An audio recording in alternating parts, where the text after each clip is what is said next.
The Seattle Mariners acquired first baseman Josh Naylor from the Arizona Diamondbacks on Thursday night, kicking off Major League Baseball's trade season with a deal that bolsters Seattle's efforts to return to the postseason and signals the Diamondbacks are, well, open for business. The Nats are also expected to be sellers with names like Josh Bell, Nathaniel Lowe, and Kyle Finnegan thrown around in trade rumors. But the big question on everyone's mind is Mackenzie Gore going to be traded? Well, it's not likely. MLB insider John Heyman did say that several teams have called the Nationals about Gore, but interim general manager Mike DiBartolo said that he prefers to keep this young core group together. But of course, he has to do his job as GM and listen to these offers just in case something really good that you can't pass up comes. And the D.C. Council will vote on the proposed Commanders facility to be built at the site of RFK Stadium next week. Per the Washington Post, the vote is set for Friday, August 1st. D.C. Council previously set public hearings on the project for Tuesday and Wednesday.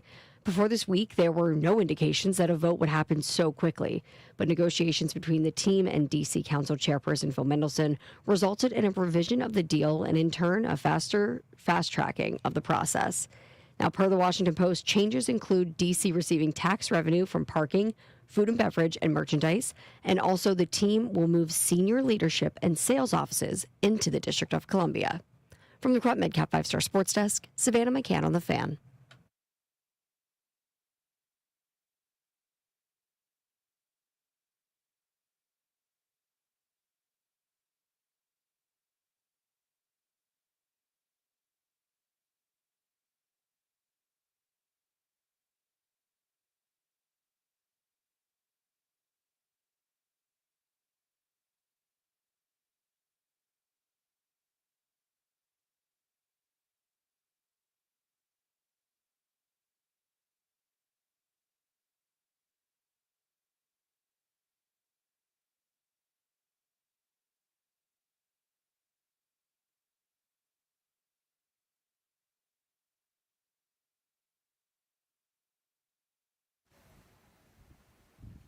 Buda, Crystal City. What up, everybody? It is 10 a.m. in the District of Columbia. Points north, south, east, and west. You're listening to B. Mitch and Finley. B. Mitch playing golf in Vegas. Shout out to him. It's going to be warm out there, and it is warm right here in Ashburn, Virginia. Toby Altizer joining me. Toby Alberhauser, sweating like a dog, like all of us out here in Ashburn. Good practice this morning, Tobo. How you doing, bud? Yeah, it was very, very warm. Very, very, very warm. Moved up the practice to 8 a.m., so nice and early wake up, and then you're in a sauna. It was funny, dude. The first, 5 minutes of us going down there, it felt way better, and then it was like, bing, cooking time. As soon as you started getting cooked, it was just miserable. It was really, really miserable. It was one of those days where you're just sitting out there, and you're just hoping at some point you're going to get a reprieve, and at some point it felt like a little bit better, but I mean, it was smoky the entire time out there. It was a fun day to watch the guys out there. I think day one and day two, the offense looked really, really sharp. But today was the defense's day out here at training camp. The defense was really, really good today. He had a couple of picks off of Jaden Daniels. There was one ball that he looked over the middle a little bit late trying to get to Ertz, and Quan Martin jumped the route, tipped it. Sandra still dove and picked it off, and might have been a pick six in a real game. There was another one in 7-on-7s where Jaden was looking over the middle again, and Bobby Wagner was able to get the best of him. And there was another one in the red zone period that they were doing, but I think there was an offside, so it was kind of a free play. Kind of threw one up to the corner of the end zone. Defense came to play today. I know some people are going to read into the tweets and stuff that people were talking about, and I don't think Jaden was just sharpest that we've seen him today, clearly. I mean, last year I think in training camp, I think he had 2 or 3 the entire training camp, and I think a couple of those came when they were up in New York with the Jets, when they were joint practicing, when there was a mistake or something of the nature where it went through guys' hands or whatever. Wasn't the case today, but I think the big overall takeaway for today was I think the defense was really, really locked in and came ready to play. So that was nice to see. I thought the guys were out there flying around, so it's good to see that. I think nothing to worry about from the offensive perspective. They'll get those things figured out, so nothing to worry about there. But we'll get plenty more into what we saw today at practice, what we got overall away from the first couple of days. They have the day off tomorrow, first 3 days of training camps now in the books. I want to talk to PFT Commenter coming up at 11 o'clock, get his thoughts on the Terry McLaurin situation, also get his thoughts on what he expects out of the team this year. Ben Standig going to drop by the tent here coming up at noon. And, of course, at 1 o'clock, no B-Mitch today, so we'll have Ask JP Finley Anything. If you want to know anything about what's going on with the Commanders right now, feel free to give us a call and let us know what you think, or ask JP a question. But getting back to what we saw today, I thought you saw some really good things out of some young defensive players. One thing that was interesting, you get down to the goal line, and the twos were in, but Jordan McGee and Dominique Hampton were up near the line of scrimmage. They're making some checks.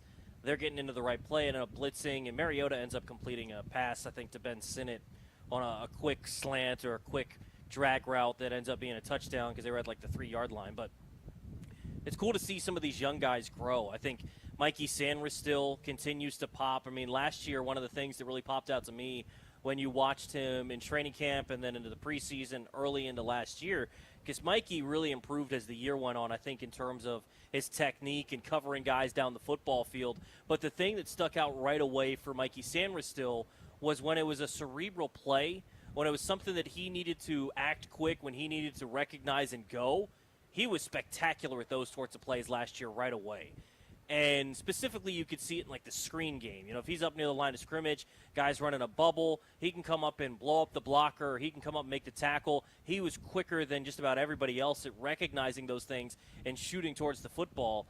And there was a play today where they were running a bubble screen, and Mikey Sanders still just blew up Jalen Lane to go get the ball carrier. So Mikey Sanders still, I think, is taking a step forward, and I think this defense, seeing what they did today, I mean, Lattimore looked solid today, seeing some nice plays out of Trey Amos.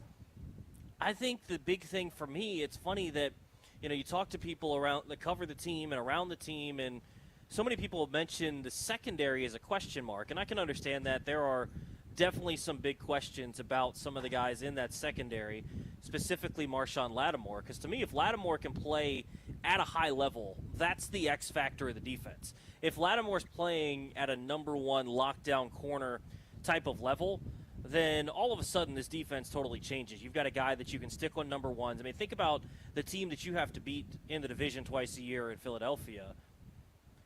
You have to dedicate so much to stopping Saquon Barkley.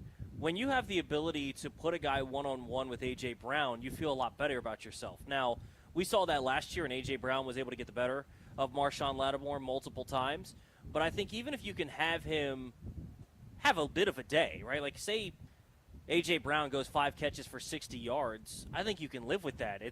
You can't let him get the 7-8 catches for 120 yards and 2 touchdowns. Those are the sorts of days that you have to avoid. So if you can have Lattimore show up and play well, that's going to be a massive thing. But the other question marks is Trey Amos. Can he step in and play well right away? And talking with Nikki Jabvala a couple of weeks ago before training camp got underway, she thought that by week 1, Amos could end up starting on the opposite side. And, from the bits and pieces you've seen in the first 3 days, again, you can only take so much when the pads aren't on, but you can kind of see what these guys can do out in the perimeter. And I think he's looked solid. You've also got some veteran guys that can step in and help out right away. Jonathan Jones, the guy that, again, just pops to me and I think is going to be a big-time difference maker for this team is Mikey Sanders still. And I just talked about him saying what he can do, and he's such a special player. He's so good at what he's able to do out of the nickel, and then whether he's going to be playing in the nickel, he's going to be playing outside. That inside-out versatility that he showed last year was something that kind of was eye-opening to me. Because when you drafted this guy, I thought immediately he was going to be a really good option as a nickel corner. I thought he was going to be someone that you could have blitz, you could use in that Mike Hilton type of role. Remember when Cincinnati was really rolling with Lou Anarumo as their defensive coordinator? Things kind of fell off recently, but with Mike Hilton, remember when they were going to AFC championships, when they were going to Super Bowls, it was something that slot corner was someone that they would do a lot of different things with, where they could disguise coverages, they could use him as a blitzer off the edge. I think Mikey Sanders still can be that kind of a player, and if they end up putting him back in the slot this year as a nickel corner, I think you could see him have an incredible season this year to something that maybe he's one of the best guys at that sort of position in the league. But what he was able to do last year was spectacular to me, where he went from the inside, where he was drafted to be there, to the outside, and was able to play there really, really well. And the thing that opened my eyes to that was playoff game against Detroit. When you think about drafting a nickel corner, a guy of Sam Ristill's prototype, right, that kind of a corner, the guy to me that should be a bit of a difficulty struggling to cover for him. The guy that should be the guy that he can't match up with is Jamison Williams, right? That speedy guy on the outside that once he gets going, you're not going to be able to keep up with the speed, all those sorts of things. And we saw what happened when he was covering Jamison Williams in the divisional round against the Lions. Runs a skinny post, probably about 40 yards out, and Mikey Samerstill, former receiver, runs the route for him and picks it off. Samerstill has been so impressive to me in the way that he just plays the game, plays it the right way, plays it really hard, understands exactly what he needs to do. He's just very, very smart as a football player. And the thing to me is if he can continue to play at that level, even if he has to go back outside, he's going to be a really, really good player. But that's part of why you want Lattimore to step up and play really, really well, as you traded for him to be a number one corner. You drafted Trey Amos as a perimeter boundary corner. Can you get those guys to play at a level that allows Samerstill to now be the chess piece back inside, where you can use him as a blitzer. You can use him more as a run defender because he's not afraid to be physical. And he's just such a smart football player. It's cool to see that kind of translate once again out here on the practice field. Again, no pads on, so you can only take so much away. But whenever there's something that he can recognize and react, whenever it's something that comes down to the football knowledge, the football IQ, how much you have watched the film, how much you understand what the game is, how much you understand what the looks are, it feels like you never get a mistake for Mikey Samerstill. Maybe there's going to be flaws in technique. Maybe he gets beat one time on a route, whatever. Those things happen when it's in terms of technique and physicality and those sorts of things and being able to match guys. Like, those things can happen. Some of these guys that he has to cover in the league are just special and different, right? That's going to happen. But to me, whenever he has the opportunity to play fast and to play smart, he shows it. And it's really impressive to watch. So it's cool to see him grow. I'm curious to see what some of the other guys are going to step up on the defensive side. Seeing some of the defensive linemen rotate through. One of the cool things about this camp, and it's funny talking about the age of this team overall being one of the oldest teams in the league, if not the oldest team in the league, is that you get matchups like today where you're watching 11-on-11 drills, and lined up at left tackle is Laramie Tunsil, lined up on the edge, Von Miller. That's cool. That's the stuff you pay to watch. And so I think fans get out here for the first time on Sunday. That's going to be some cool things to watch. But when you look at the defensive line, to me, everyone looks at the secondary as the question mark. And to me, I still have questions about the defensive line. They've brought in some more veteran guys that, to me, are number 2, number 3, number 4 type pass rushers or edge defenders, like a Dietrich Wise, really, really solid player. I think he's going to help against the run. I don't think he's a difference maker in the passing game, and I think that's why in a tandem maybe with a Von Miller, where in a must-have-it pass rush situation, Von Miller's going to be in there. He's going to be the difference maker.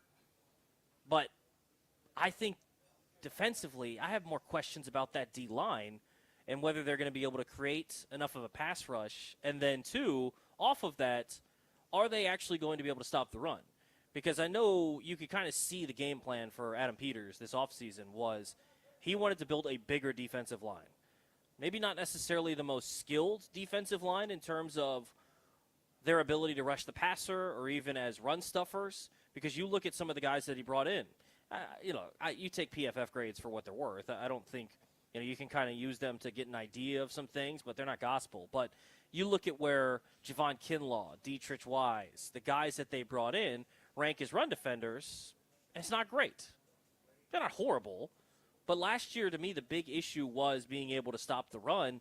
And so I think they're maybe still going to have to allocate resources to it. And I think the way that they looked at it, when they had the opportunity, when you drafted Trey Amos, you have a Marshawn Lattimore already in the building, and you're hoping to get him healthy and playing better. You have Mikey Samerstill. They had the opportunity, when Amos is there in the second round, to take him. It feels like they were, okay, maybe we can build up this secondary, and we don't have to spend big time on the defensive line. And hopefully you get some growth from guys like a Johnny Newton this year. Hopefully you get what they're looking for out of Javon Kinlaw. I still think that was a bit of an overpay. JP's kind of talked through where he's probably like that third or fourth tier defensive tackle, and that's kind of the money that you go for. That's also why you don't live out of making teams out of free agency. You don't get bargains in free agency. That's not really how that works, especially for players with, that sort of a caliber and that sort of, even though he hasn't had the career that he would have liked for a player picked where he was.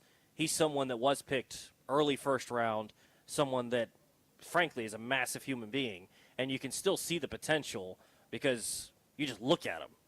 he could frankly just stand there. And if you can put together a formidable front there where if Kinlaw is what you want him to be, if Deron Payne can return to form, if Johnny Newton can become what you drafted him to be in the second round, because remember, to me, when you drafted Johnny Newton, and Peters did that early second round last year, it was a little bit of a shocker, kind of spelled the end of what you were going to get out of John Allen. You kind of knew that was probably going to come after that. But that was a bit of a luxury pick of sorts where he went best player available when there were other guys that probably could have filled more immediate needs. So when you go best player available there, which is generally the best practice anyways, but when you go best player available there, especially at a position that you had a little bit of a surplus, you need a guy to really perform and come out and play well. And last year with the injuries, wasn't able to get training camp in, didn't really have an off season with the injuries coming in, all those sorts of things. I can understand that there was a bit of a slow start for him, played better as the year went on, but never really acclimated, never really became a difference maker for this defense. If Newton can become a difference maker, if Payne can play well, if Kinlaw can be what you bargained for, suddenly that defensive front looks a lot different. The problem is that's three ifs, right? The problem is that's three dudes where you're like, if he does this, if he does that. And that's even talking about you look on the edge, right? If Dorrance Armstrong can build off of what he did in the playoffs last year versus what he did in the regular season, much better in the playoffs. He was okay in the regular season, and even when they signed him, coming away from Dallas, to me, he was someone that could help you out as a number 2 edge guy, kind of set the edge in the run, occasionally get to the passer. But it's a lot of ifs on that defensive line, and there are ifs in the secondary. There's no question about it. As I laid out, there's big question marks about a couple of the guys. I guess if you're looking still at the secondary as well, you could look at the safeties and say Quad Martin you're pretty sure about, but what is Will Harris going to give you? I think there's a big question there as well. But to me, the defensive line is going to be a massive part of whether they're going to be successful as a defense or not this year, because if you can have those guys play well, I think it can be a difference-making unit. They have guys with that potential. I just think I'm more uncertain of them being able to come through and play at that sort of a level, to come through and be the difference makers that some of those guys have shown in the past, others have not, right? Like Payne has shown in the past that he can be a difference-making defensive tackle. He did it in a contract year. That's why he got paid the money that he did. That's why he's still around here. Versus a guy like a Kinlaw, he showed it in college. That's why he was drafted in the first round. Hasn't necessarily showed it in the pros. Can Dan Quinn and Joe Witt maximize that? Also, you look at the way that they're going to be going about their defense. With the pass rush, maybe they don't necessarily need these guys to be exceptional pass rushers one-on-one, but when you look at what they're going to be able to create in terms of matchups where they can have Frankie Louvu coming off the edge, they can have all these sorts of things going on, they're going to be able to find a way to manufacture a pass rush. So I think you look at that defensive line, and I think there's big questions about what they're going to be this year, but I think today, JP, the defense looked really, really good. So that was a really encouraging sign. It was a good day for the defense. The DBs were flying. You couldn't help but notice how well the defensive backs were playing today. The red zone stuff when it was first team almost looked a little sloppy. Yes. Which is not the norm. You do wonder a little with the DBs winning. Noah Brown, to my eye, didn't take part in any 11s, I don't think. I don't think so either.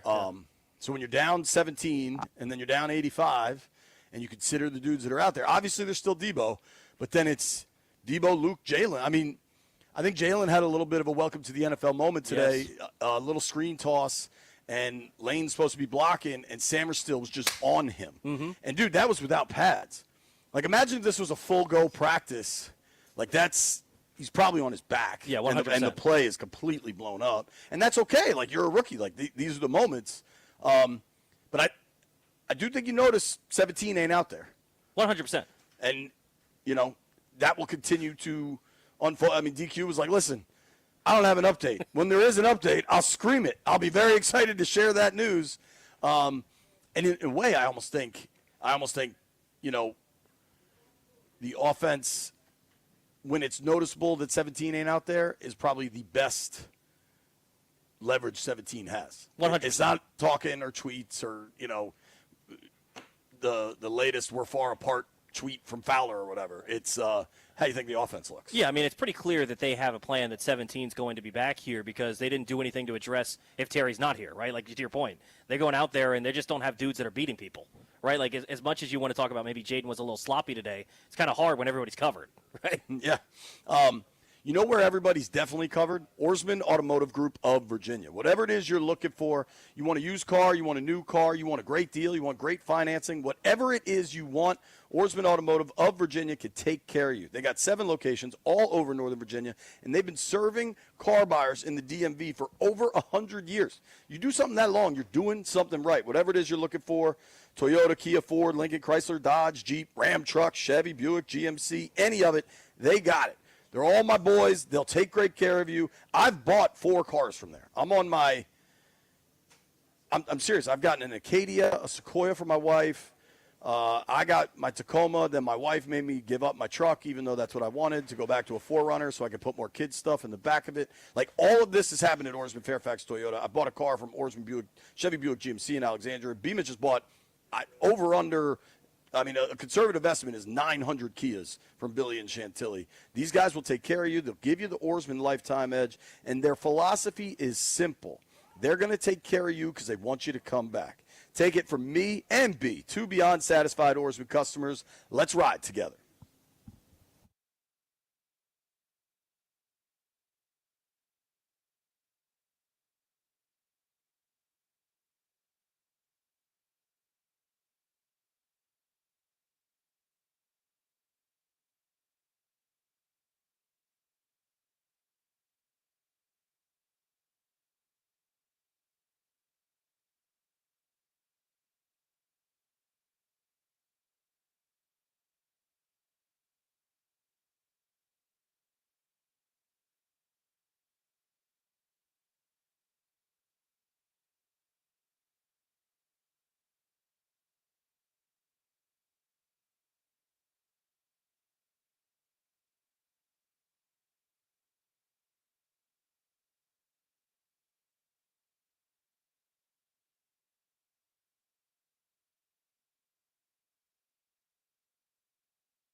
This sports update is brought to you by the Ted Britt Automotive Group, home of Ted Britt for life.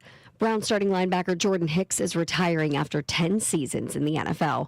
Hicks missed the first 2 days of training camp with what the team called a personal matter. Hicks' retirement leaves the Browns without their top 2 inside linebackers from last year. And New York Jets quarterback Justin Fields was back at practice on Friday, but did not participate in team or individual drills a day after being carted off with a dislocated toe. Despite the scare, Fields seemed to avoid any serious injury, and the Jets said that he would not miss any significant time and is considered day-to-day.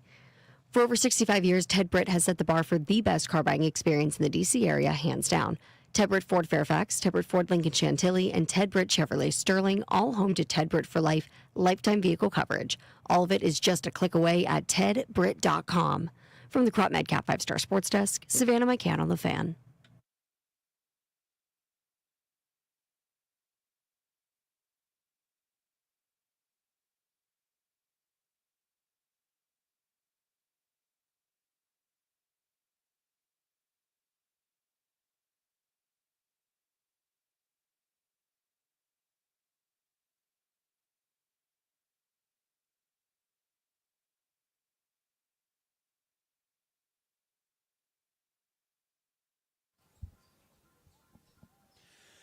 B. Mitch and Finley, 1067 The Fan.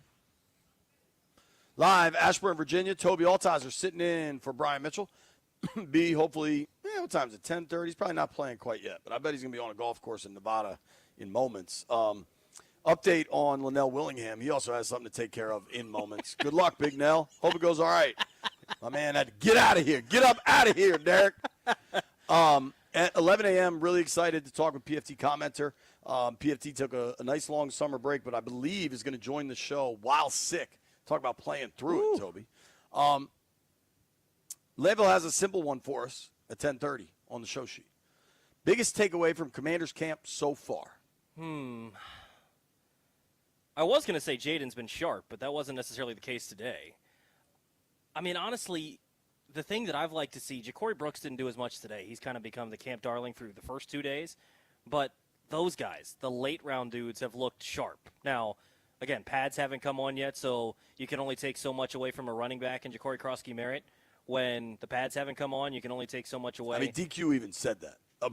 DQ got asked about Bill Merritt today. He's like, let's see when the pads come on, but he does look pretty quick. But I think that to me would be the thing is, I mean, you're just looking for anything from a seventh-round rookie. You're looking for anything from an undrafted free agent, and not saying either one of those guys are going to make the team. I think Ja'Cory will, but not saying anything definitively. But you can only do what you can be asked, right? Right now there's no pads on, but they have popped. So I think keeping an eye on those guys for the rest of the camp is going to be something interesting. And if Ja'Cory Krosky-Merritt can end up playing well and he can end up working his way onto the team, I think he gives you a little bit of something different where Eckler is a little shifty, right? Good pass catcher out of the backfield, but maybe doesn't have the same burst he did early in his career. Brian Robinson. I think Eckler looks great, dude. He looks good. He just doesn't have the burst like Ja'Cory does. Or maybe the long speed. I think we pause on that, man. Let's see this dude play football before we're saying. I'm just saying, if he can make the team, he could give you just a little bit something different than those guys can. Sure. It's funny. I don't know who I was saying this to on the sideline. Maybe it was you. Like, I started talking about Ashburn syndrome a number of years ago, right? Yeah. And this happens in training camp where we, like, talk ourselves into stuff way prematurely. And I think I like Ja'Cory Krosky-Merritt a lot, right? Austin Eckler was dynamic last year when he was on the field. The concussions were the issue. I just think we got to kind of chill with, like, the receiver you just mentioned who had a couple of drops today. And they would have been tough catches. But, like, I think specifically at the receiver position, because 2 days ago it was Chris Moore. Now it's Ja'Cory Brooks, and we're having these conversations, right? Like, in the void of 17 being out there, we're going to see a lot of other guys get a lot of opportunities. But I don't think we should allow that to make us think that these dudes are better than they necessarily Correct. are. I mean, we did this with Mitchell Tinsley. You've done this with plenty of guys that ultimately get into the regular season. Especially they don't help out. Skill position guys in camp where even once they get pads on, like they have pads on during training camp practices where they're actually hitting maybe 25% of the time, maybe 30. Yeah. You know what I'm saying? So, like, skill position guys get so much more work, and we're watching 7-on-7, and we watch DB drills. You know what I mean? So it's like it's easy to, like, lump your brain into that. And again, I'm not taking anything away. I think we got to caution, like, oh, this dude's ready to supplant that dude. It's like 100%. we're always in a hurry to do that. You know what I mean? And I don't know. It gives me a little bit of pause. Yeah, I mean, you don't want to make any overwhelming declarations from watching a couple of guys in shells do some nice things. It just they've at least looked the part, which is part of the thing. Like, they're trying to make the roster, so at least they're doing something there. The other thing that stuck out to me, JP, today, I was talking about it a little bit earlier. How cool is it when you're watching 11-on-11, Laramie Tunsil at left tackle, Von Miller rushing off the edge? Like, some of those things where I don't know how long these guys are going to be wearing burgundy and gold, but Von Miller's wearing burgundy and gold. It's cool every time you get to watch him take a rep. Totally. Bobby Wagner, second year Had the back. interception today. Yeah, that stuff is cool to watch. Regardless of, how impactful they'll actually be, it's still cool to see legends like that in your uniform. Totally. And it's Ertz even. Like, there was a moment today when I was on the far field watching DBs, and Lattimore runs pretty well. There's so much discussion around Marshawn Lattimore. He seems to be running really pretty well. Do you get the same assessment of that? Yeah, he looks healthy. Yeah, and we'll see. I mean, sadly, it's only late July. You need to see him healthy in late October. But that's a big boost there. I think Amos looks to be pretty good. But at one moment today, I'm watching the DBs, and it's a special teams period on the far side, and I just see Ertz running like 30-yard sprints, just on his own. Like, he's not doing specials, so he's just running sprints. And then later, when they were doing 11s, but there was like a little break. Maybe it was when they were oh goodness, that we almost had a man down here. Maybe it was when they were doing the field goals, which I think Matt Gay went 4 or 5 and only missed that long one. Did that seem right to you? I think he missed 2. Did he? He missed one of the shorter ones. Okay. Did he put it left? Yeah. Okay. My vantage point was kind of hard on that. But when that was happening, Eckler is not running sprints, but running like full routes, breaking down. Like, when you have these types of veterans around that are known for their work ethic, it just sets the tone of what is going to be for everybody. And to me, like, you asked me my takeaway from the Commanders' first couple of days of camp, it's not even about a position group. One I think's good, one I think's bad. You know what I mean? Like, I think they got some questions at safety. Like, I think I've talked about it a lot. Jeremy Chin, when healthy, played 100% of snaps for them. 100. And he's gone. And there's nobody out there that has kind of his size and speed for that position group was a pretty big outlier. And I like Will Harris a lot, but, like, Chin was really good for them. Whereas I really like this rebuilt D-line. I don't know what it'll be. I think the O-line looks great. I think that Wiley's still getting reps with the ones, and they're making Connerly push it. Like, there's so many little things. But, like, my biggest takeaway is just, dude, today was ass hot, right? I mean, let's give them a feels like. Landfill, just quick update for you. Not only is it, what are they saying? They're saying it's 87. I'll take the over. What's the feels like, Toby? I got 92 as the feels like. Yeah, that sounds about right. Not only is it 92 feels like, but the generators out here just cut out, so we don't have that. Shout out to Derek, who had a power bank, so we have a fan. But they do give us, like, air conditioning in these tents, which blows relatively cold air, keeps it relatively manageable. All that is shot. So we're grinding right now. We're out here earning it. Yeah. But my biggest takeaway for this team today is ass hot. They move practice up an hour. Players know they have an off day tomorrow. Yes, I don't think the offense looked crisp, but I don't think it was a lack of focus or energy. I just think the DBs kind of dominated today. The defense came to play today. Right. But I've seen these practices in previous regimes, and maybe we'll still see it 3 weeks from now, true dog days of camp, right? Where this is just a dog of a practice. And it's just like, all right, we're bailing early. And the focus and the tone of football is this really interesting kind of dichotomy of we're going to bust our ass. We're going to take this super serious. This is what we do. And at the same time, they're able to maintain it being fun. And the dudes are jumping around. Oh, yeah. I mean, Jaden and Bobby jawing with each other if McNichols got in on that third down at the goal line. You know what I mean? Yeah, and I was laughing because Bobby's looking at the ref going, I know he's great and all, but. Right.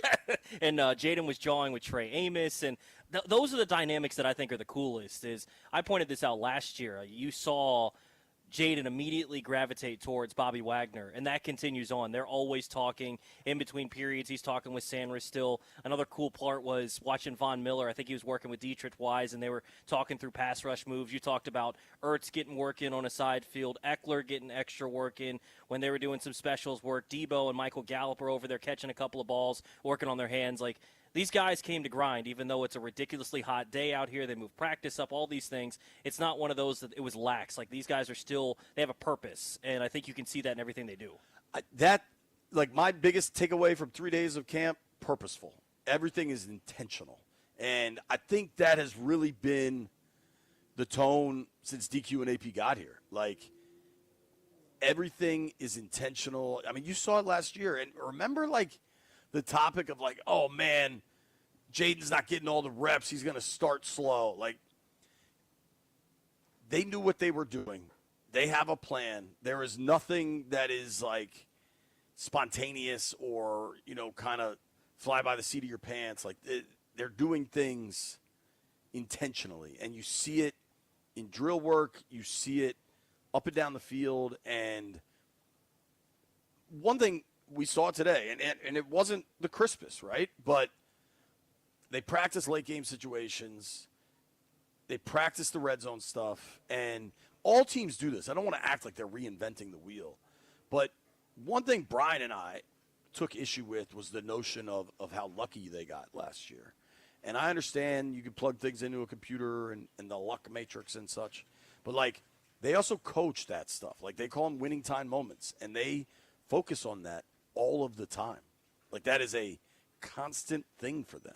And when you combine coaching and teaching that with a quarterback like Jaden Daniels, who stays poised at all moments, and then bringing in a guy like Dave Gardy, I remember Sheehan yelling about this for years. Like, they need a coach that is only in charge of timeouts and how to use the clock. They did that. That's what Gardy's job is. Now, he does a lot of other stuff, but in games, that's his job. Like, they hired that specific position. And I just, like, when you coach it and you teach it and you live it, like, I just don't think it's luck. No, I completely agree. I mean, there are certain moments where you feel like maybe there's things that go their way, but also you create your own luck, right? And when you've got a quarterback, like, is it lucky every time the Chiefs win that way? Is it lucky when Tom Brady would lead a comeback or lead a late game drive to win a game? Like, no, it's not luck. It's called being in the right spot, your team coming together, making the plays when necessary, and then having the quarterback with the low heart rate that gives everybody else confidence to go lead the team on a game-winning drive. And this team has that. And so I think that's the cool part about this is you saw Jaden be really, really good in his rookie season. But it wasn't just that, he showed the flashes, he showed some talent, he showed that he can do it. He also showed that not only can he be great for 3 quarters of the game, he can be great in the final drive in the fourth quarter, down by 4, needing a touchdown. Like, he showed you time and time again that he can do those things. And so really, to me, like, coming into this year, it's just, can he replicate what he did last year? Because if he just plays like he did last year for the rest of his career, he's a Hall of Famer, right? Like, that's how good he played last year. So I'm excited to see what he can do this year and build off of it. And he's looked sharp aside from today. But, yeah, I mean, it's not luck when you put the ball in 5's hands and they go win. Yeah, and even some of his not sharpness, I mean, there were some catches that I think – if 17's out there, it's 6. Correct. You know what I mean? What I am really excited about, talk about setting the tone, PFT Commenter joins us at 11.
like a big deal. Falls down on me, around me like a waterfall. All right, Toby. We've all seen it now, the videos of the new Commanders locker room. What do you think? They're sick. It's not. I'm curious. One of the funny parts about how pro sports work and how college sports work is so many of these dudes leave college and then go to worse facilities, which is a wild thing to think. But that looks like one of those legit college facilities that you see videos of all the time. Like, I'm sure Jaden walks in there for the first time, is like, this is a little bit like LSU, right? Like, those big-time college programs have legit facilities, and sometimes not the case in the NFL. I think this looks more up-to-date and caught up to the times, and I think the players are really going to enjoy it. And the other cool part is you just understand now, which we already kind of understood this from the improvements they made last year, but they listen to that NFLPA report card, and if players have some feedback on things that need to be improved, they're going to improve them. I think you just see that exponentially in how cool that locker room looks. Dude, so I believe you'll hear my interview with Brian Robinson a little later in the program. And if you watch, now they've since put out a number of videos, but one of the videos you can see B-Rob's face. And it's funny because B-Rob runs hard, has this hard edge, but he also has this big smile. Like when he is like entertained or happy about something, he has this big smile. And I asked him about that. He's like, man, felt like Bama, you know? And, dude, years ago, I got in a little bit of trouble. I really poorly framed a question. I think it was when Fidarian Mathis got drafted. And I kind of asked him, like, you know, what are the differences between here and Bama that you've noticed? And it came across like I was trying to dunk on everything here and put a kid in a bad light, which wasn't what I was trying to do, which I tried to explain to people that yelled at me. But a lot of NFL facilities don't compare to college facilities because prior to NIL, like the arms race in college was just to build the dopest facility to impress people. But that doesn't mean you can't have a dope NFL facility. And it's funny, Jeremy Reeves and I just talked about this. There's such a big difference between get to and have to. Have you ever read about that theory at all? Yeah. Like we get to come to training camp, right? Like we don't have to come here. Like I've had to learn choosing my words better, like hanging out with my kids. Like I get to put my girls to bed. I don't have to. Brian has yelled at me about that a number of times when I would call it babysitting. But like for Josh Harris and company, like they get to build a dope ass locker room and spend the money and make it better. And that is such a sea change out here.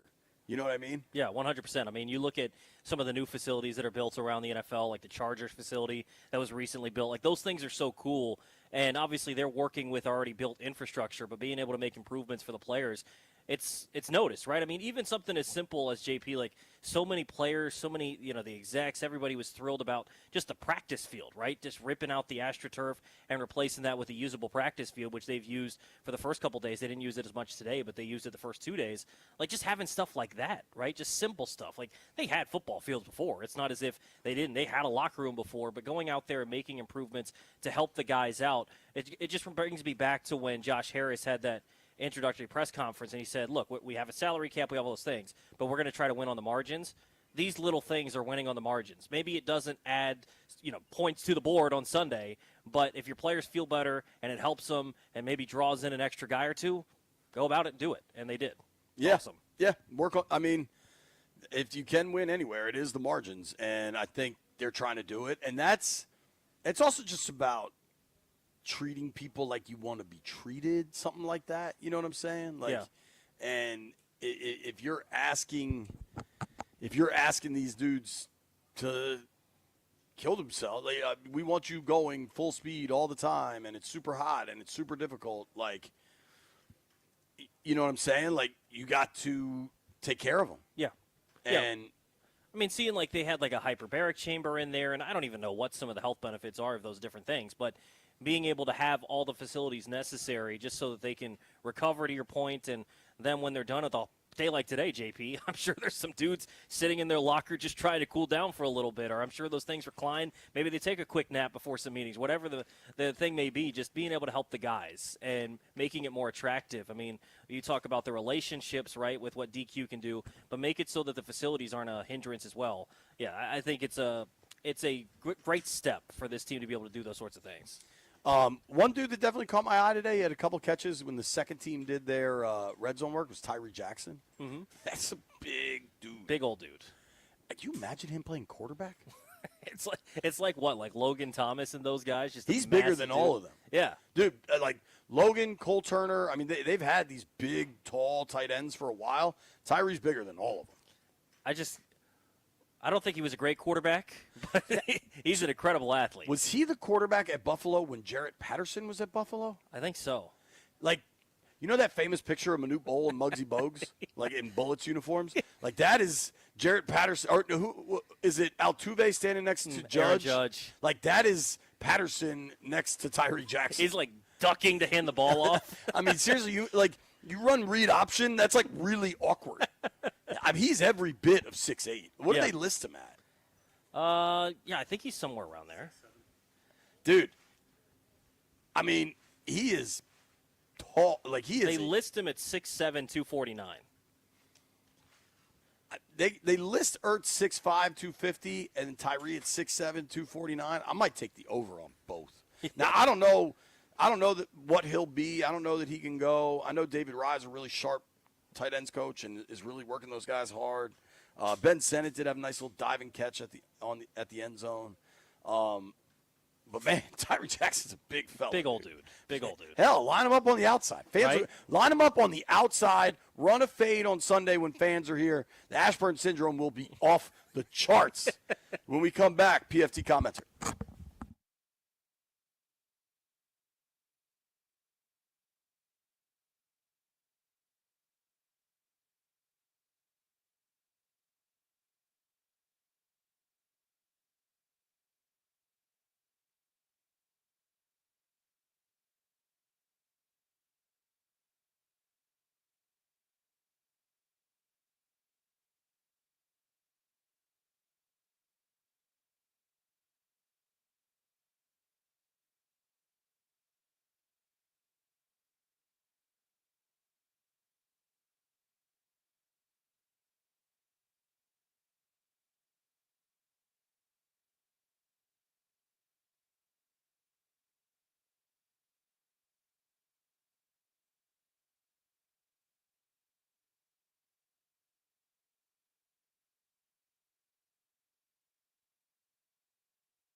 Jets fans can breathe a sigh of relief. One day after suffering a dislocated right toe, New York Jets quarterback Justin Fields returned to the practice field after apparently avoiding any serious injury.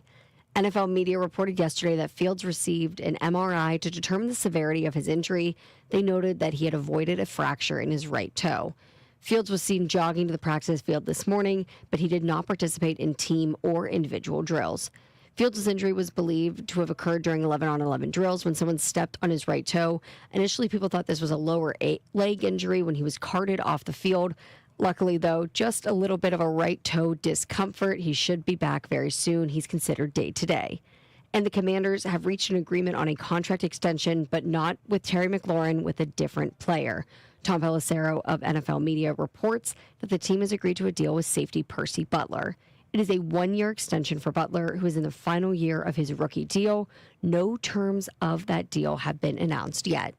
From the Crop Medcap 5-Star Sports Desk, Savannah McCann on the Fan.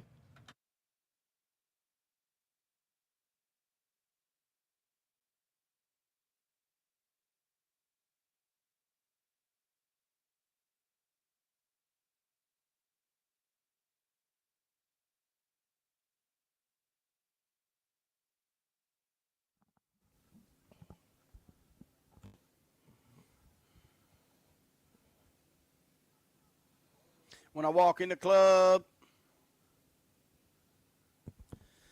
B. Mitch and Finley, 1067 The Fan. We're live, Ashburn, Virginia. It's hotter than hell, but I can't complain because PFT Commenter is joining the program. That means football is back, and PFT is playing hurt. I believe you're sick. What's up, dude? How you been? Hey, I'm doing all right. Everyone's playing through something this time of year, we're a little bit banged up right now, but we're going through 2 days. I'm so excited about football being back. I'm so excited about training camp. I've been watching every single update that you guys are putting out there. I know that we can't get too far ahead of ourselves, but I'm ready to put JCM in the Hall of Fame. Jacory feels like this is a guy that's going to be a great running back in this system. I went back, watched all of his college tape. I love the way that he cuts. So, okay, I'm not going to get ahead of myself, but I'm thinking 2,000 yards minimum for Jacory this season. Next, Eric Dickers. Yeah, I mean, he's smooth. He is a smooth running back. So I'm pumped about that. I'm also on Terry watch, and I know you guys are too. I don't think that we're going to have any updates in the near future about that, but I am optimistic that even if Terry waits to sign until right before the season starts, he'll be fine. Like Jaden said it, and I trust Terry, and he's definitely staying in shape, and he'll be fine. But I'm trying not to press the panic button, but I have thought about taking the panic button out of the case. I don't think it's panic button time yet. DQ said something that I think made a lot of sense. Now, granted, he was talking about Sam Cosmi, but now for Cosmi, it's more of just like a roster decision if he goes to IR or how they handle it based on where they think his ability to come back is. But he said, he's like, yeah, about a month from now, late August is when we really need to start making those decisions. And in my head, I heard kind of DQ, all right, late August is roughly the Terry timeline when we really get to crunch time. And that to me just made a lot of sense. Yeah, I'm trying not to panic yet. I'm just telling myself everything will be fine. It's all good. Get more reps for Debo. How is Debo looking? I need to ask you guys about that because I'm out here in Chicago and I'm dealing with a lot of haters, a lot of people that don't want to see Washington succeed, whether that be from Bears fans that might feel a certain way about the Caleb Jaden rivalry, or I work amongst a lot of Eagles fans too. And the Eagles fans out there, you know who you are. They're seeing all the videos that are coming out of Deebo Samuel, and they're saying, oh, he looks big, he looks heavy. I think he looks like he's in great shape. I asked George Kittle about what's going on with Deebo, and Kittle said that Deebo is in like the best shape that he's ever seen him in his entire life. So please tell me, and please share with everybody that anyone that's just watching these videos put out by the aggregators, you're getting fooled, and that Deebo is actually really, really skinny and really strong. Yeah, I mean, he looks great. He looks great, dude. First play of 11's of training camp was a slot fade to Debo for a touchdown. Jaden laid it in there perfectly. He looks great. You know, they're still working through some of the chemistry on things, but overall on the field with his cuts and everything, he looks big, he looks strong, he looks ready to go, he looks fast. I don't think there's anything to worry about there. I think it's just once you get 17 on the field with him, it's going to be a totally different offense. I think if there was one thing to notice, it's that 17 isn't out there. and there's some plays that he would make that maybe other guys aren't. But as for Debo, dude, you can clap back to the haters because he looks great. Looks awesome. Okay. All right. I'm very excited to hear that. I think he looks awesome too. I just deal with a lot of naysayers out here that sometimes, they don't have your best interests at heart. We're all sports fans. They're rooting against me, so I gotta make sure that I'm on my details with what's actually happening out there. The other question I had for you guys is what they're doing with Connerly. Is he getting any reps at all with the first team? Not so. This is kind of the DQ playbook where rookies are. I mean, if you remember this time last year, like Jaden and Mariota were splitting time, even though everybody knew which way that was going. You are still seeing more Andrew Wiley at right tackle with the ones. Oh, Blake's saying hello. Yeah, Blake's saying what's up. But I do think I have very little. Honestly, the way I see it shaking out is I think Connerly eventually, whether it's a couple weeks from now, starts getting all the work at the ones at right tackle, and then I think they're going to move Wiley inside to play the right guard until Cosme comes back. I think you got like a bit of a Wiley Allegretti battle at that right guard spot. But if you think about this offensive line, last year you're going to have two of your starters now as your top depth pieces, versatile guys in Wiley and Allegretti, and I just think Coleman as a guard, I think, could be really good. Tunsil's just a monster.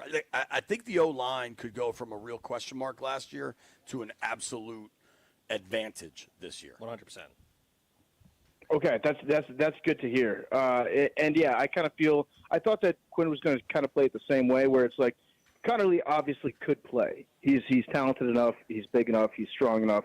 But if you want to just like ease him into training camp, get him used to the speed of the game, that's probably the best way to go about it. Dude, I did want to ask you something, and maybe you already know this, but you're clearly all in on Ja'Cory Krosky-Merritt. Are you aware of his nickname? I am not, no. He goes by Bill. His nickname is Bill? They call him Bill Merritt.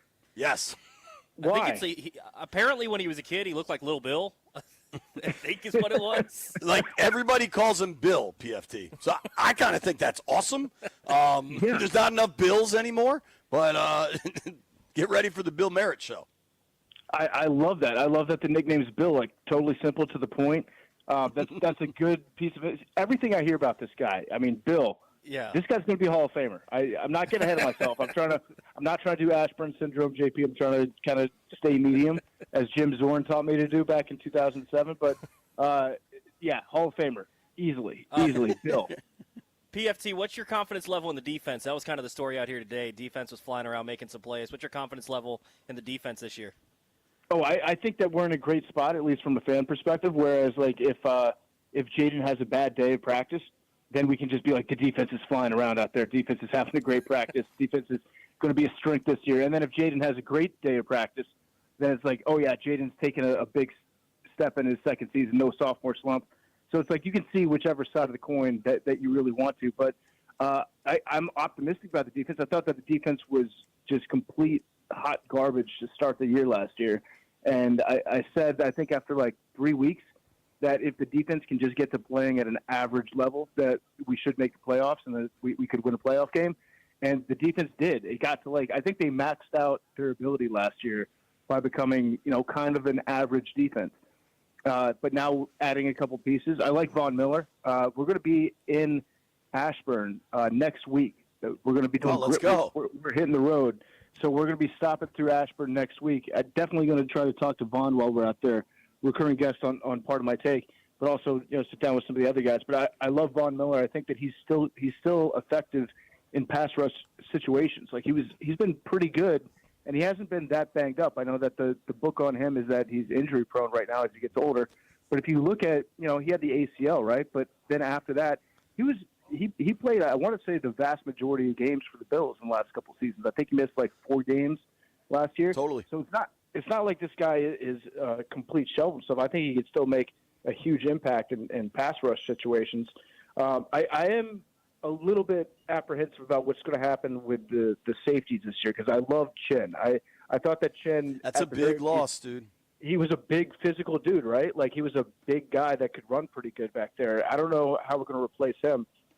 But I do know that Who's the second-year safety out of Texas Tech? Is that Owens? Tyler Owens, yep. Yeah. He had a pick today. Yeah. Yeah, Owens he's another kind of physical freak. If you look at his numbers that he put up at Pro Day, the dude is a monster. I think he had the highest vertical. I think he ran like a 4.340. But the most interesting thing about him that I'll have to ask him about when we're in Ashburn, the guy doesn't believe that space is real. Really? Yeah, which is good for a defensive back when it comes to separation. But he does not believe in the concept of outer space. So I'm going to have to sit down, maybe pop a couple gummies, and have a long conversation with him. That sounds like a good conversation to have. It's funny you bring up Chin, because we were talking about that to open the show. He played 100% of snaps, like in every important game, unless there was one game where he may or may not have been concussed, but got knocked out and came out for a bit. But when he was healthy, he played 100% of snaps, and that is a big loss. They really like Will Harris, the guy they brought in, but the safety position has some real question marks. And, dude, you talked about how bad they were. Think about just the difference in Week 1 DBs. Last year, they rolled out there Week 1 against the Bucs with Emmanuel Forbes and Mike Davis. And this year, it's going to be I personally think it's going to be Lattimore and Amos with Samerstill in the slot. And, like, the talent level is so significantly different. And I think that should help a bunch. Yeah, that sounds a lot better. And I'm excited to watch Samerstill, too. I think he's become my favorite player on this defense. We're both short kings.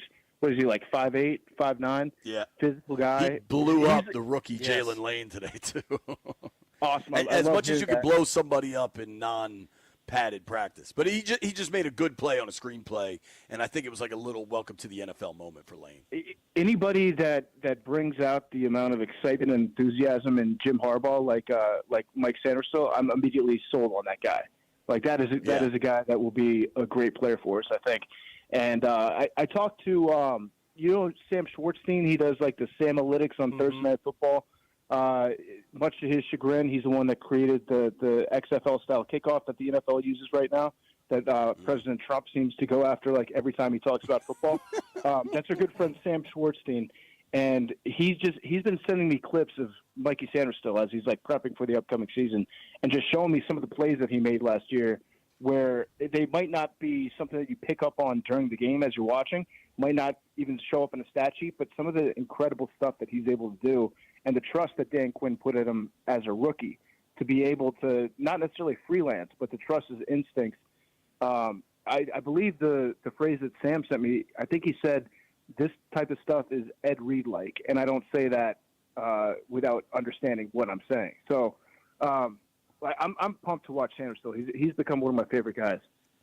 What do you make of the age of this team? One of the oldest teams in the NFL, if not the oldest team in the NFL. But I was telling JP earlier, I mean, you're watching practice today. Von Miller's lining up against Tunsil. Bobby Wagner had an interception. You watched last year, Zach Ertz catches the touchdown that sends you to the playoffs. Like, seeing some of these vets in this uniform is pretty cool, but vets that can still produce too. Yeah, so what is the age? Is it like 27, 28 average? Yeah, 27.2 or something. Yeah, I mean, when you say it like that, it doesn't sound that old. 27 still, from a 40-year-old guy, that I would kill a man to feel 27 again. But yeah, I think for the most part, the veterans that we have, the ones that were at least on the team last year, they played and they impacted the game. They were actually not liabilities out there. They didn't look slow. Sure, Ertz doesn't look like he has the exact same explosiveness that he did. Wagner might not be as fast as he was when he was 26 years old, but all those guys were plus players for the Commanders last year. And I think that with Von Miller, yeah, he's the exact guy. He might not be an every down pass rusher, but when you get him in the game, the guy still knows how to get to the quarterback. He's going to be able to get to the quarterback when he's 45 years old if he wants to. So I like all the additions that we've made. That's kind of the roster that Dan Quinn and Adam Peters took over. There were a lot of holes on it. There were a bunch of holes, and you had to fill them kind of in a patchwork style. But the people that he's brought in, they've all been impact, even if they're on, like the senior tour level. So right. I'm not concerned about the age in that situation, because the most important position we got a young guy on his rookie contract. If you want to go out there and bring in veterans as free agents, now's the time to do it. Spend that money. Well, I totally agree with you. I also think with the age stuff, Von Miller the other day had a hell of a line about, he said, I could roll out of bed and still rush the passer. Like, he knows what he's doing getting to opposing quarterbacks. But this could be useful for you, PFT, when the haters come at you about the age. Think about this. If you are just averaging out the data, Josh Johnson, who ideally never takes a single snap this season, is 39 years old. Like, he is driving up your average age so significantly. Tress Way's 35. Tyler Ott is your long snapper at 33. Mariota's 31. So the number of players, not that Tress and Tyler Ott don't have a real impact, but like between Mariota, Johnson, Ott, and Tress, you know, they drive up the average age so significantly, and they probably, if everything goes according to plan, play like 4% of the snaps on the season. So it's a little convoluted. That's all I'm saying. Yeah, and listen, Tress Way, I would let Tress Way punt for the team until he was 50 years old. That guy, I love watching Tress play. I'm not concerned about the age. I'm really not. I think that with Josh Johnson, he's 39, he said. Here's the one thing about Josh Johnson. I just want him to get like a 2-year contract as a backup somewhere. I want that guy to find a place where he can actually buy a house instead of just renting one, because that dude has played for every team in the NFL. He's played here at D.C. Multiple times. But if you look at his career and how he's been traveling around, like he gets to places and he stays there for 8 months and then he leaves. And he's had a great career in terms of making money as a backup quarterback. I just always wonder, why has Josh Johnson not ever been able to get like a 3-year deal as a backup quarterback somewhere? It seems like he should. Well, I'm curious, PFT. I was listening to my guy on the Infinity Sports Network the other night, and he said if he could have a career, he wants it one of two ways. He either wants to be in one spot for his entire career so he's a legend, or he was talking about Rich Hill. He's like, I want to play in every city imaginable over 20 years. Do you agree with that? Yeah. I mean, that would be fun, too. Get to go travel around, see the world a little bit. Maybe go play in Europe for a couple of years, too. It's not bad, but I think that, like, you know, as you're growing up and you're getting into your 30s, it would be nice to be able to live in the same city for 2 years at a time. Like, he's had a wild career just bouncing around, and he's a good backup quarterback. Like, I've seen him get in games and be effective at times, so it's probably too late for him to get, like, a big multi-year deal as a backup somewhere if he's 39 years old. I just want to draw attention, put some respect on Josh Johnson's name. I covered Josh Johnson's only win as a starting quarterback in Jacksonville in 2018. It was a hell of a ball game. PFT, I wanted to offer you something. Okay. Maybe they've sold these before. It looks like the first time to me. You know the big, I don't know if you call that a straw hat. Like, you know, remember at Mortal Kombat, I think, the hat that Raiden wore? Like the big triangle hat? You know how Cliff Kingsbury basically wears one of those? Yeah. On the practice field? They're selling those. And I wonder if by the time you get here next week, they might be sold out. Can I get you one of those, just as a thank you for all the radio hits over the years? Yeah, absolutely. I would want one of those things. That might be something that Cliff brought back from Thailand when he went on his indefinite excursion there a couple of years ago. It might be. One other thing I wanted to bring up, just as an AWL, I have not. I'm saving the Scotty interview for my ride home, because. PFT, I don't know if you're aware of this. The DMV just got a major award. What's that? We now have the worst traffic in the country. We've overtaken LA. The DMV, as per Consumer Affairs, the Washington D.C. area has the worst traffic in the country. Number one, baby. Aren't you excited? We did it, guys. I'm pumped about that.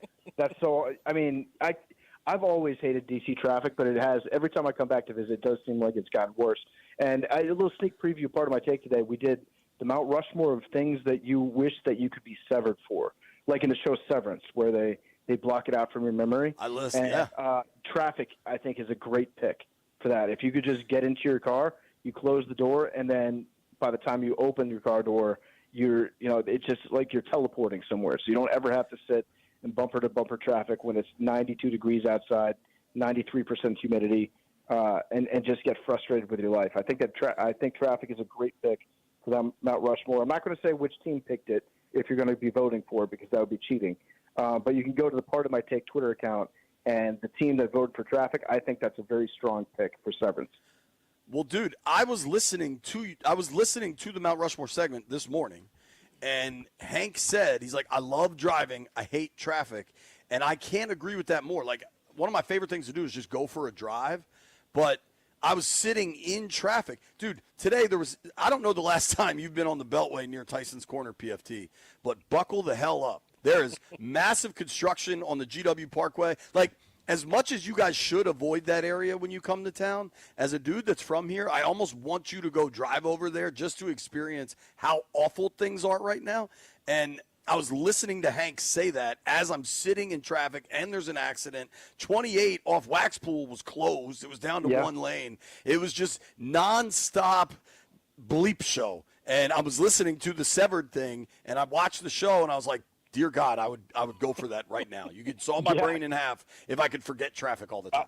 Anytime there's traffic around that part, I always assume it's just a line for on the border. People are just trying to get those that chips and that salsa, which is probably worth the wait. But, also on part of my take today, JP, I know that you're a golf guy. Scotty Scheffler is on the show, and he breaks some pretty good news for us about Fartgate at the Open Championship last week.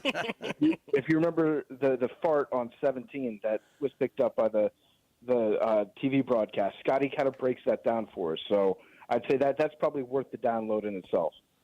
Dude, it's gonna take me, no lie, probably 90 minutes to get home, even on a Friday, just because of the mess that Tyson's is. And I waited on the Scheffler interview to listen to that on my ride home. I want to let you run, PFT. We appreciate the time. I do want to say Time Magazine is full of bleep, and they have no idea what they're doing in podcast rankings. Yeah, the top 100 podcasts of all time. And I honestly do not care that they don't put, like, Pardon My Take up there. Whatever. It's an arbitrary list. But it was very funny that if you're doing the 100 most influential podcasts of all time, that you don't have, like, Joe Rogan up there. So, like, no matter what you think about Joe Rogan, to not include him in the top 100 podcasts ever. Yeah, exactly. I said, like, say what you want about Dan Bongino and his ever-evolving stance on certain crimes, but he did podcast his way into becoming the deputy director of the Federal Bureau of Investigation. So like, there's a lot of people that they left off the list that kind of made you scratch your head. But, yeah, shout out to the Tennis Podcast. The Tennis Podcast, one of the top 100 most influential podcasts of all time. So they got a new listener for me. Hey, man, National Sports Podcast with AWLs around the world. We appreciate you, PFT. We'll see you next week, man. Yeah, see you next week. Go Comets. All right, looking forward to it. See you, buddy. That's the great PFT commenter. Hysterical. If you don't listen to Pardon My Take, I don't know, you live under a rock or something, download it. It's really good. And wherever you download your podcast, you can also get B. Mitch and Finley. Did you know that, Toby? I did know that. I'm going to have to listen to that Scotty Scheffler interview. That sounds right up your alley. Fartgate. Fartgate. If you hear any farts while we're here in the tent, know that it's Toby. Mitch Tischler at noon.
This sports update is brought to you by Oarsman Chrysler Dodge Jeep Ram of Alexandria. Let's ride together.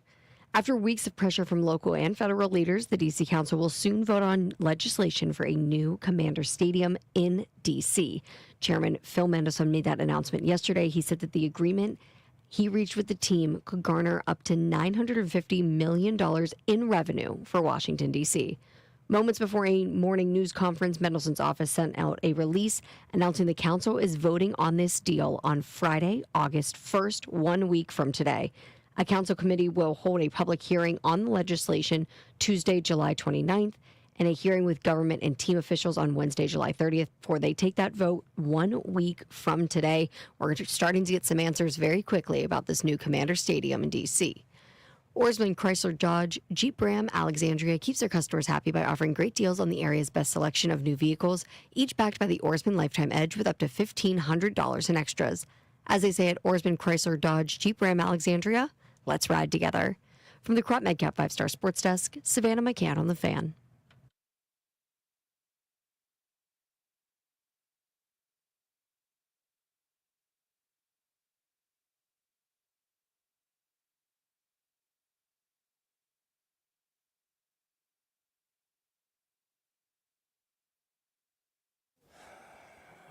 When I walk on by, damn, she fly. I hope everybody's watching on the stream because Toby's dancing.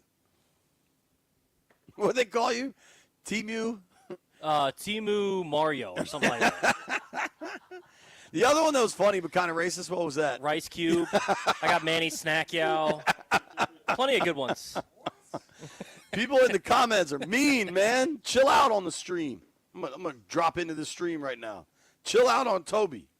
Bang. I'm writing it good. in all caps, too. It's all in good fun, I think.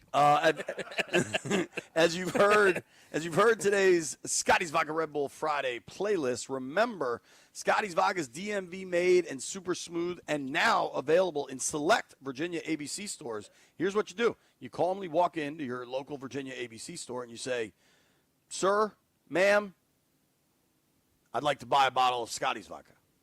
You got that, Toby? Yeah, let me mark that down. Have you ever had a drink of alcohol? No. Ever? No. How old are you? 26. Damn, dog. I had like 10 years on you by that point. Sounds about right. All right. If you missed any of our interview with PFT Commenter, it was great. It was fun.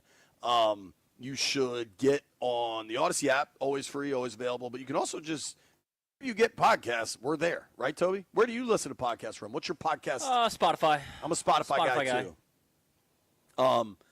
What is the biggest podcast app in the world, you think? Spotify? Apple? Google? I don't know. Maybe Apple? Landfill, what do you use? Apple.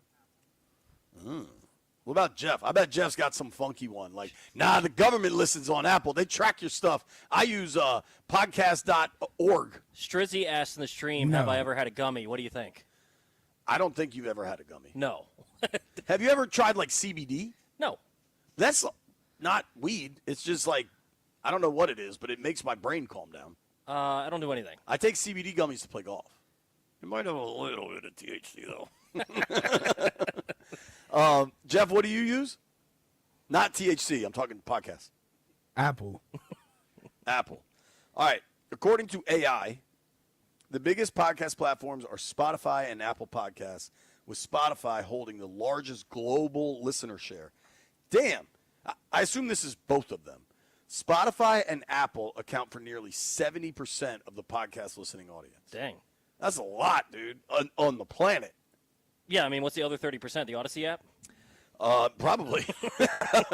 According to AI, web browsers, Buzzsprout, and Castbox are also popular. I've never heard of those. Me either, but now we have.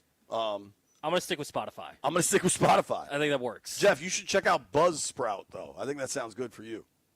Landfill wants one of the Cliff Kingsbury bucket hats. Jeff, would you rock one of those? Say that again. You know the hat Kingsbury wears on the sideline? Like, I don't know what you call that. It's a big straw Yes. hat. Yes, I would It's- rock that one. I kind of think I might. I think I'd look good in that. And Yeah. when I'm at the It's beach, cool. I like to – my go-to at the beach is hat, shades, T-shirt. Like, my arms and legs get very tan, but I try to keep my shoulders and my back out of the sun just because I don't like getting burnt, honestly. You want the golfer tan. I mean, I kind of have it. Not like a golfer, but I kind of have those tan lines. Yeah, Grant was making fun of me the other day for wearing a bucket hat, going full Logan Paulson with shades and a bucket hat out here. I feel like you can do it at training camp. And the beach works. But other spots, it's a little bit weird. But you can wear whatever you want at training camp in terms of hats. Bro, training camp is so hot, you can wear anything you want out here. It's hot out here. I underestimated how hot today was going to be. Like, I knew it was going to be hot because they moved practice up an hour. It was way hotter than I thought. When we first walked down there, it felt pretty good. It was like, oh, I get why they moved it up. And then within 10 minutes, it was just straight oven. Yeah, miserable. What do you think the impact for Jaden is having – like, we've seen his relationship with Bobby and how close those two are. What do you think that means now adding Von Miller? Yeah, I think it's interesting to learn just from a edge rusher some differences in what ways that they're going to be doing things. But I think just having both of those guys around and being able – I'm interested to hear what the conversations would be like between Von and Bobby, just working through the defensive side.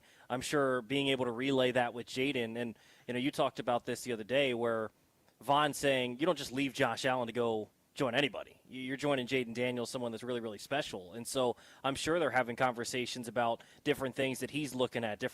Anytime you can get veterans that are that experienced at different parts of the football field, and I'm sure he's picking Marshawn Lattimore's brain as well. Like, that's one thing that Jaden has done a fantastic job of in his full year last year and now training camp of his second year, is he's always talking to those defensive guys, trying to figure out, hey, what'd you see here? What are you doing here? How can I be better about this? And I think you saw that translate last year as the season went on. His relationship with Bobby Wagner, I think, was huge in that. And I think just adding more guys with that, I don't know that we'll see specifically what it does, but there's no way it doesn't have an impact.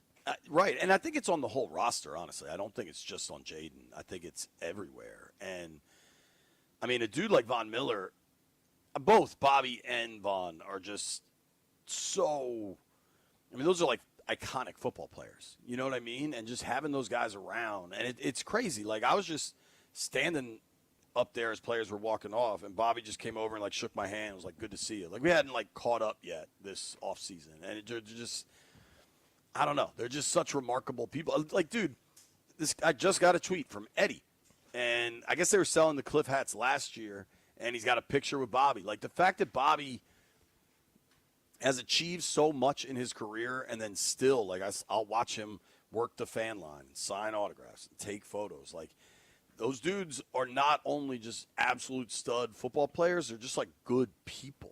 You know what I mean? Yeah, I mean, that's something that they've done a really good job of in terms of the guys that they brought in over the last couple of years is just a bunch of good dudes. On top of being good football players, being good leaders, helping guys around the locker room, but the guys they brought in are good people. Like, it was something we talked about with the draft class last year, right? All team captains at one point or another. They kind of did similar stuff this year, bringing in different guys, and I think it creates kind of that, what we were talking about earlier, where everything's done with a purpose when they get out on the practice field. I think that's part of it, is you have leaders that go out there like a Bobby Wagner that has that name recognition, that pedigree, that resume as a football player, and he's going out there and busting his butt. Then how the heck can first-year linebacker Kane Medrano not bust his butt, right? Like, right. Bringing in a bunch of guys that work together, help each other out, and get better as a football team, it's kind of refreshing to see that here. Totally, man.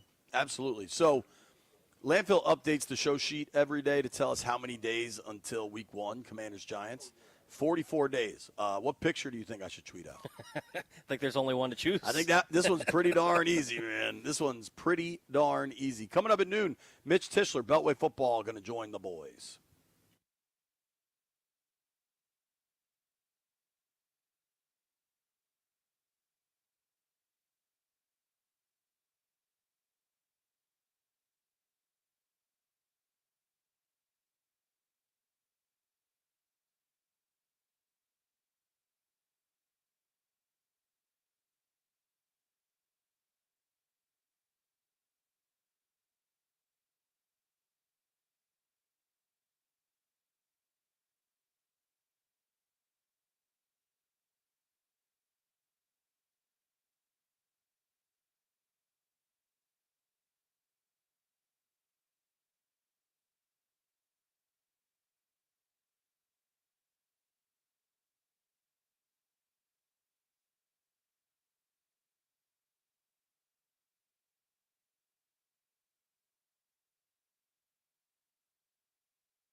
B. Mitch and Finley, 106.7 The Fan, live in Ashburn.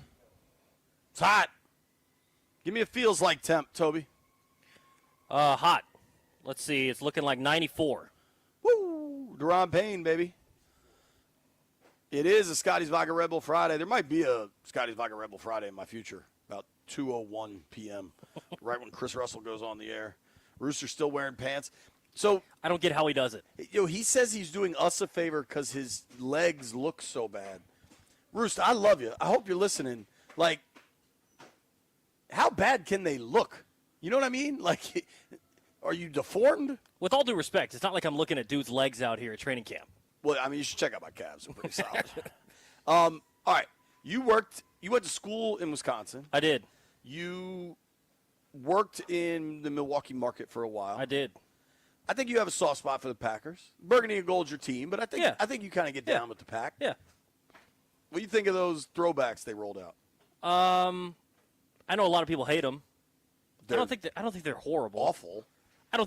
They're better than some of the ones that they've worn in the past. Remember the navy blue one they wore with the yellow circle in the front? Yeah. Those are horrible. Really, anytime they wear navy, I don't really like because it's green and gold. But I think the helmets are dope. The look of the Trying to look leather like helmet. the old leather helmet. Yeah, because Illinois wore a uniform last year that kind of looks similar, honestly, with the navy blue jersey, the brown pants, and then that helmet that's painted to look like a leather helmet. I think the helmets look dope. The jersey, at least it's not anything wild. It doesn't look like the Packers, though. You're right. The jersey's actually pretty simple. I don't mind it. It just isn't. It doesn't strike me as the Packers. Correct. It's blue. Yeah, it doesn't feel like them. And, I mean, let's be real. No one was around to watch them in, what are they, 1920s classics? You better be careful. Some person's going to call in and be like, oh, I was around in 1920. All right, a couple of people were watching them, but a couple of people, not many. Of the throwbacks that have been rolled out, I mean, the Skins ones, to me, are by far the A+. ones, right? Like, and it's crazy that, unfortunately, those have to be the throwbacks. They should just be the jerseys, especially the white ones, because the new white ones are god-awful. Awful. The new white jerseys are worse than the name Commanders. Well, and you know what's funny, JP, is I wonder if the whole Commander's name and everything would be a little bit different and how it was received if they just kept the uniforms. Right. Like, if you just kept the you could have uniforms? just kept the uniform. You could have even kept the helmet with the numbers on the side. Yeah. Or You know what even I mean? throw the W on the side. Right. Like, I don't know. It's just, it's funny that everyone's like, this is the greatest thing ever. And JP, all they did was take the 80s uniform and throw the W where the logo was. I know. It's like, wow. So avant-garde. Provocative. As far as bad throwbacks go, I also like the Bucks brought back the creamsicles. I Yep. think those are dope. Those Giants ones are just awful. I like those winged helmets. The helmet's not bad. But, yeah, those were horrendous. The worst one that I can remember when the Steelers wear the Bumblebee uniforms? Yeah, bad. Those were horrible. The new Steelers ones are bad, like the black vertical stripes. Yes. I pulled them all up. Some of these don't look that different. Like the Chargers, like, oh, we rolled out a new one. Like, I don't know. Those remind me of LaDainian Tomlinson, the Navy ones. Yeah. The Skins ones are by far the best. Who else rolled out a new uni? The Saints one's good / fine to me. I think the Bills going back to the red helmet is awesome. Jim Kelly and the K gun. I just saw they're wearing them like just week 18. They should wear those more often. Like, I get that they're kind of saying goodbye to their new stadium or their old stadium for the new one. That's kind of cool, but make that a part of the rotation. I think those look good. Yeah, I'm with you. I think, what is the deal with the Browns thing where the person fell off the boat? That was staged? I heard that was staged. I don't know. It sure looked a little bit staged when you saw the video after the fact get posted, and the video was definitely fine still while the dude was underwater. Now, I know some phones are waterproof. I don't know what exactly the technology I think most can handle phones now. are waterproof now. But I don't know. It didn't look staged. So whoever was doing a good job of falling off, if it was staged, it didn't look staged from afar. But maybe it was. I thought I heard that. I could be completely wrong. Speaking of bad uniforms, those are horrible. The all brown with the brown helmet. I know some Browns fans, and they are super loyal, and that fan base has been through everything. That organization's god-awful. But to me, just the entirety of the Browns unis are terrible. Like, what do you point to as the good one? I don't mind some of the throwback ones where they get the what is it, like That the little shadow creature thing? No, like the shadow look on the numbers, kind of 49ers throwback lookish, where it's got like the shadow or whatever. I don't even know what to call it, but I don't mind some of those. Like the block lettering. I think I know what you It's mean. a weird color scheme to try and make a good uniform when you're going with brown and orange. Yeah, dude. Like you're called the Browns. They try to create that weird mascot thing. The elf. Yeah, dude. I couldn't. I support the good people of Cleveland. Shout out to Northeast Ohio. We've had some fun in Cleveland. Pete Haley once ran through a fountain. Like everything involved with the Browns operation is trash. And I'm sorry. Have you heard the rumor? I think I asked B about this. Have you heard? Cowherd talked about this. The rumor. So Jimmy Haslam's the owner. He's a big SEC guy. Jimmy Sexton kind of runs the SEC as an agent. Apparently, there's some rumor that Haslam is trying to get Arch Manning and Nick Saban for next year to Cleveland. I have not heard that. The way Archie ran Eli's draft situation career, run away from Cleveland. Run away. Yeah. As long as Haslam's running that operation, check please. By the way, you talk about Milwaukee, part owner of the Bucks, Jimmy Haslam. People out there hated that when that happened, by the way. I wonder why. Landfill, what's your best and worst of all the throwbacks we've seen unveiled? Those Packers are pretty terrible. You think those are worse than the Giants or the Steelers, though? They're all pretty terrible. The your Steelers, best? the Steelers have some really, really bad ones. But at least the Giants and the Steelers are their colors. Like Yeah. the Steelers are still black and yellow. The Giants are still blue and red. Like I guess that was the Packers' original colors back in the day with like Don Hudson or whatever. I have no that's idea. a deep cut, Don Hudson. I think in the movie Cars, Don Hudson's like the dude that teaches. Doc Hudson. Oh, pardon me. I was close. Pretty close. When we return, Mitch Tischler joins the program.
This sports update is brought to you by the Reynolds and Power Home Team, Keller Williams Realty. The Nationals travel to Minnesota to take on the Twins for a 3-game set, 8:10 p.m. right here on The Fan. You can listen live as Mackenzie Gore takes the mound for Washington in Game 1. Even with their ace on the mound, there is someone else you should be watching for in this series, and it's Brady House. He's 13 for 38 with 3 doubles, 2 homers, 5 RBI over his last 10 games. And his defense has been so stellar. He's making those hard plays look so easy. Speaking of baseball, the Seattle Mariners acquired first baseman Josh Naylor from the D-backs late last night, kicking off Major League Baseball's trade season.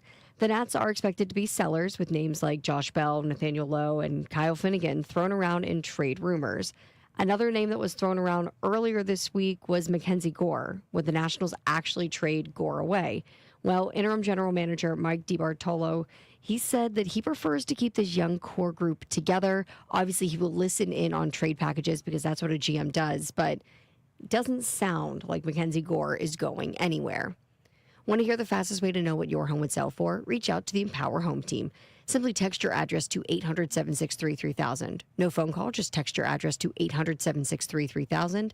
That's 800-763-3000. From the Crop Metcalf 5-Star Sports Desk, Savannah McCann on The Fan.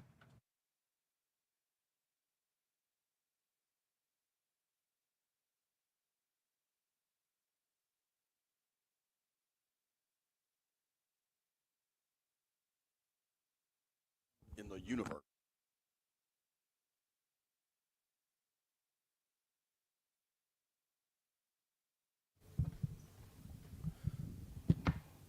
Beamish Finley, 1067 The Fan, high noon in the District of Columbia.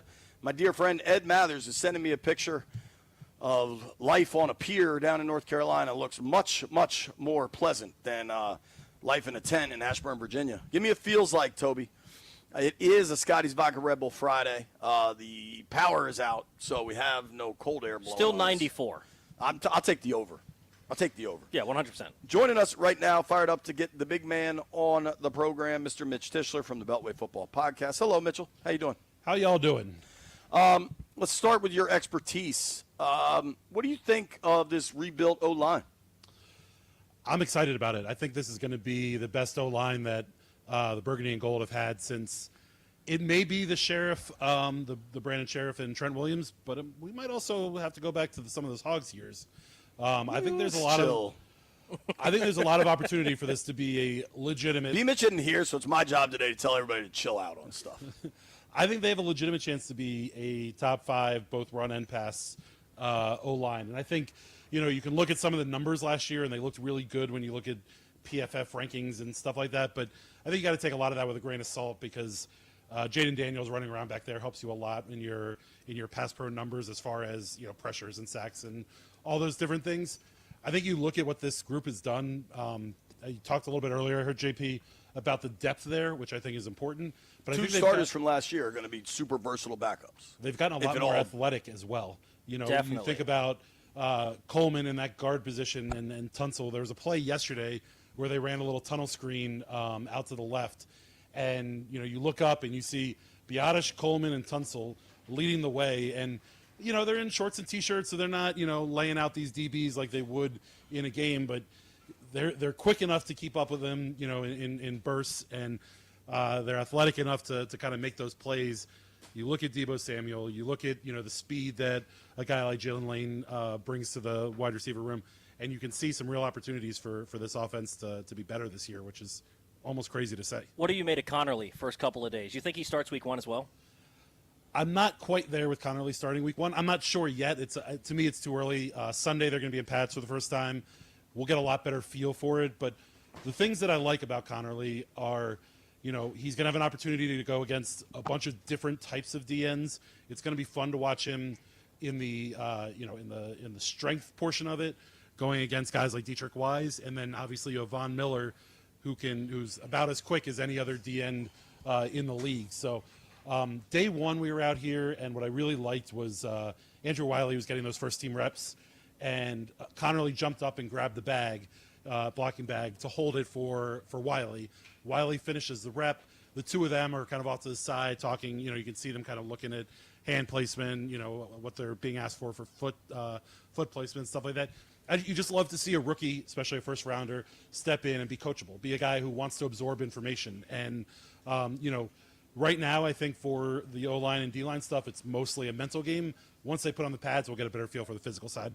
Dude, it's silly, but I remember the thing with Connerly in, I think it was rookie minicamp, but it might have been OTAs, when they were doing the big ball they use for offensive line footwork drills, and they needed it, and he just ran over and got it and brought it back and was dribbling and went behind the back. It was silly, but you saw kind of the work ethic, the attitude, and the athleticism in a brief flash. And Kingsbury ain't leaving notes on general managers' desks all that often, The only thing I'll say about that note, JP and Toby, remember, Ron Rivera had we can't wait to draft Emmanuel Forbes. So, I don't think they're playing that kind of PR game anymore over here in Ashburn, but you got to take it with a tiny grain of salt. I will not make a comparison. I will disallow that comparison. I also wonder how many of those videos Ron made driving around. That was the point I was making. Ron was deep in the content game. Cliff doesn't give a rip. I mean, I tried. I'll pull back the curtain. After the Connerly pick, there's various ways to make requests, right? You can just say something to PR as you walk by. I sent a real email to try to make sure that it could be forwarded on, and everybody said, I was like, yo, this is a really cool story. Can I talk to Cliff for 5 minutes? I think this could be really neat. And it was respectfully declined. So that was not a content play. No. When we got a chance to talk to the coordinators and stuff and coaches, I asked Bobby Johnson about it, and he's like, oh, I saw the video. He's like, and he kind of gave a wry smile. He was excited about it. I agree. I don't think it was a content play, but it also when I saw the video come out, I immediately thought about the Emmanuel Forbes thing, and I was like, all right, let's I'm going to pull back on the excitement about this guy, but I do think that I am excited about what he's done out here the first couple days. Sunday really is going to be the first day to get a good feel for who he is. We were talking about this earlier. What's your big takeaway first 3 days of camp? I think there's a number of things. I heard you guys talking a little bit earlier. JP was mentioning the Mikey Sainristil play where he kind of blew up Jalen Lane trying to make a block on a quick receiver screen. I think that corner room, if we can see that Marshawn Lattimore is healthy and able to play, I think that corner room could be a nice surprise for this defense, because if you're able to kick Mikey Sainristil back inside to where he's most comfortable, I have no doubt that he's going to be extremely successful there. We were out here today, and he picked off a Jaden Daniels pass that was tipped by Quan Martin, went running down the sidelines, was high-stepping like Dion on his way into the end zone. And I realized, I was like, we're 3 days into camp, and I haven't even thought twice about Mikey Sainristil. And I love the fact that this team has a corner that you're not, there's not corner angst like there was with edge angst earlier in the offseason. And I think Mikey Sainristil and hitting on a pick like him goes a long way towards making you feel comfortable with what the secondary might look like. Talking with our friend Mitch Tischler here on the Rude Guest Hotline. Rude makes the most reliable and dependable HVAC equipment in the DMV. I cannot wait to get home to my Rude house, and it's going to be Lauren. You know what? Lauren, you don't have to turn it down. I can turn it down on my damn phone. I'm cranking that thing to 60 when I walk in the door. For what it's worth, I'm not going to question Weatherman Toby Altheiser over here, but I think it's Alberhauser. Oh, my bad. I think 94 degrees is what the actual temperature is. I think the feel like is 110 right now. Yeah, Toby. I'm just telling you what Apple's telling your me. Team US phone. We got 92 right now. Feels like 106. Yeah, Toby, you are hey, man, underselling it. Dog. This is what mine says. Team U iPhone. Well, yeah, this is Apple's fault, not mine. I like blaming Apple too for a lot of things. Yeah. You mentioned edge angst, and edge angst was running rampant for some time. They signed Von Miller. Where's your edge angst now, or is it gone? So I didn't have a lot of edge angst once Dante Fowler left, because I like the fact that they signed a couple of these bigger D linemen, because to me the much bigger issue last season was stopping the run. They were a bottom 5 team in stopping the run. They didn't do a good job of setting an edge. They didn't do a good job of reining in running backs. And quite frankly, I'm more concerned about this team stopping the run because I trust a Jaden Daniels, Cliff Kingsbury-led offense to win a shootout against just about anyone else in the NFL. I think you're right there. All right, let's circle back to a discussion we had on the podcast that I told you I thought you were wrong, and you haven't backed off it. Where are you at with Terry? You still think this is, like, at this point, a cataclysmic mistake? I think it's trending towards a cataclysmic mistake. It'll be, if they get the deal done and he's here and he's happy and playing and all those different things, maybe not as much. I know you hate this idea that I threw out there, but if this thing ends up going further south with Terry, I think this is the biggest football blunder that this team will have had in the last 30 years. And the reason I say that is because that's madness. I know you do. The reason I say that, though, is because this is one of the first times, really the first time, that this team has had realistic aspirations of playing into February and playing out in LA in a Super Bowl. And I think Terry, you have to have Terry to really realize those different things. Yeah, and I think the other part about it, because I would say I'm more Mitch's side, maybe not as far, but I'm more That your is the side. biggest football JP. mistake in 30 years? I'm more that I'm not necessarily You remember fully when they on that side. Traded up for Desmond Howard and let Gary Clark go I to understand Arizona? that, but to Mitch's Albert point, Hainsworth? those teams weren't going anywhere. You were right? hoping those The teams were going to 92 be team was somebody. defending Super Bowl champ, and they decided to draft that's Desmond before, Howard. That's before my lifetime. Also, 92 was more than 30 years ago. I'm that's not a good math math guy. right there. I just think that's But I don't know so unnecessarily hyperbolic. I just think when you look at where this team is at currently, I don't think this was the move to do this. Because I understand this is his first real negotiation with this team. I get that. So you're kind of trying to set the precedent of how you're going to go about these negotiations going forward.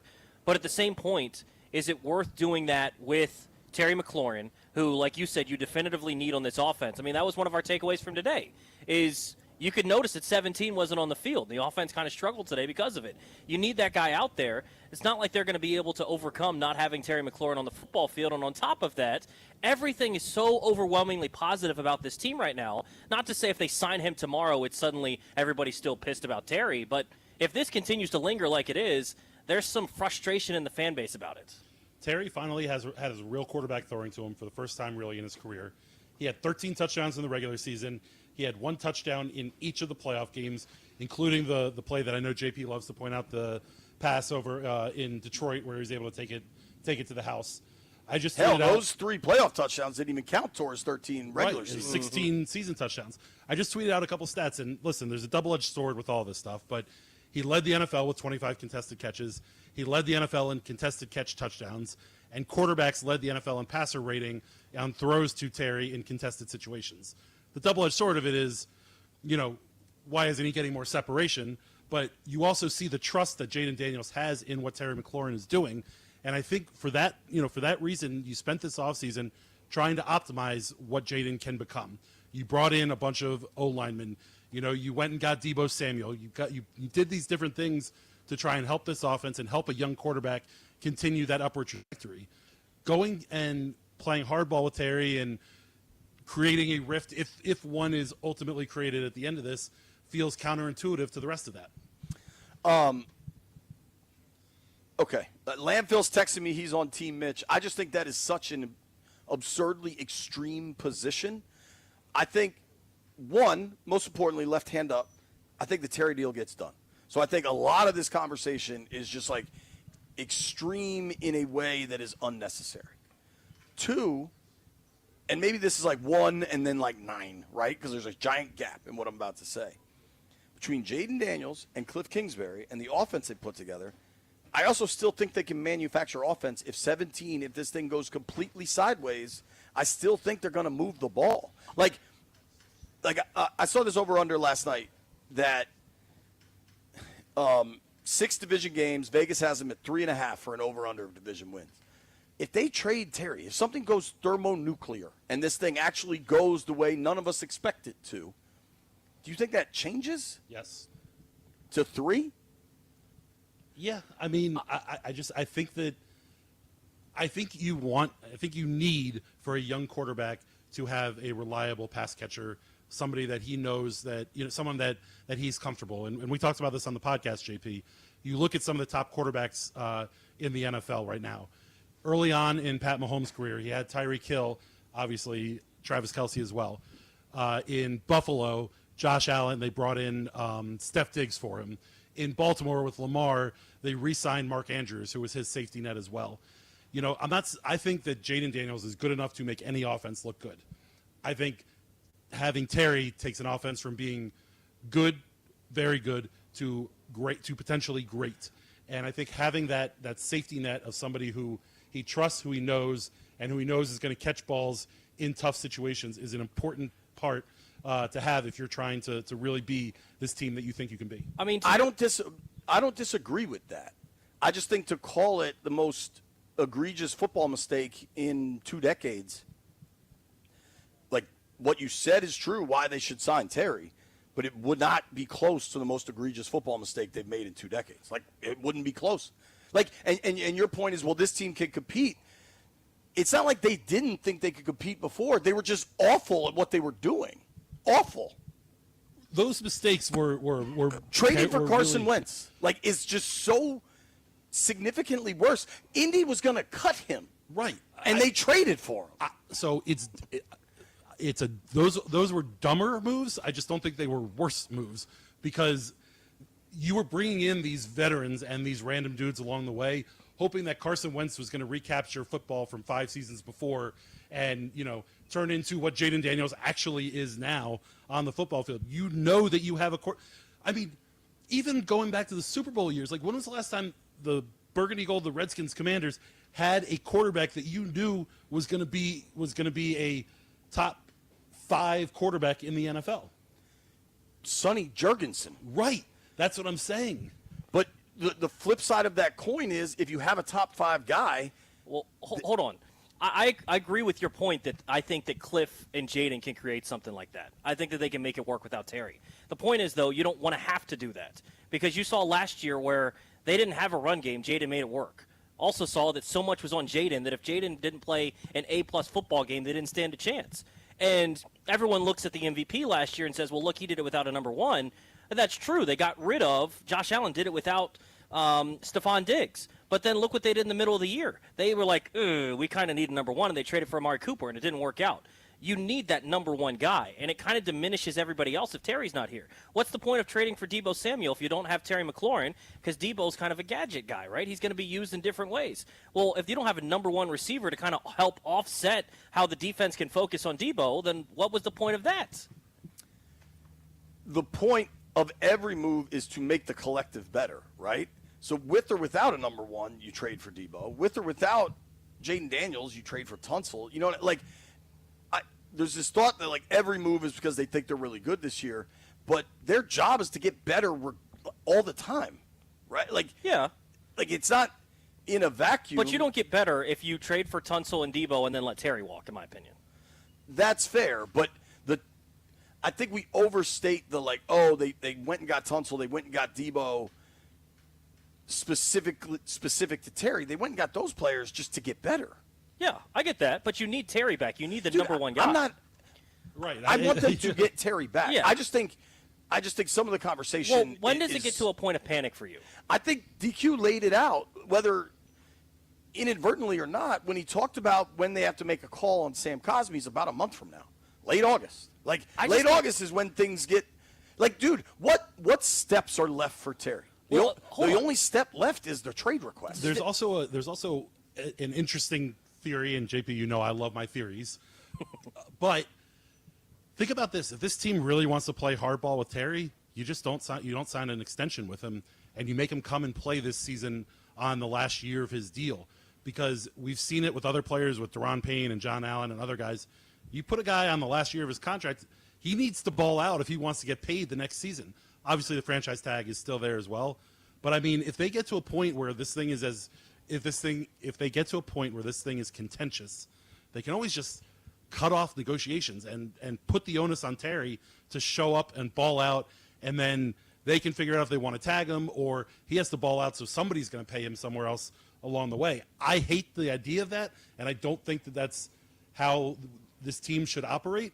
But it's not the it's if Terry shows up and plays and is not playing out at the end of his contract, it's not the end of the world. I just don't want that to get to a point where it continues on, and say he does eventually sign, or they do what you're saying, and he eventually suits up for week 1, but I don't want it to be something where you're watching the first 5 weeks like, oh, Terry's on a limited snap count, you don't want him to pull a hamstring, all that stuff. I don't want it affecting the early part of the season, because you want to come out of the chute red hot, right? And you want to have a good start to the season because there are higher expectations this year than saying, hey, can we get 7 or 8 wins? You want to start well, and I can't have Terry in a spot where you're still working him in, and now it's the middle of the season, and now you finally feel like you're off and running. I think that's fair, dude.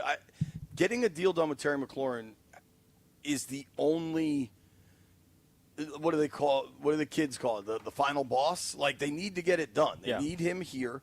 I think, honestly, you saw it today. B said it yesterday. Like, there is something missing when you're watching. And I think, especially with Noah Brown kind of working his way up.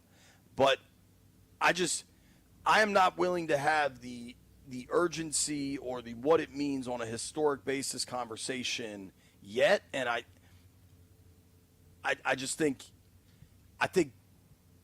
to start, I don't think we need to be too hyperbolic surrounding the situation.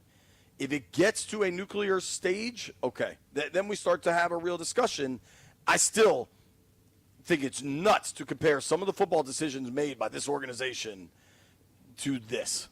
To me, it's just banana land. And I get that they're good now, and you want to press the gas on being good, but some of the decisions made were so freaking awful that I don't think there's a comparison. It's fair. We can agree to disagree. What's your favorite Sean McVay quote? Attack success. I wish I was on the stream. You'd see my my MJ shrug going there. But yeah, that's where I am with this. I want this team to continue attacking success. And there's so much of what they did this offseason to make themselves better do you have zero pause about Terry making 31, shooting his age? Terry making 31 at 31? Zero. This team is in a good cap situation. I think we all got to recognize they have some pause. Well, very clearly, yes. Yeah, and listen, their job is to try and get the best deal done. Obviously, we all know that. I'm really glad their approach is different than a fan approach, maybe even your two approaches. Right. I'm not writing a blank check to Terry, and that's where I think the nuances in all of this is that, what I like that this group has done is that they're not negotiating this thing in the public. They're not negotiating this thing in the media, which we've seen a million times. Give Terry and his team credit. They're not doing that with numbers either. So as much as we're discussing, good, bad, wrong, right, dumb, smart, whatever, we don't really know what the asks are. We don't know exactly what the asks are on either side. So it's really hard to sit here and be totally team Terry or totally team Commanders.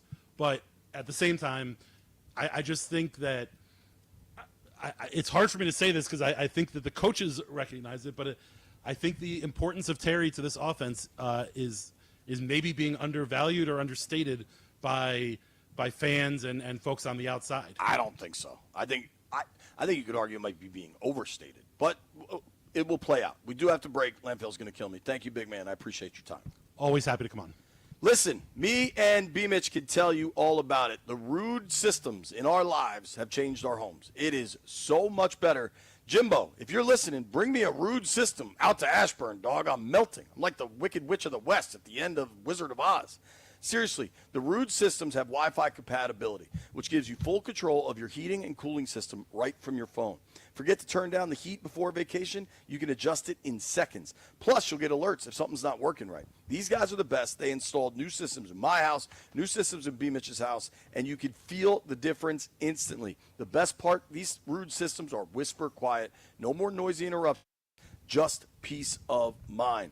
Also, there's serious tax credits, man. You can qualify for federal tax credits up to 2 G's on heat pumps through 2032. Check out rude.com/federal incentives to learn more. Rude makes the most reliable heating and air conditioning products in the DMV. And remember, Toby, if it ain't rude, it ain't right. Bang.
Jets quarterback Justin Fields was back at practice today, but did not participate in any team or individual drills just one day after being carted off the field with a dislocated toe.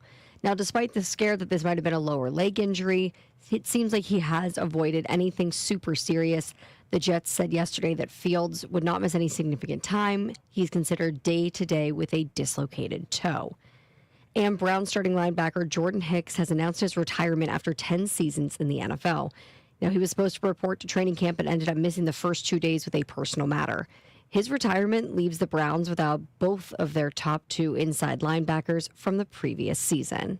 From the Crop Medcap 5-Star Sports Desk, Savannah McCann on The Fan.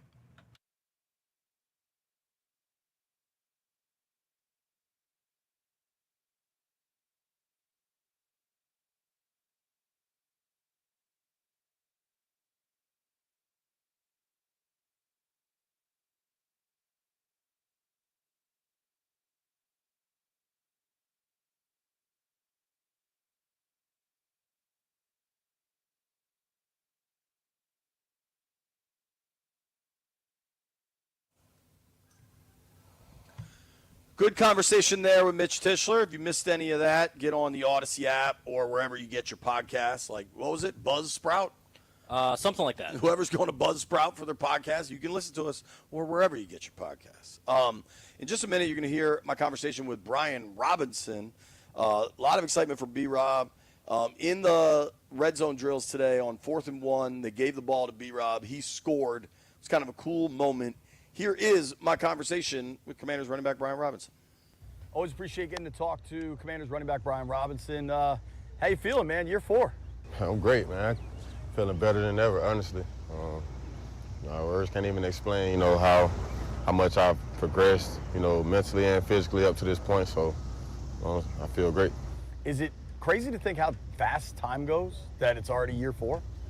Hey, man, it's a lot of work that's been put in throughout that time span, so, I feel every bit of that time, it still goes fast, it's crazy to sit here and think like, am I really in year 4 right now? But I remember being in year 1, going through all that crap and sitting right here in the same spot talking to you, and it's crazy how fast this stuff goes. Seriously. And how different is it now in year 2 of this offense? Like last year you were learning, then you guys have this super successful season, and now you do you get to expand? Do you have to learn again? What's the differences?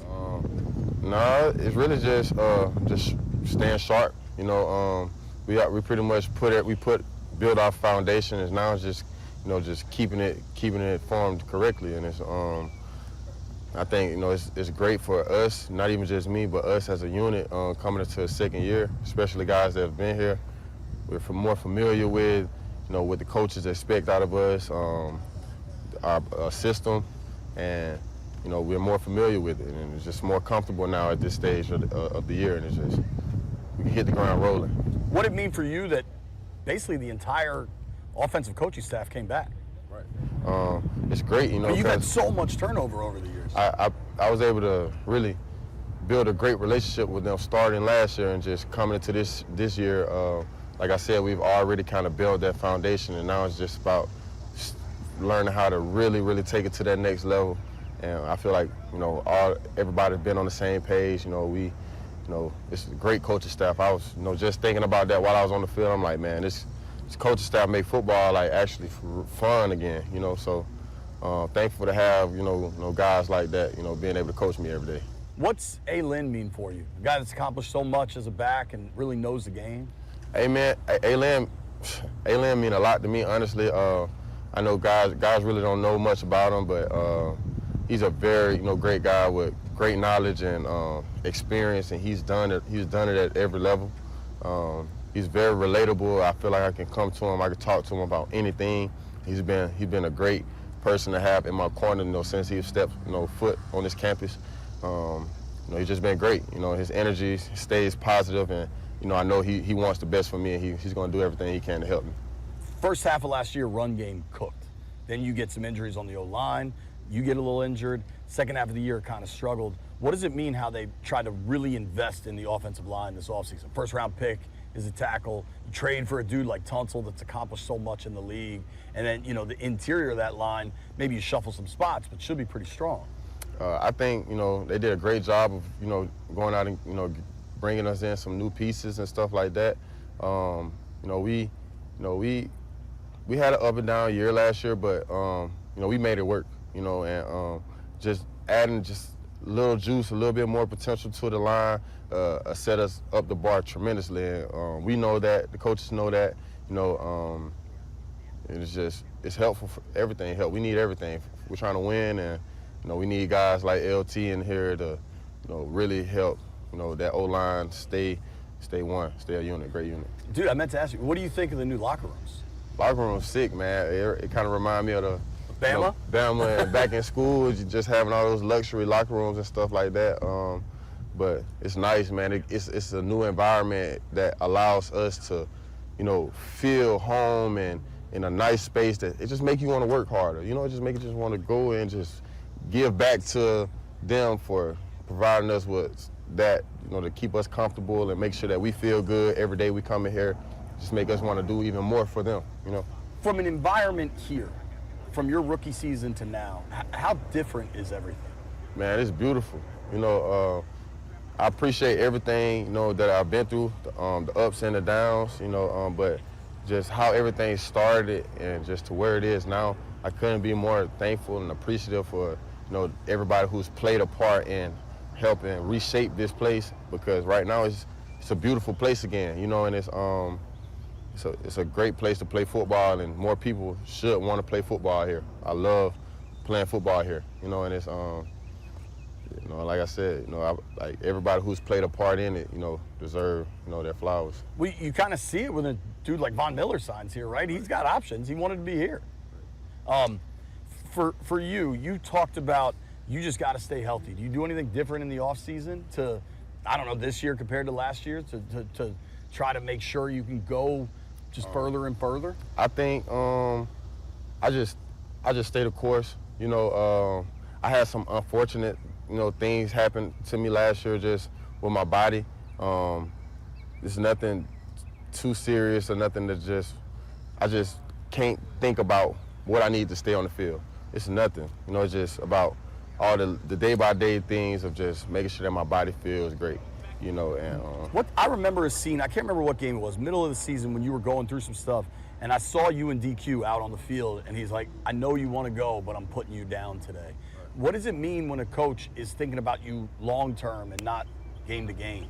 Man, how tough is that in the moment versus thinking about it in hindsight?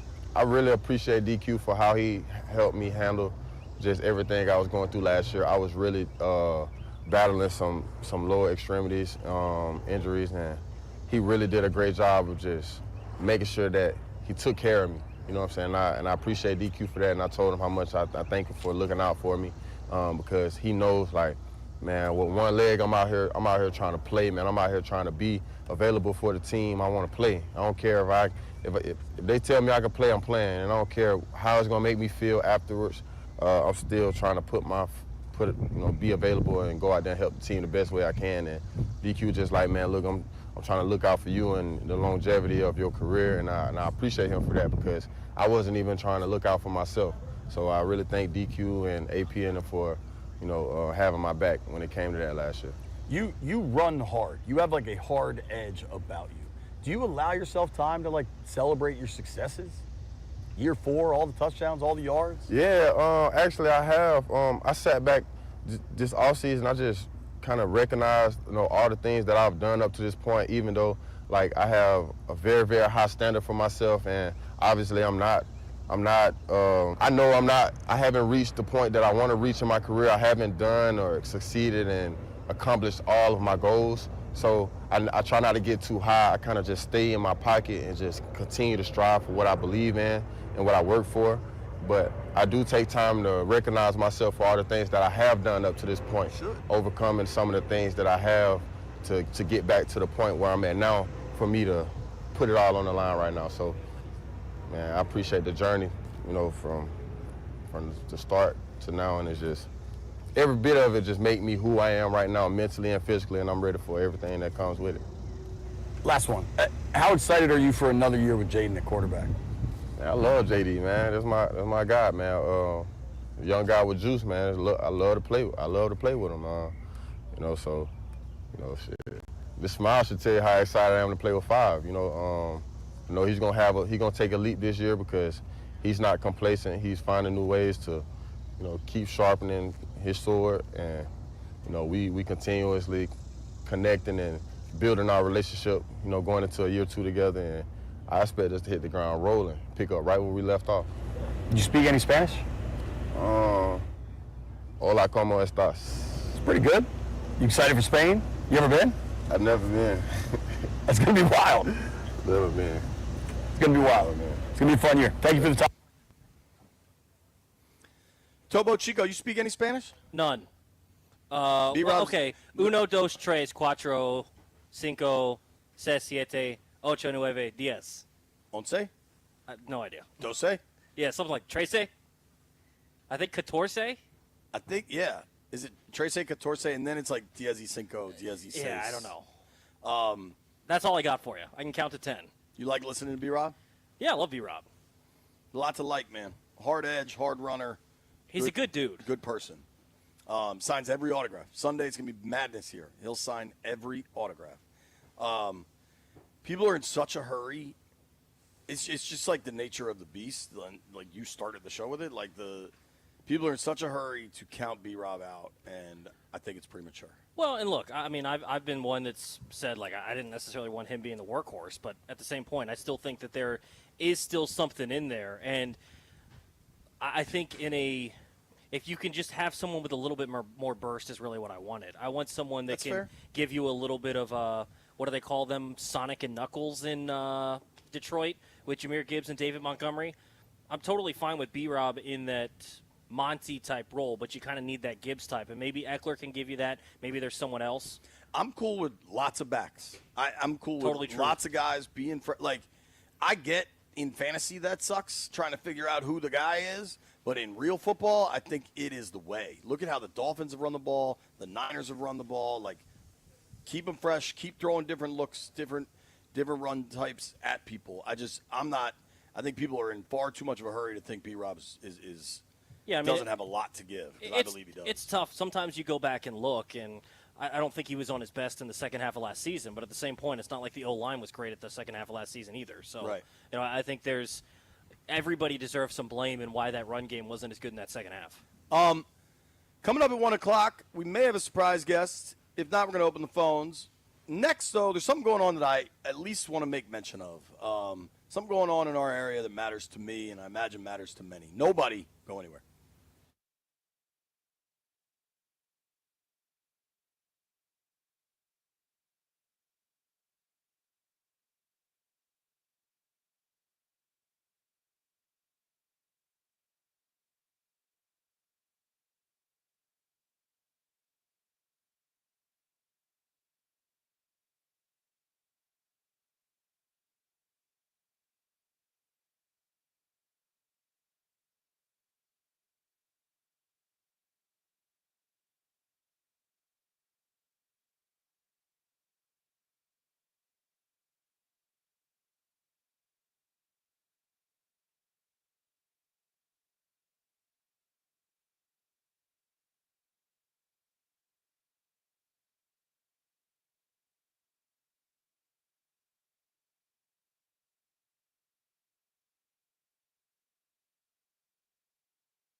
B. Mitch and Finley live, Ashburn, Virginia.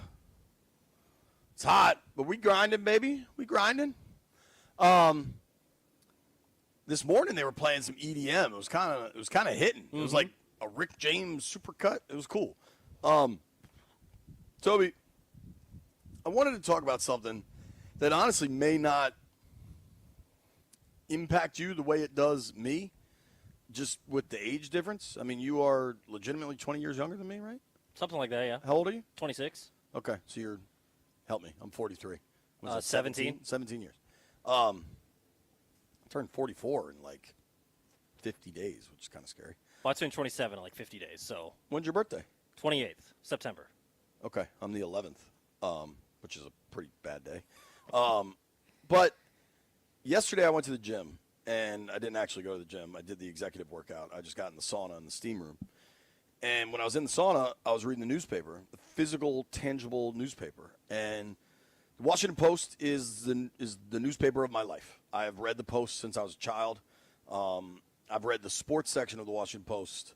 I mean, there's probably a period of time where between Sports Illustrated and the Post sports section, I read every word for 15 years. I mean, since I could read till I was in college, something like that.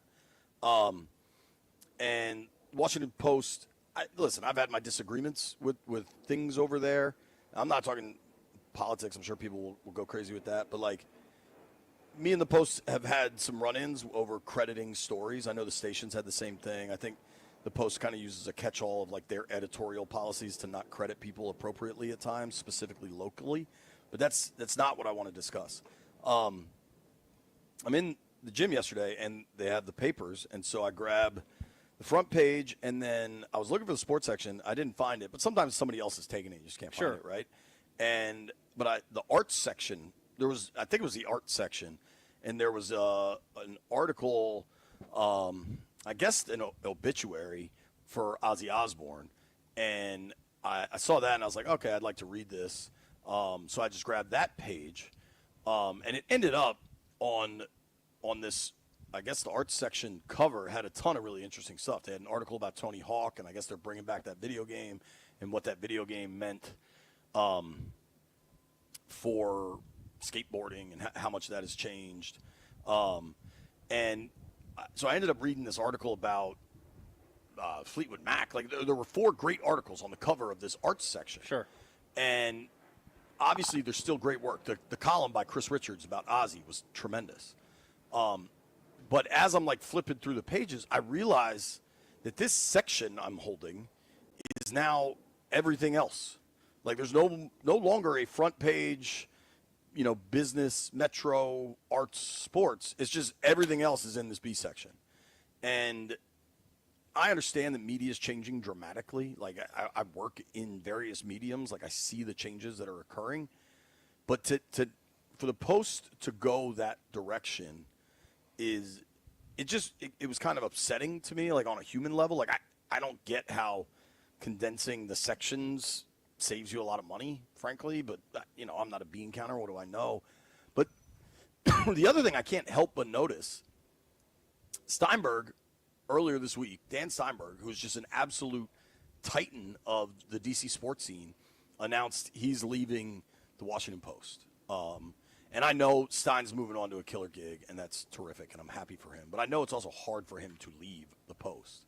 And then I just saw this tweet from Cindy Boren, who may not be as forward-facing as others at the Post, but Cindy's someone I've known. Cindy's someone that was like, when I was a truly just a big-eared blogger, like would retweet my stuff, and it really meant a lot. And Cindy tweeted out, "It's my turn to announce my upcoming Washington Post departure. I've loved almost every minute of it and will remain on social media. Say hi now and then, will ya?" Parenthetically, as I watch sports and go scorched earth on my memoir.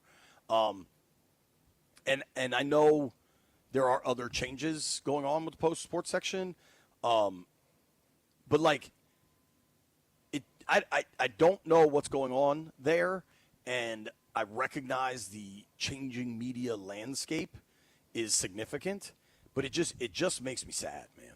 And I don't know if you feel that way. My guess is you never got the newspaper delivered to your house and read it, but a lot of people did, and it just feels so bizarre because this isn't like I've understood when smaller town papers have kind of a lot of them have gone belly up or gone online only, whatever it is.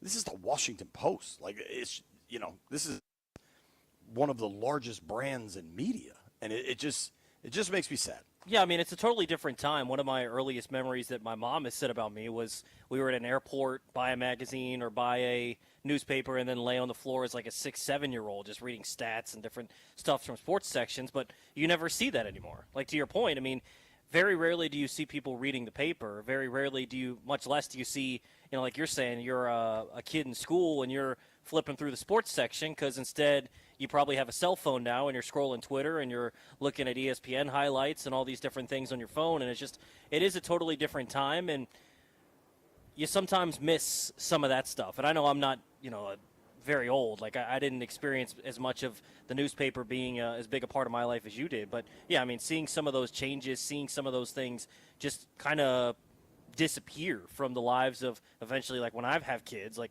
I don't think I'm buying them a newspaper for them to lay on the floor and read through the stats and what happened the night before. And that sucks. It really does.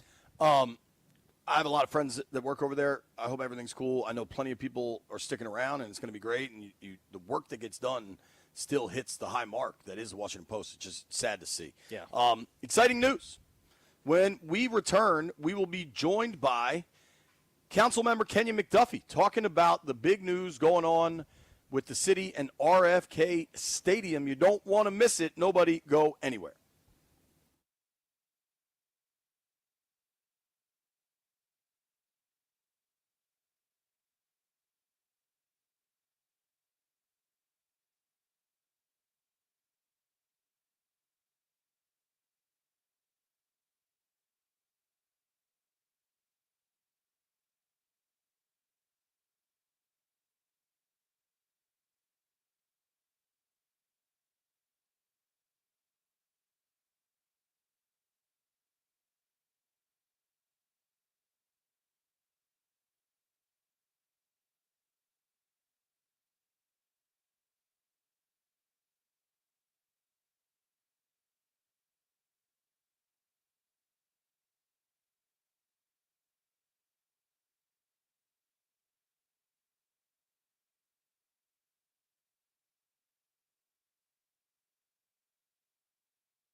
This sports update is brought to you by Oarsman Chevy Buick GMC Alexandria. Let's ride together. All 32 NFL teams have now reported to training camp, so there is no shortage of storylines. First up, the Raiders sent shockwaves through the NFL late last night by releasing defensive tackle Christian Wilkins, who signed for big money in free agency barely a year ago. Their reason? Wilkins had, quote, no clear path or plan for future return to play from a Jones fracture in his foot suffered last season. The Raiders reportedly wanted Wilkins to have yet another surgery, but he resisted. Wilkins has filed a grievance with the NFLPA attempting to recoup $35.2 million in voided guarantees. So the next step, now that that grievance is filed, would be a hearing. And Browns general manager Andrew Berry said yesterday that he's open to keeping 4 quarterbacks on his opening day roster, which is just crazy. They were on display again for their second practice at training camp with Joe Flacco leading the fluid rotation. Flacco and Kenny Pickett ultimately split the first team reps, but Pickett notably threw an interception and fumbled on a snap, so looking like Joe Flacco is starting to look more like QB1 there for now. Oarsman Chevy Buick GMC Alexandria keeps their customers happy by offering great deals on the area's best selection of new vehicles, each backed by the Oarsman Lifetime Edge, featuring up to $1,500 in extras. As they say at Oarsman Chevy Buick GMC Alexandria, let's ride together. From the Crop Medcap 5-Star Sports Desk, Savannah McCann on the Fan.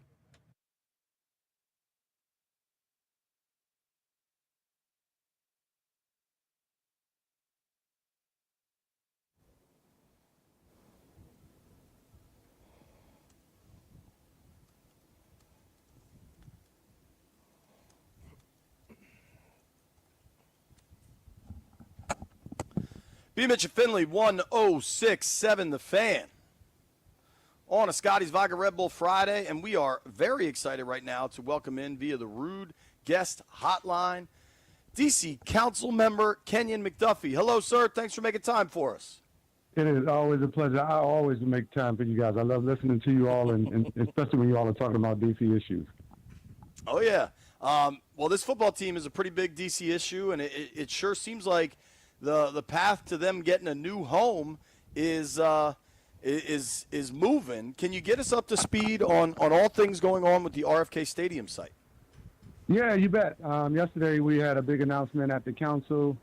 Myself, Chairman Mendelson, a couple of my colleagues, Ward 7 Councilmember Felder, all got together to let folks know that we are right on the goal line of this deal. We've got hearing for a vote that is scheduled for next Friday, August 1st. And so we've got 2 hearings for public witnesses to come in and government witnesses to come in next week. So if your witnesses or listeners are interested, today is the last day at 5 p.m. to sign up to testify for the hearing next Tuesday. We've got nearly like 500 public witnesses, guys, who want to come down and talk about this deal. I think the majority of them are going to be excited to welcome the Commanders back to Washington, D.C., and that was the announcement that we were making yesterday. We have reached a number of improvements on the deal that we got from the mayor. I tell everybody, the mayor gave us a good deal. The council took some time to do its due diligence to make this deal even better. What are some of those improvements that you're talking about? Yeah, so we increased the revenue. We had an analysis that we got provided that said that we need to make sure that we can maximize revenue generation for the district's bottom line at a time where our finances aren't as strong as they used to be. And so we have produced a deal that is going to increase the bottom line revenue generation for the city for somewhere in the range of $949 billion. That is significantly more than what was initially proposed. We have a community benefits agreement that did not have a number associated with it in the term sheet.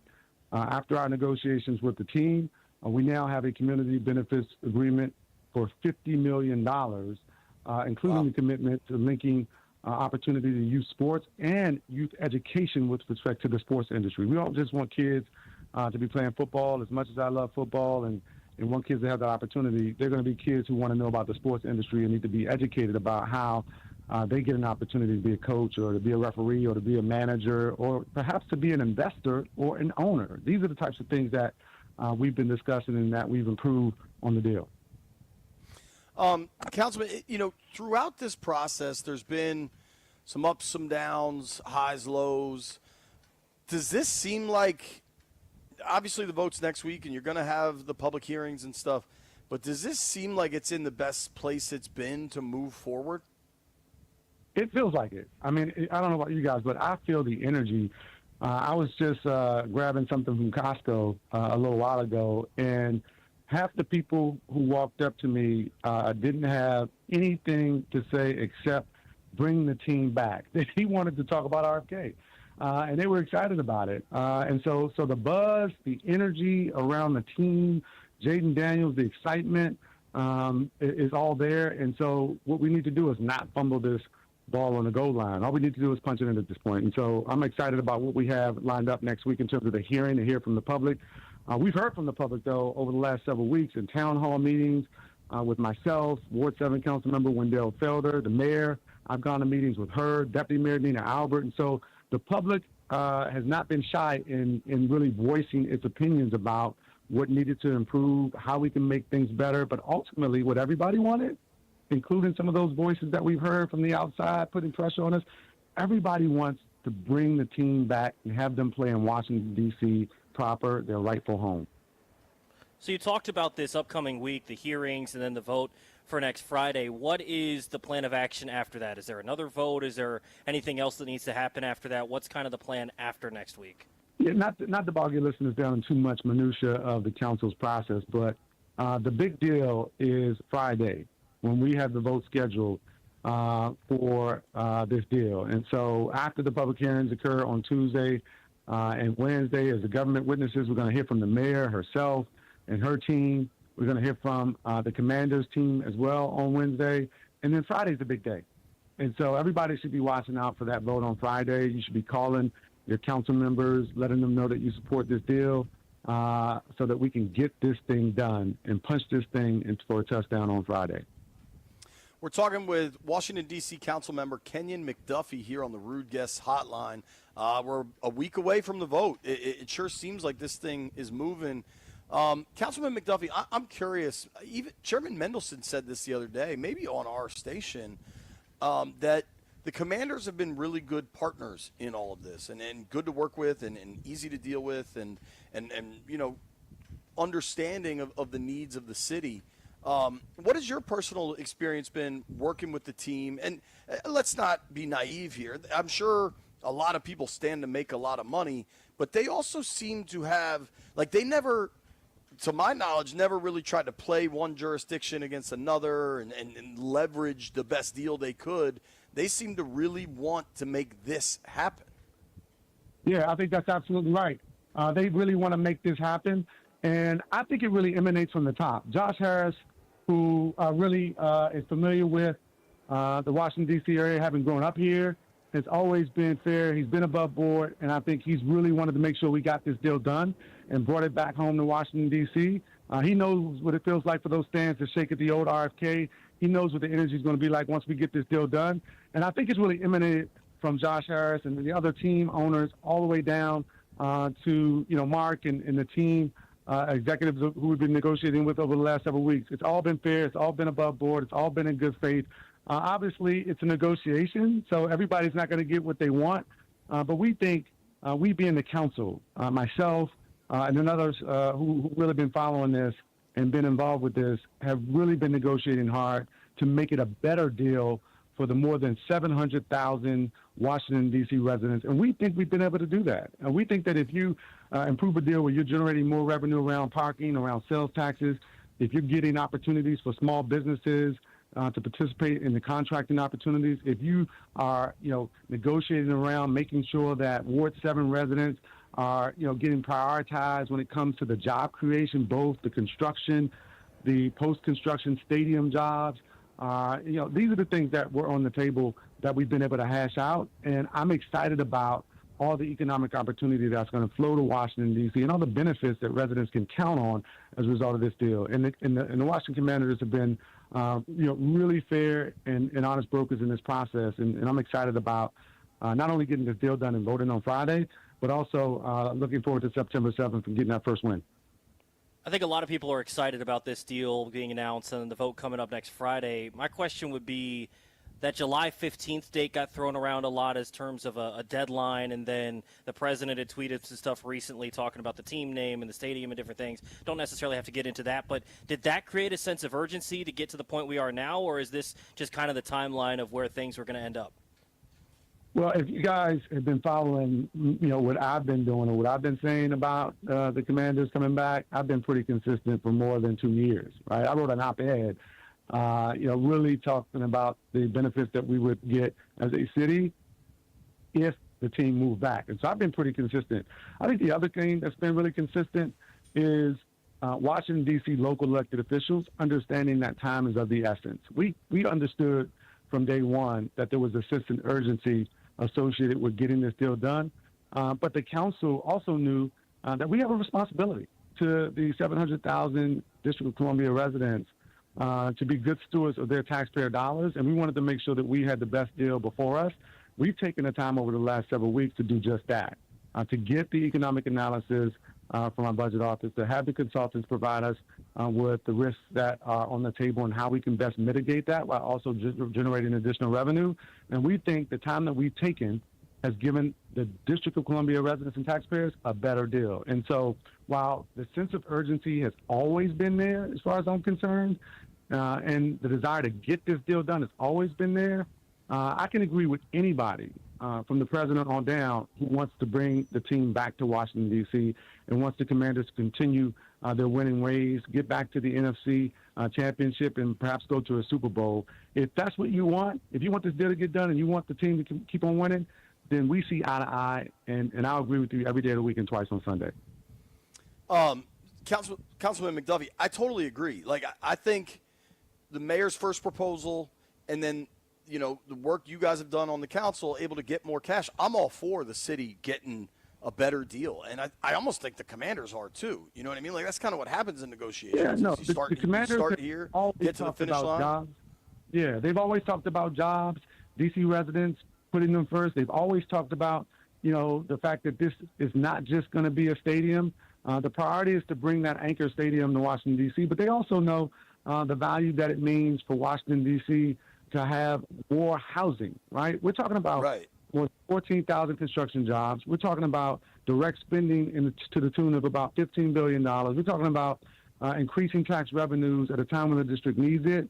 We're talking about thousands of units of housing, including affordable housing for people across incomes that are going to be in Washington, D.C. They're prioritizing the Youth Academy to connect young folks to sports in a way that we haven't and perhaps no other NFL team has done.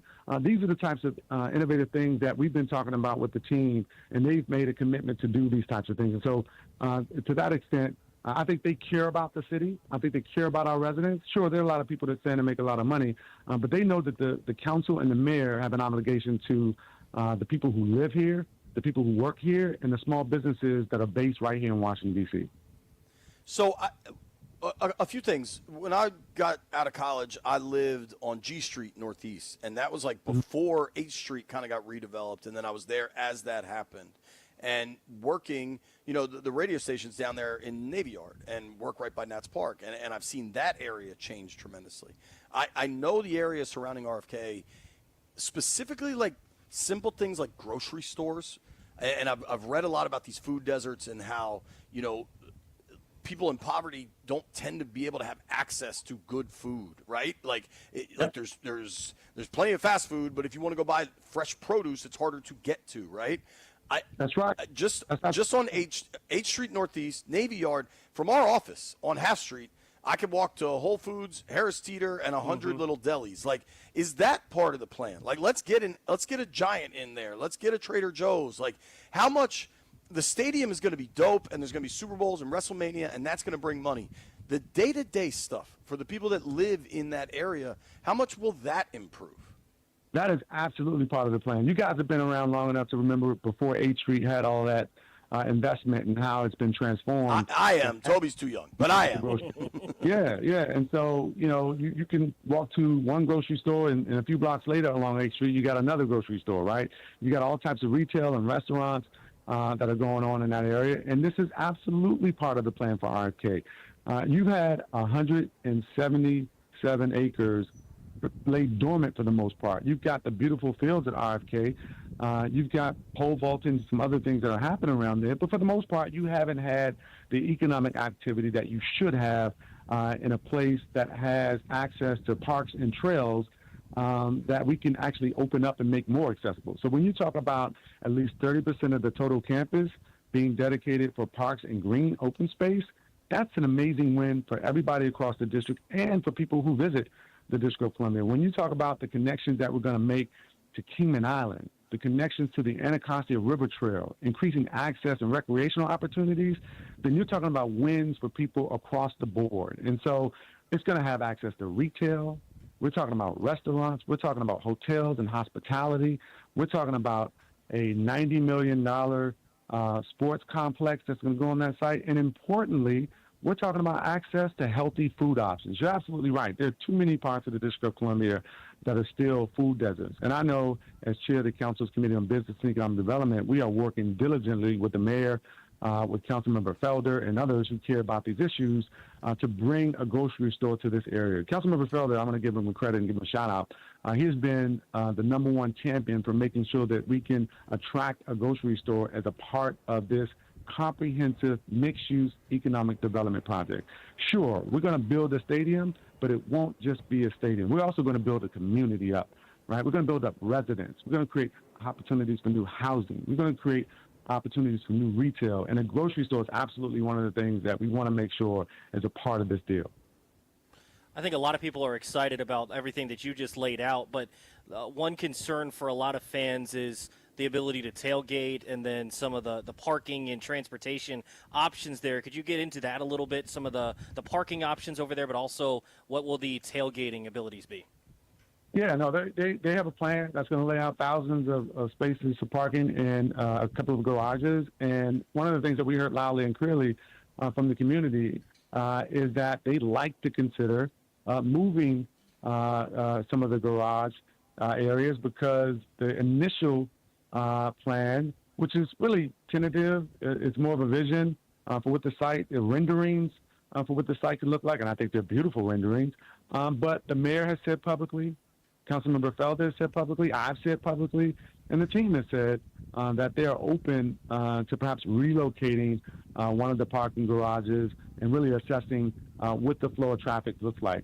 One of the things that we've done with the council's negotiations that I've been a part of over the last several weeks when everybody's been wondering what we're doing is creating a transportation investment fund to make sure we are tucking away some of the revenues that are going to be generated that didn't exist as a part of the original deal that we now have as a part of this deal is that transportation investment fund to make sure that we're looking at multi-use, multimodal transportation options to get to and from the stadium. We already know what the current usage is going to be potentially for the station and stadium armory, and we're looking at ways to enhance that. We want to make sure that if you want to drive, you can drive to come see the Commanders play or to go to an event in or around the new stadium. If you want to walk, if you want to bike, if you want to jog, if you want to skip, we got to make sure that there's room for you to be able to do that to get to the stadium.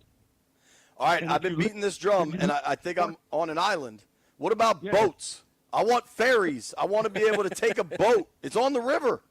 We're going to make sure people have access to the Anacostia River in ways that they haven't before. And importantly, if you live there and you're going to be impacted by some of the things that are happening around construction, then you're still going to be able to access the fields at RFK during the construction. And we're going to mitigate any impact to the people who live there. We have been keen to make sure that we consider that. I had a conversation just yesterday with the leadership of the team about more that we're going to do to mitigate the impact on the existing residents. It is a very important priority for us to make sure we get this stadium built in time for 2030 so that we can have a beautiful stadium, potentially host other things like FIFA, like the Olympics. But we do not want to make it miserable for the people who live there already. We love them, we're going to support them, and they're going to be a part of this process. It's going to be a community-driven process from start to finish. I love that. Councilman, it might be a little early on this, but any word on media parking? And could you hook up me? Listen, we're going to hook you up. We're going to hook everybody up. Why? Because we want you all to be able to tell the amazing stories that you continue to tell about our teams, including the Commanders. I know there's a lot going on with Terry McLaurin. I'm following that closely. But you all keep us informed in a way that a lot of other places don't. And so we want to make sure when you come to a game, when you're reporting on this stuff, you got somewhere to park, you got somewhere to tailgate, you got somewhere tell the beautiful stories about sports in Washington, D.C. Yeah, The next sports time you're talking – sorry, Councilman. Next time you're talking to the team, if you could tell them to get Terry signed, I'd appreciate it. So that's part of the deal. I appreciate it. We still got some room to bake some stuff in. Let me know. This is the last thing from me, Councilman. Now, this is Wikipedia, which I don't know for certain, but on Wikipedia it says you worked at the zoo in high school. Is that accurate? Yeah, so when I graduated from high school at Wilson Jackson Reed, man, I didn't even apply to college, man. I didn't know what I was going to do. And when I was coming up, it was the late 80s, early 90s. You all remember, if you're old enough, remember what D.C. was like. It was the murder capital of the United States. So I didn't apply to a single college. I tried to get a job. I couldn't find one. I ended up selling ice cream at the Stop Shop at the National Zoo. It gave me an opportunity before I got my act together. I carried mail for several years before I went back to college. I dropped out from college a few times before I got my act together. But eventually, with the support of my village right here in Washington, D.C., things all came together for me. But those lessons I learned selling zoo on days like this, when it's like the feels like temperatures triple digits, was tough. It was tough. One, your story is incredible, and I applaud your work ethic. And it takes a village, but it also takes the person. And you should, I mean, seriously, that is just an incredible story. I appreciate it. When I was young, I thought I was going to be in the NBA. I thought I was going to be in the NBA playing all, and then I capped out at about 5'11", and those dreams ended. So I appreciate the opportunity that the city has You got afforded to be me. a really good shooter. Councilman, my contention, though, the National Zoo is the hottest place in the District of Columbia. You walk around the zoo, and everything's uphill, and it smells like elephant poop. I think that is the hottest place in the city. Like whatever the feels like is everywhere else, at the zoo, it's 10 degrees hotter.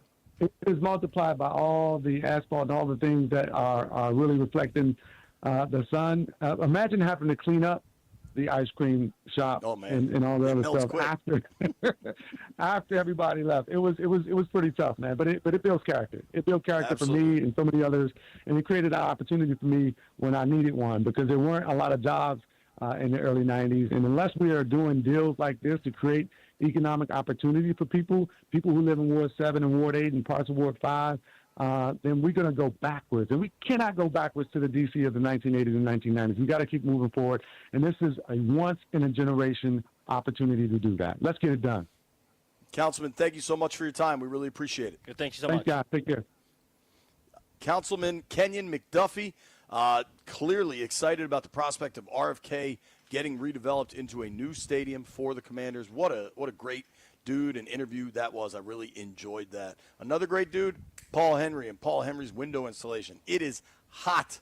It is super, super hot. If you got janky windows, your house is not staying cool. You need to call my guy Paul and get some new windows, get some new doors, keep that cool air inside. All July long, you can get $120 off each window with a 5-window minimum and $500 off each door at Paul Henry's window installation. If you call Paul right now, that's $120 off each window with a 5-window minimum and $500 off each door.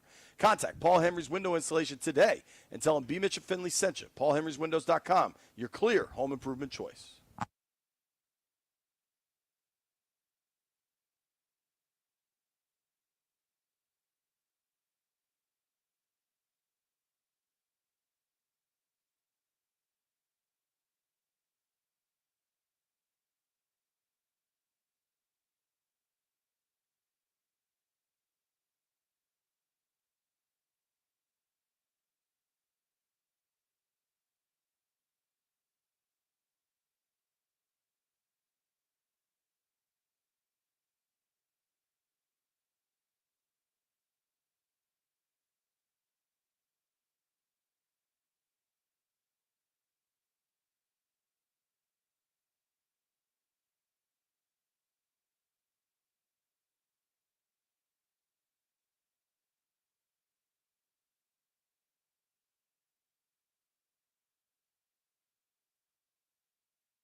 This sports update is brought to you by the Ted Britt Automotive Group, home of Ted Britt for life.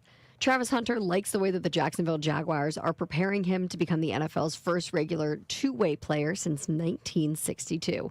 The rookie receiver cornerback spent the first 2 practices of training camp on offense, and he spent the third on defense. He said that approach, instead of flip-flopping sides during the practice itself, keeps his mind from getting overloaded. Now, he splits his time between offensive and defensive meetings, and he said right now the mental part of trying to play both sides of the ball in the NFL is much more challenging for him at this point than the physical part. The physical part he can handle, but he says he will be able to maintain this mental side of the game, just getting used to it. For over 65 years, Ted Britt has set the bar for the best car buying experience in the D.C. area, hands down. Ted Britt Ford Fairfax, Ted Britt Ford Lincoln Chantilly, and Ted Britt Chevrolet Sterling, all home to Ted Britt for Life lifetime vehicle coverage. All of it just a click away at tedbritt.com. From the Crop Medcap 5-Star Sports Desk, Savannah McCann on the Fan.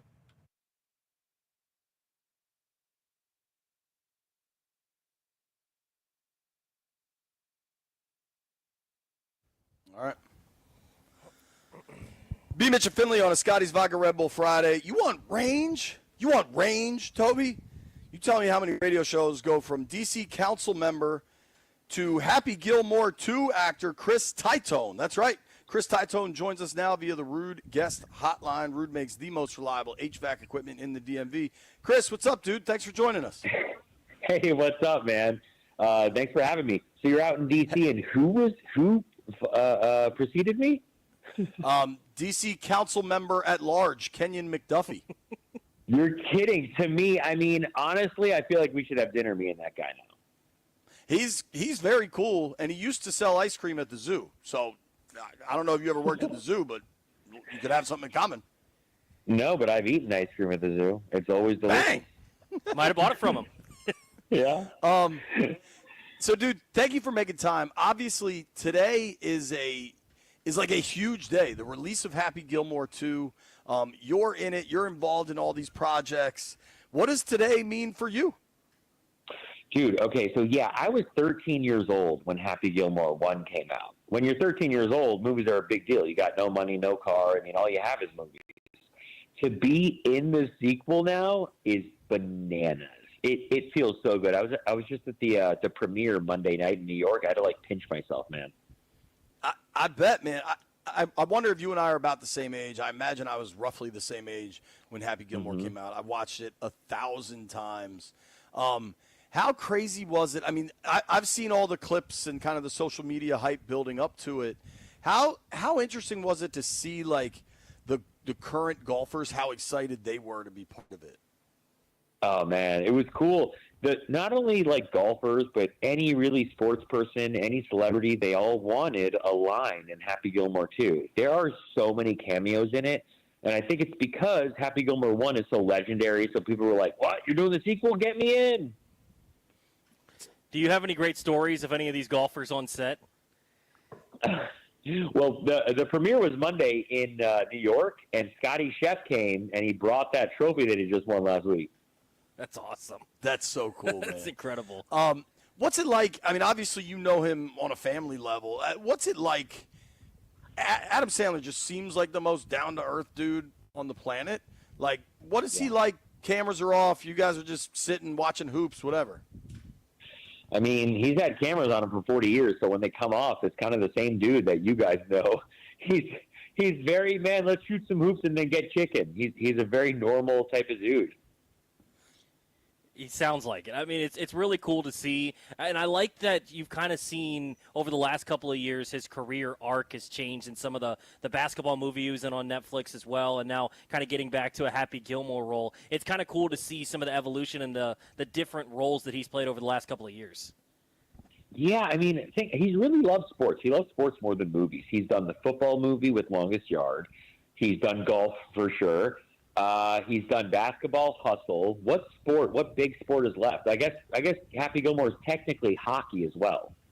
Right. Well, dude, even beyond that, is it Uncut Gems? Is that, yeah. Like, even to understand, like, kind of part of sports is the degenerate gambler side of it, too. You know what I mean? And to play that role was stepping away from, like, the comedian. I mean, seriously, though. And that movie's incredible. That's funny. That's funny. You know Adam really well, clearly. Like, that character in Uncut Gems is probably the most hateable dude I can think of as a movie character in a long time. Like, Yeah. how did he become that? That's some range. Speaking of range. He studied a guy. I mean, that's a real world that movie puts you in. It's the really the diamond world in New York City, and he's in it. He met a guy and kind of stole a bunch of stuff, his mannerisms and his phrases and stuff like that.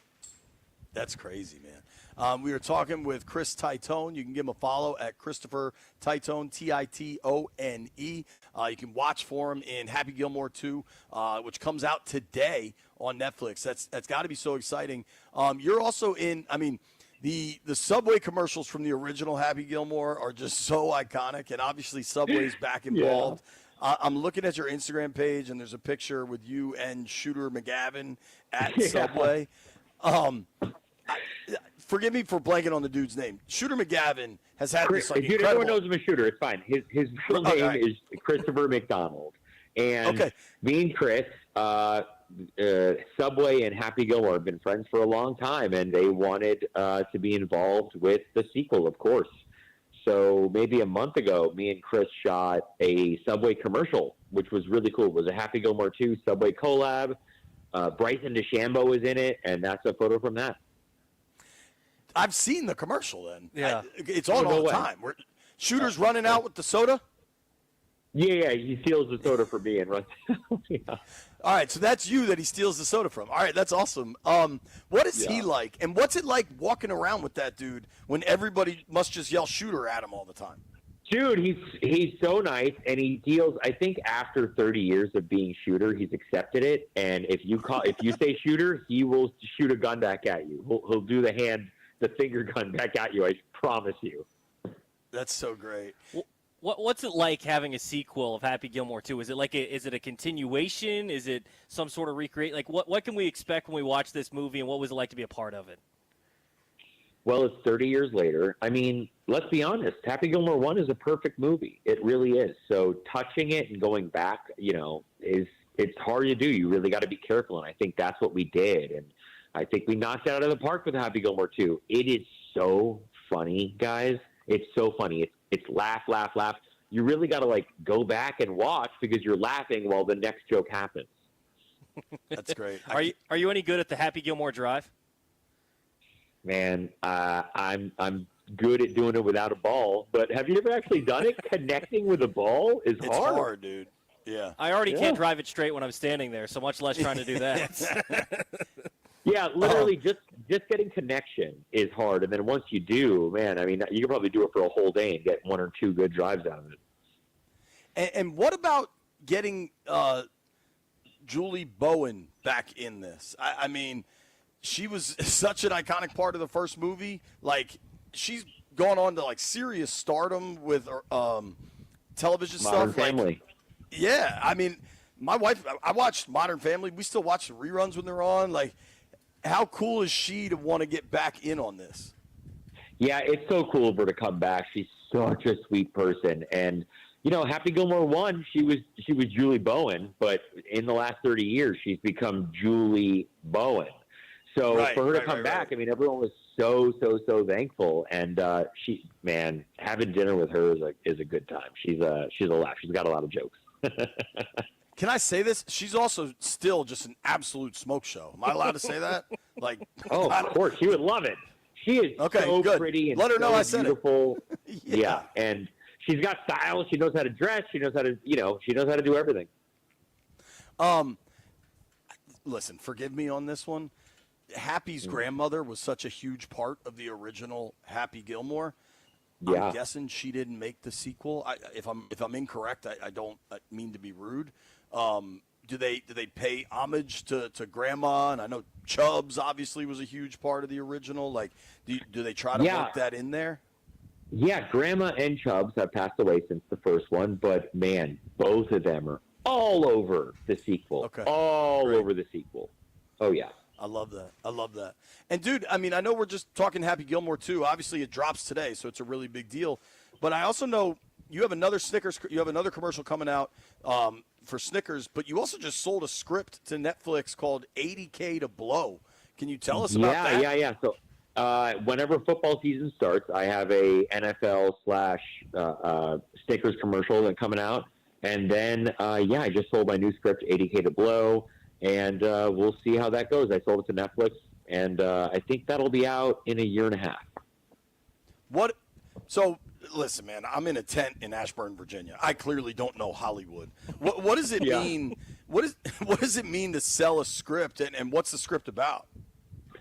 I mean, it's just like a contract. There's so many different, there's no one. But in this case, it was, I tell them the idea, and then they like the idea. And then I write the script, and then they like the script. And then for them to make the movie, they really have to make a large financial contribution. So, I think that's going to happen. My last one I wrote, Home Team, did really well, so that always gives me a better chance.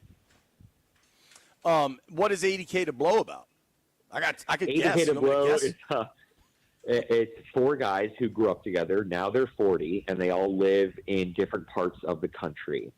They miss each other, though. They see each other one weekend every single year. Now, it's a special weekend because these guys aren't rich guys, but they always bring $20,000 each. This year it's in Miami, and together they have 80K to Blow. Wow, sounds like a good weekend. What's it like working with Netflix? Is it any different from working with like the traditional movie industry, or is Netflix kind of taking over with the streaming services becoming so big? Is it kind of the same in a lot of ways? I mean, a lot of people that were new to Netflix came from the theater industry, so it's kind of the same people. Also, Netflix is really good at hiring young people, and I love young people because they get it. It's fun to talk to them. What is your go-to order at Subway? Go-to order at Subway is meatballs. I want extra meatballs. You got it right. Light That's the right answer. Their meatball sub is elite. I want less sauce on it, but I want a side of sauce so I can dip. Ooh, that's a good play. Yeah. I like the sauce on there, but I like the idea of sauce on the side. You go provolone on that thing? I go provolone. Maybe I'm feeling extra provolone. We'll see on the day. But I don't want a soggy sandwich. I want to keep that bread crisp, so I'm dipping every bite. See, I like soft things. I don't even get it toasted.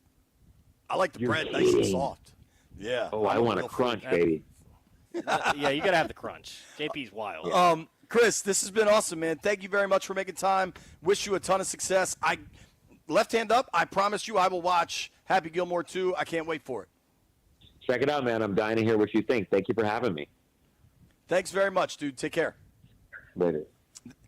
Chris Titone, you can see him in Happy Gilmore 2. Maybe we're all going to watch his 80K to Blow coming up. You could definitely see him in the Shooter McGavin Subway commercial. And I didn't want to say this while Chris was on the phone. I assume he is hung up by now.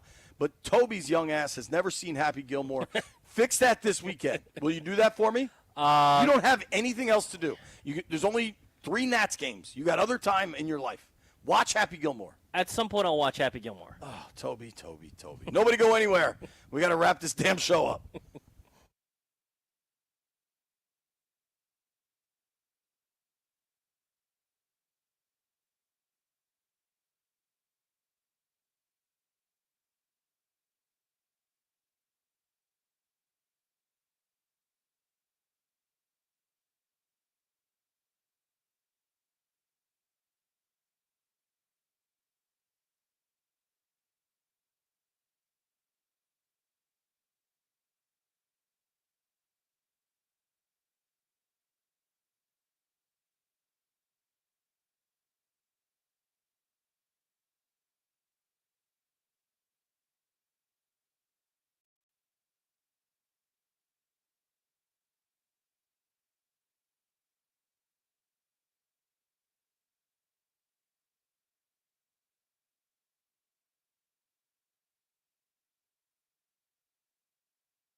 I love this song. I love the weekend. He's coming to Northwest Stadium next weekend, I think. I might try to sneak over there, Tobo.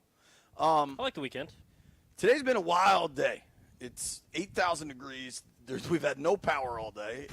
It's a miracle this Comrex has stayed on. Shout out to Derek for the power bank. Seriously, D. And in the last hour, we had a council member of the D.C. government and an actor from Happy Gilmore, too. How about that, Toby? That's how you close a week That's strong. strange. That's how you do it. Get ready for the weekend with everything you could possibly need. Movies, government, and then whatever else we're going to do. All right, here's whatever else we're going to do. To close out the week, quick update into Toby's love life. Toby likes Nelly Cordo, we've learned. Is that accurate? Yeah, she's a really good golfer. She is a really good Very talented. Easy on the eyes, Tobo. Very talented golfer. Okay. Now, Commandante Tequila is trying to set Toby up with someone named Linda. Is that accurate? Yeah, this was something from weeks ago, by the way. Okay, so we've got an offer, right? Like, Terry McLaurin might not like the offer that's out there, but I bet he's got one. So, Landville, I got a question for you. Who do you think is better suited to set Toby up for a date, Commandante Tequila or Jeff Walker? Man, that is wow. I mean, Are we that's where we're at. serious? Those are two choices. I'd go with Jeff. Whoa. Are we Everybody serious? stop. Hold on. Stop. It's 1:52 on Friday and Jeff's still in the studio? Hold the damn phone. I'm just saying, Commandante Tequila selection of women over mine? Crazy. So I actually said this, Jeff, to your credit. I said to Toby, I think I would rather be set up with a woman from Jeff than Commandante Tequila. Yeah, I agree. 100%. Landfill, what's your vote? Yeah. Okay. Jeff. Jeff, congratulations. Yeah, I mean, Jeff, at least you're not just sending me random profiles and be like, hey, hit this chick up. Like, Oh, Wait, is that what we are Commandante starting just your sent you a Hinge profile account. and said to hit her up? yeah, he basically was like, hey, allow me to send you a message. I was like, sure, what do you got? And he's like, now hit this chick up. And I was like, Was she your type, Toby? no comment, Jeff. That You get sounds the like a same- yes. You're on Grand Danny all the time. Do you get the same type of messages from listeners when you're on Grand Danny as you do with us? I mean, no, not even close.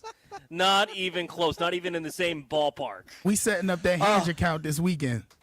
Are you going to get a Whatever Hinge, you- Hinge account this weekend, Toby? Jeff swears he's setting me up something for it, so whatever. Well, aren't there? I'm not even doing a bit here. I believe there's like religious dating sites. I'm sure there are, yeah. Maybe we get on one of those. Christian about it, Mingle. JP. Yo, here's the problem. Don't let Jeff loose on Christian Mingle because he's got a whole lot of nice girls. A lot of people about are to go not down going to be a on dark route. Yeah, they're not going to be on Christian Mingle anymore after Jeff. Christian Mingle straight to the club. Jeff, where are you working this weekend? You got any pool parties? It's hot. No, I'm at 12 Stories tonight. That's at the Wharf. I'm there from 8 to 11, and I'm at Mirror on 9th and U Street from 12 to 3. Toby, 12 to 3 at Mirror. That sounds like your wheelhouse. Yeah, that Now, would be there. Toby, you need don't to count come on to it. 12 Stories for sure. There you go, Toby. All right, we got to go before Landfill yells at us. I'm going to say something that's going to make people mad. Summer is my favorite time of year. And if I could say it today when it's 2,000 degrees, I could say it year-round. I love the summer. Thank you to everybody that listened to the program today. Thank you to PFT Commenter for joining us. Thank you to Mitch Tischler for joining us. Thank you to D.C. Councilman Kenyon McDuffie for joining us. And thank you to Chris Titone for joining us. Go check out Happy Gilmore, too, people. Great week. Training camp is underway. Football is coming. Grant and Danny are next. You made it this far. Toby owes you a Hinge account.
This sports update is brought to you by Oarsman Chevy Buick GMC Alexandria. Let's ride together.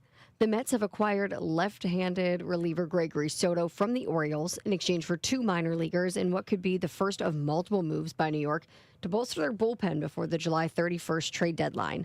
Now, on Monday, Mets president of baseball operations David Stearns plainly stated that he needs to upgrade the bullpen.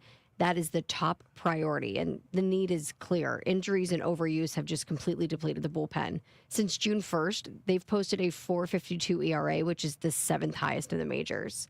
Speaking of baseball, the Nationals are traveling up to Minnesota to take on the Twins for a 3-game series. 8:10 p.m. right here on The Fan. You can listen live as Mackenzie Gore is taking the mound for Washington in Game 1.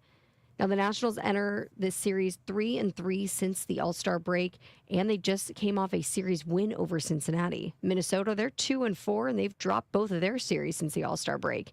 Both teams had an off day yesterday, but Minnesota's traveling back from the West Coast after facing the Rockies, then the Dodgers, so the Nats have an advantage here. Oarsman Chevy Buick GMC Alexandria keeps their customers happy by offering great deals on the area's best selection of new vehicles, each backed by the Oarsman Lifetime Edge, featuring up to $1,500 in extras. As they say at Oarsman Chevy Buick GMC Alexandria, let's ride together. From the Crop MedCap 5-Star Sports Desk, Savannah McCann on The Fan.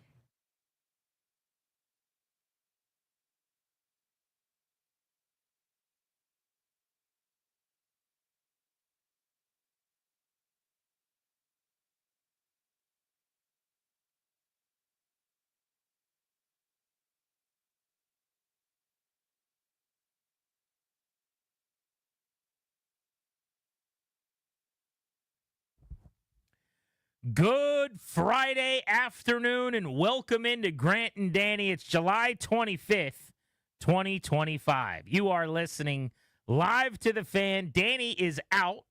He is at the beach for the weekend.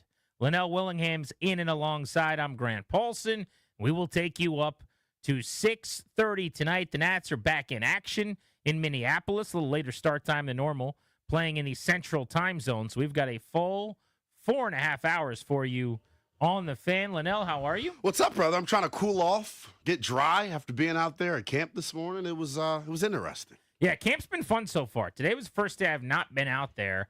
I think I chose correctly because it was 100 degrees. Well, I was about to say, you definitely chose a good day. That was not why I elected not to go to camp, but it was certainly a nice perk. For sure. But having been out there the last 3 days before this, the energy is high. The team is very confident.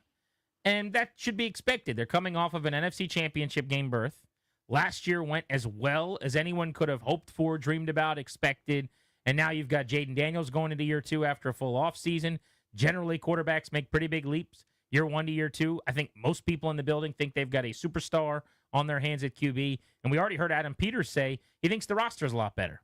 I think he's right with saying that, too. If the roster's better, and you were in the NFC Championship game last year, you got a chance to make some noise. Now, you and I both know more talent doesn't mean more wins. Correct. With a harder schedule, but you don't need more wins. You can win 10 games, make the playoffs, and still go further than you did last year if you ball out in the postseason. It's about how you finish. And I think from the 2000s, of the 2000s rosters that they've had, where would you rank this one amongst those teams? I know there were a couple of good teams in the early 2000s, but like this, from a 1 through 53 standpoint, in terms of the depth at each position, the offensive line I was talking about with somebody earlier. Think about how we were talking about that group last year. It was the biggest question mark on the team.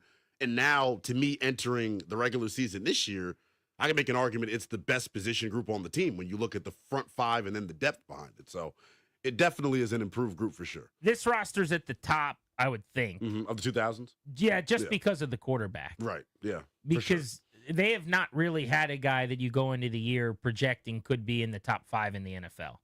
And I'm not ready to put that in Sharpie yet. Me either, by the way. And I know that's not a sexy take around here, but yeah. Yeah, but it's early. It's 1 year. I got to see more.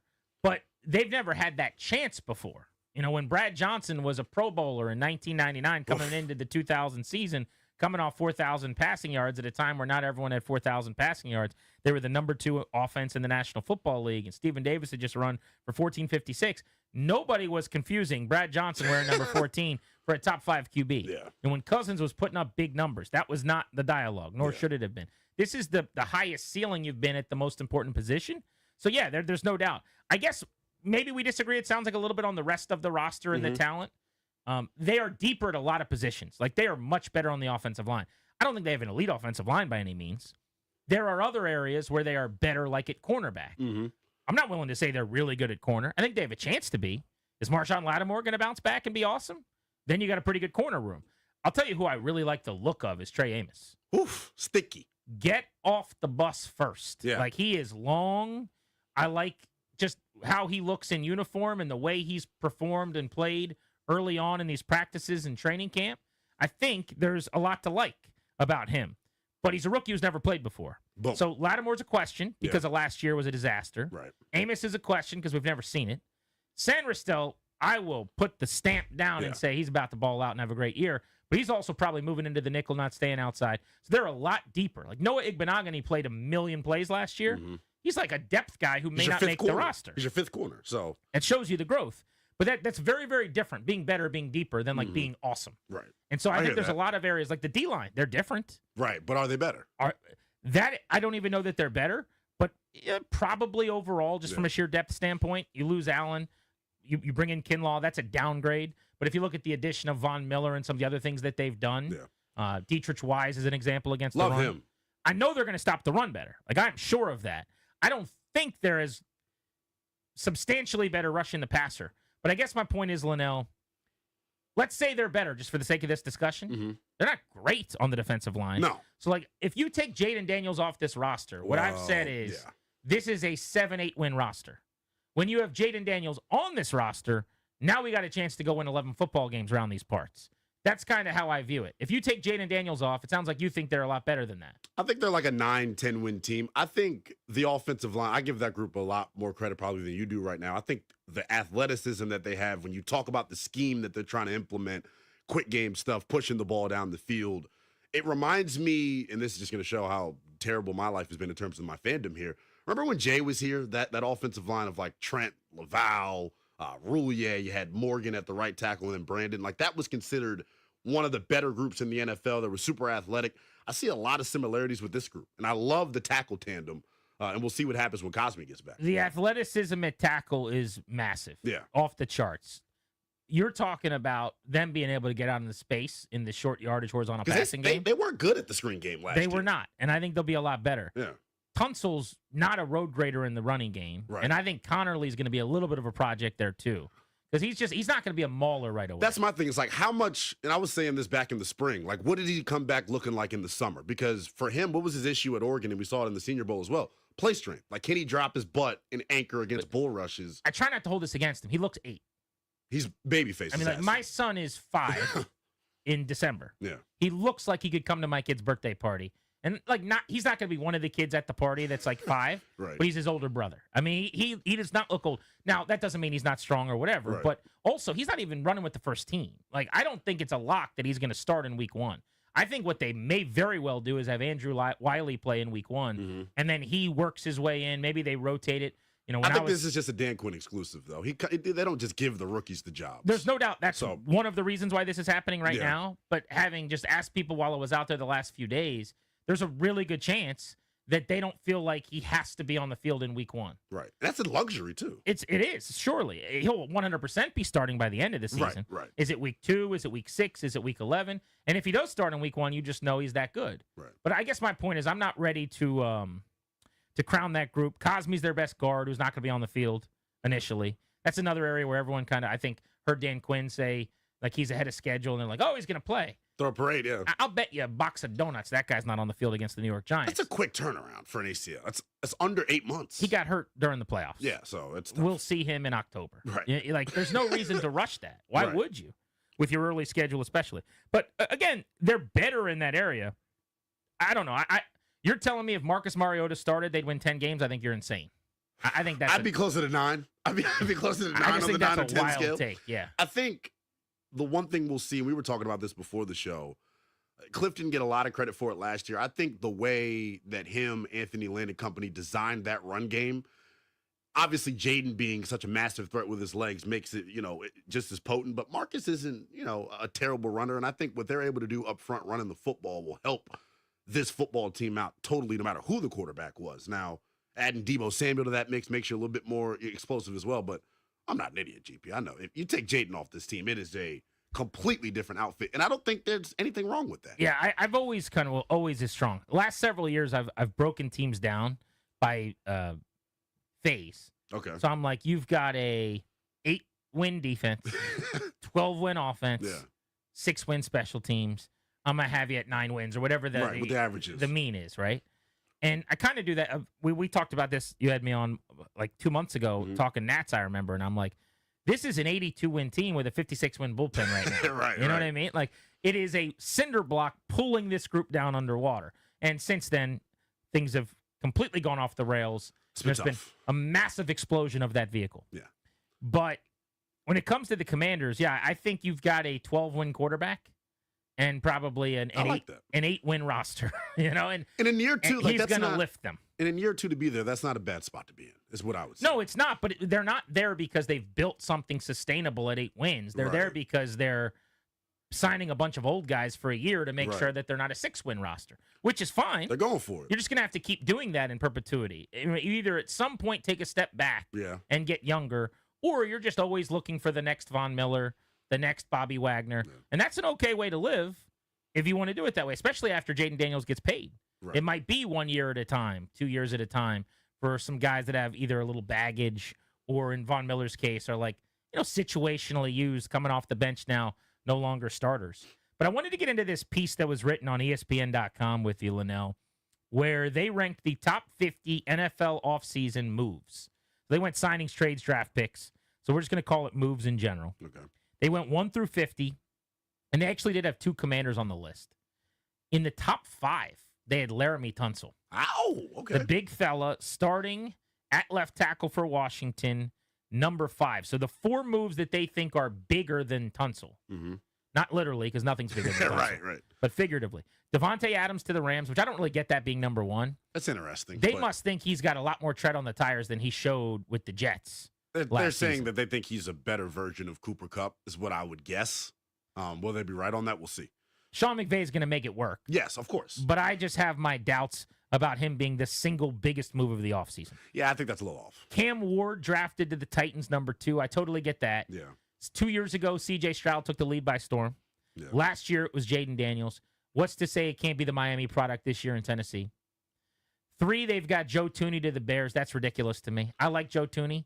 But the third biggest move of the NFL offseason is an aging veteran guard on a mediocre NFC North team. I'm sorry. I put Rodgers over that if we're going to stay in division. Or, excuse me. Yeah, just because of quarterback, you're saying. Exactly. Yeah. Because of position.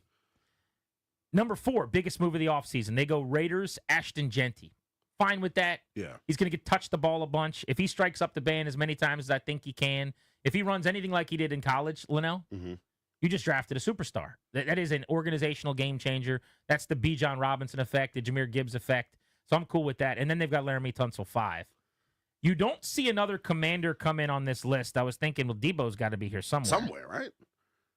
You got to scroll all the way down to 30. I'm about to say, my finger's getting tired over here, GP. I'm trying to scroll down my phone. 30. Debo Samuel, traded to the Commanders, comes in at 30, and there's nothing else. There's no Josh Connerly in round 1. There is no Javon Kinlaw, who they paid like he's about to be a dog at $15 million a year. It's just those 2 in the top 50, Laramie Tunsil and Debo Samuel. Now, I wonder, I don't think he would have cracked the top 50 for the record, but just based on name value, this was done by Matt Bowen. It came out 2 days ago. But I guess he could have. I wonder if there was any thought to Von Miller, because he's a closer. Like, this is a guy that in the fourth quarter was one of the best pass rushers in the league last year, and Washington was one of the best pass rushing teams in stretches in the first half, statistically. They were horrendous in the second half. They were one of the worst in the fourth quarter. They could not put games away. They couldn't get to the QB. He might be the perfect fit, a nice little puzzle piece. But, look, I understand. If he's a situational used guy that's going to get a few reps a game. You don't want to put him in the top 50. But they've got rookies like Mike Green, who was drafted by the Ravens at 50. They've got interior linemen I've never heard of in the late 40s. You know what I'm saying? So, like, not a lot of love for the Debo move. The one move that's not on here that I'm, bullish that it'll end up being a big impact signing for Washington, and I didn't feel this way the entire offseason. It was one of my biggest question marks. Maybe it's after hearing him interview with you all. That Will Harris, boy. I think Will Harris, I got to talk to Jason Simmons, the defensive backs coach, after training camp practice 1, and hearing him gush about Will Harris and the mentality that he's going to bring to this defense. And we know Joe Witt, he won us over last year by saying there's a certain way we're going to live. And if you don't abide by that, you can't play with us. So the everybody quote they sign. I hear it in his voice. The way we live is not for everybody. It's not.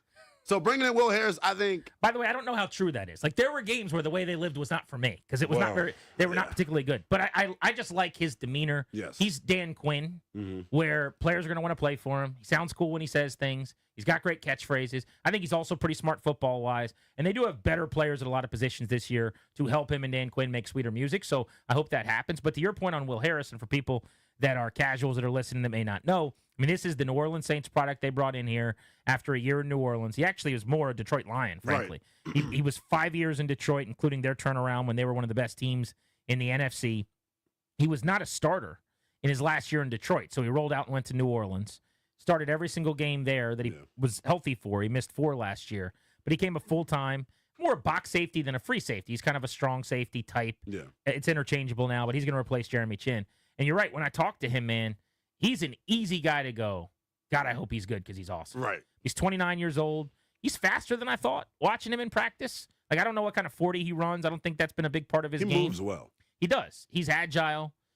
We had the Saints beat guys on after that move. Okay. And, like, one after another, they said, he'll help you thumping in the box. You're not going to want him, like, playing center field a whole lot. Right. And in practice, they've had him in space a bunch. They have. And he's actually – there are 2 specific plays I remember him being in the right spot where he didn't quite make the play. One was like a dropped interception. But I've just liked what I've seen so far. I agree with you. I think he could be better maybe than I anticipated. Now, I will tell you this. I'm just going to go on record. Maybe I'll be wrong. See what you think about this. I think they're going to miss Jeremy Chin. 100%. Like, Chin was very good, and I don't think Will Harris, even if he overachieves, is going to be as good as Chin was last year. I think that is an area where they will step backwards. He played 94% of the defensive snaps last year, talking about Jeremy Chin. You do not replace someone like that. I remember the hit in the Falcons game where Penix was getting ready to load it up to Hodges, and Chin dislodges the football. Like, that's what he's here for. I think both of them, though, kind of like you alluded to, don't want him in space a whole bunch. I remember the Titans game last year. If Will Levis had a pulse, Chigakonkwo would have went crazy. So covering the tight end, I wonder how much better Will Harris is with that. He had a couple of plays today where him and Zach Ertz have kind of been, going back and forth. Ertz will get a catch here. Harris will get a PBU here. That safety spot, though, opposite Quan Martin, to me, is one of the bigger question marks with this football team. I wonder what you think about this. They just extended Percy Butler, so congratulations to him. I think he's more of like a special teams war daddy. I think he's the best gunner in the NFL. I don't like him too much in space on the defense, but Jeremy Reeves is interesting to me. Reeves, all he does is make plays. So I'm wondering, does he get more run this year now that, like, the safety spot's a little open? But yeah. I doubt it, only because, like, how many years in a row have we had the same conversation? About him, right? Yeah. If they wanted to play Jeremy Reeves more, they'd have played Jeremy Reeves more. For sure. But to me, he's Chris Rodriguez. Like, Chris Rodriguez gets in the game. Yeah. There's no drop-off from Brian Robinson. Exactly. I'd actually tell you, here's the quiet part. Uh-oh. I think it gets better. Oh. But they don't seem to care that much about any of that. No. Like, the fact that the average per carry and the broken tackles and making people miss, all that stuff improves. They're like, go back to the bench. Yeah. We'll call you again in 2 Water weeks. under the bridge.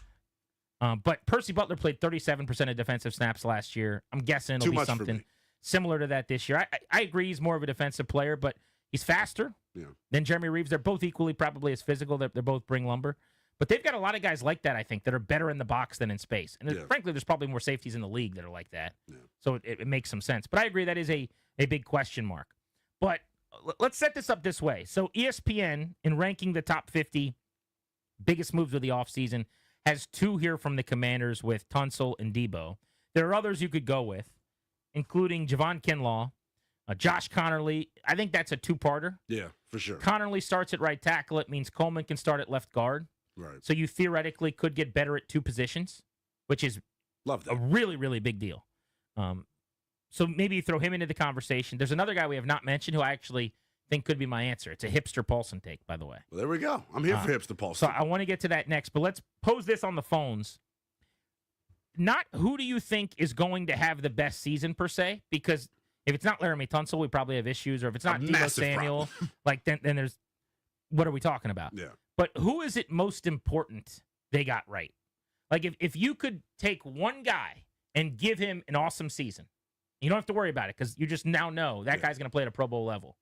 Would you give that to Tunsil, Debo, Kinlaw, Connerly, 800 636 1067 is the number. You're listening to Grant and Daniel, and L's hanging out today on The Fan. The way that we live is not for everybody, okay? It's not, all right? Because we're going to run and put our bodies on people in a violent manner.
I'm Linnell Willingham, and here's what's happening. We got Nats baseball tonight here on The Fan. The fellas looking to keep the good times rolling after taking 2 out of 3 against the Reds earlier this week. Tonight, game 1 of a 6-game road trip there in Minnesota, taking on the Twins. It is a 8:10 first pitch pregame coverage. It's rolling right here on The Fan, starting at 7:40 with Nats on deck. Breaking NFL news coming from Don Van Natta of ESPN. At least 100 players from roughly half the NFL's teams are going to face fines and possible suspensions for allegedly selling their allotted tickets to this year's Super Bowl. Under an agreement between the league and the NFL Players Association, players who violated the rule will be fined 1.5 times the face value of the ticket and lose their allotted tickets to the next 2 Super Bowls. If they are playing in the game, the players will have the chance to purchase seats. The last piece of this is pretty interesting. Those who decline the punishment could be suspended by Commissioner Roger Goodell, that according to league and union sources. From the Crop Metcalf 5-Star Sports Desk, I'm Linnell Willingham on The Fan.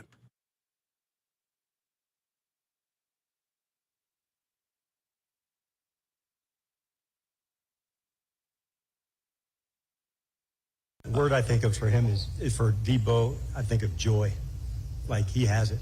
Like you see it on the practice field, you see it in the meeting rooms. There's an energy that he brings to our team that is, you feel it. And I certainly did right from the beginning. Dan Quinn talking Debo Samuel. Welcome back, Grant and Danny on The Fan. You can watch us today on the 106.7 The Fan YouTube stream in high definition. Linnell is in for Danny. Of course, you can listen wherever you are, coast to coast, on travel. Somebody was listening yesterday. I just got a message on Instagram from Madrid. They're there a little bit early. About to say, having a good little vacation. Yeah, maybe they're out there until the game. I don't know. Yeah, scouting the scene. Exactly. They're the person to ask where you should eat, I guess, if you're going to see the Commanders and the Dolphins. But if you're listening the old-fashioned way on 106.7 in the car, we appreciate that very much as well.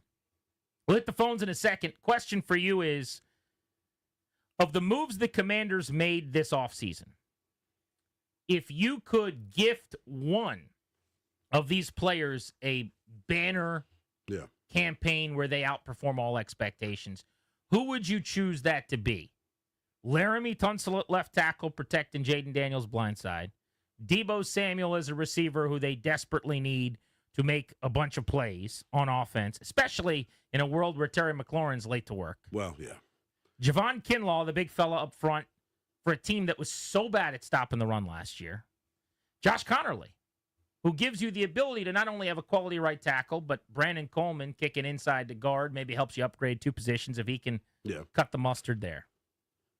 This is our poll of the day, presented by Metropolitan Moving and Storage. Go vote on Twitter right now. Local, long distance, residential, commercial, 3 decades, best-in-class service and experience. Here's my hipster Paulson take. Now, I'm not using him as the answer to the question, for the record. I'm going to answer that in a second. But a guy we have not talked about who's actually a critical new addition to this football team, who I think will help as much as anybody, Matt Gay. Wow. Who's been lights out, by the way, in camp. Kicker Matt Gay is a real NFL kicker. They did not have one last year. Now, it did not blow up in their face to the extent that I thought it was going to. It almost did. It was about a half an inch away. Constantly. Doink. Including the doink in the playoffs. Yeah. But how many times, I mean, we could actually look it up, but I think from the start of camp until the end of the season, they went through 7 kickers. I'm pretty sure that number's correct. Matt Gay's a grown-up. He's a 31-year-old, legitimate stud NFL place kicker. He did not have his best year last season. But for back-to-back years with the Rams, kicking on carpet indoors in 21 and 22, he was the most accurate kicker in the league, not named Justin Tucker. Like, this is a legit... I slept on him. Good kicker, and I hadn't even thought about it much until I was at practice on day 1 where he was drilling kicks. And I was like, ball's different off his foot. It just looks different. That's what it looks like from 54 when you just have a big-time kicker who can go out there. And the way that they go for 4th downs, a lot of the times those 50 to 55-yarders, it doesn't matter as much. But I think he could lengthen the field. Right. People don't talk about this enough, in my opinion, Linnell. You see these stats all the time of like the percentage that a team gets points or percentage of the time that a drive ends in like a kick or a touchdown or whatever. And it's the highest it's ever been right now. Well, part of that is you start 5 yards further than you've ever started. Exactly. Right? Nowadays, with the rules, specific with landing the ball in the right area of the field with the new kickoff or just where you start on a touchback, you're one completion away from midfield. And with kickers and the length of these legs now, with a guy like Gay who could be good from, 57 for him was the 47 of 10 years ago. Which is crazy. But this is what these guys are when you have a real one, right? You're one completion. Literally, you start at basically the 30-yard line. You're an 18-yard dig route away, and now you need 7 yards to be in field goal range. No wonder why a lot of drives are ending in field goal attempts or points or whatever. If you go for a couple fourth downs, now you're close to the red zone. But you're quite literally like 2 gains of 7 or more yards away from field goal range, basically, when you run out onto the field with some of these kickers. Does that make them more conservative on fourth down this year? Because they actually trust the guy. I know we were all giving Dan Quinn his kudos last year for the willingness to go for it on fourth. Was that because he's got onions of steel or because the kicker stunk? Yes. Right. So that's. I actually think it's a great point you just made. I haven't really thought about that. They will go for fewer fourth downs. Number one, stop playing with fire. Well, yeah. Because, you can't do what they did last year again. It's unsustainable. You had the best fourth down year anybody's had. Ever. You're not going to do that a second time in a row. Yeah. They should be aggressive. You have a cheat code. Right. Lamar Jackson and the Ravens went for more fourth downs during a several-year period than anybody ever had. Yeah. They're super analytical. Everyone talked about it being because they love the numbers. It was mostly because you have a cheat code in Lamar Jackson. Exactly. And on 4th and a foot, 4th and a yard, 4th and 2, I'm doing this, read option. Right. Good luck defending me. And now Washington has that same cheat code. So, yes, they should 100% go for more fourth downs. But I don't remember what the number was at the end of last year. It was something crazy. I think they were like 23 of 26. Something like that. I would bet on the under on both conversions and attempts fairly substantially. Okay. It would be reasonable. It'd be a smart bet. If they, exactly. And the easiest bet ever. Right. I think that, let's say they go 14 of 22. 15 of 21 or something. I don't know if I could take 8 fourth downs being missed, by the way. That's a gut punch. As a fan, come on. Every team in the league had to deal with it except one last year, pretty much. Right. But you get the point is, I do think they'll go for a few less because Jaden Daniels on 4th and 5 was a better bet than Zane, whatever your name is. Yeah. Zane Gonzalez or I don't even remember all the sillies we that went would through actually last be year. a fun game. How many? Yeah. How many kickers do we have? Name that kicker. Do we have a guy named Painter? Am I making that up? No, you're thinking of Curtis Painter, the Ford Colts quarterback. That's tough. Do you remember Ramiz Ahmed from training camp? Did he wear goggles or something like that? Some No, wonky? that's the Georgia kicker, Rodrigo. Yeah. So I don't even. That just shows you how many Blankenship. kickers we actually went through because I can't even pinpoint just one and tell you. But they got a better kicker now, so that's the thing. So what's your answer, though? Well, let's both give our answers and hit the phones. 800-636-1067. You are taking the power to give one of these new guys an awesome season.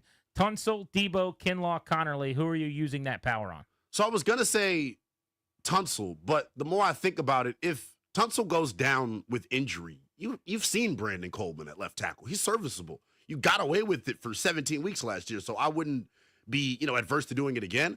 I think the key guy, Javon Kinlaw, dude, they gave him a massive contract when you think about the defensive tackle market and where the position is. It was obviously a big position in need. You needed to be better there. The run defense struggled. Grant, I don't know if you knew this nugget. They gave up the 3rd most yards before contact in the NFL last year, meaning they were getting blown off the football up front. So obviously he's supposed to aid that weakness.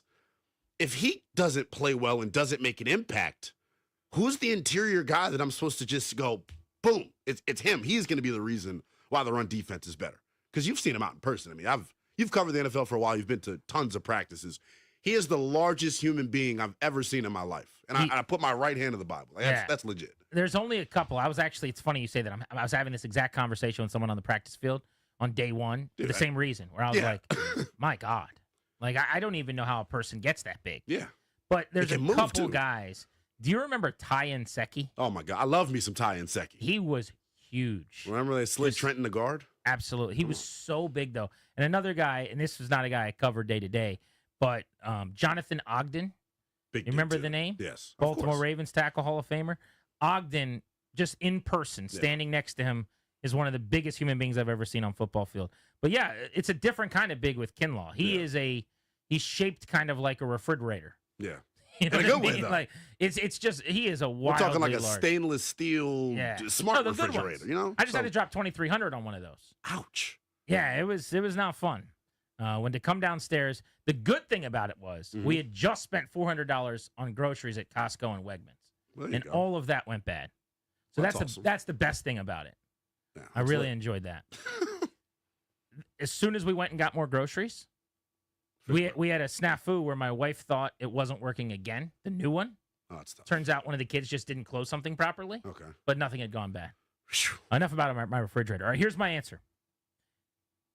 I thought about Kinlaw as well because they got to stop the run. I'm not going to go there. Von Miller, sneaky, could be in this as well. I don't even think we put him in the poll. But what if Von Miller has a great year? Like, if he had 7.5 sacks and finished a couple games with sack fumbles, like, that's a big deal. I'm going Deebo Samuel, though. Okay. I need one more playmaker on offense. I'm ravenous for it. And that's why I went and got Deebo. If he's healthy and on the field, they're going to involve him a ton in the screen game. I think he's going to be super effective in that horizontal raid that they like to run, especially with this weird Terry situation. I'm very confident he will eventually get to work and probably have an extension to celebrate. But regardless, Deebo elevating the passing game outside of just what you get out of McLaurin would be significant. And that also means he's involved in the running game. Right. Just him on the field changes everything for their offense. So I guess I would gift health and excellence to Deebo over the rest of them. Let's go to the phones. Disco's and Laurel on Grant and Danny. Disco, what's good? What's up, Disco? Hey, guys. How you doing today? Good, brother. I'm going to echo what Linnell said. I think Kinlaw, because here's the thing, and I think, Grant, earlier in the show, you had talked about this, this running back. If we can't stop the run, it's going to make it a lot tougher on Jaden Daniels than it has to be. They have to be able to stop the run. They have to be able to free up some of these linebackers, and for some of our young to be able to cover. I don't know the last time we've had a really, really strong run-stuffing defensive tackle, but it has to be Javon Kinlaw. I've seen enough from Cliff Kingsbury to think that he can make lemons out of lemonade.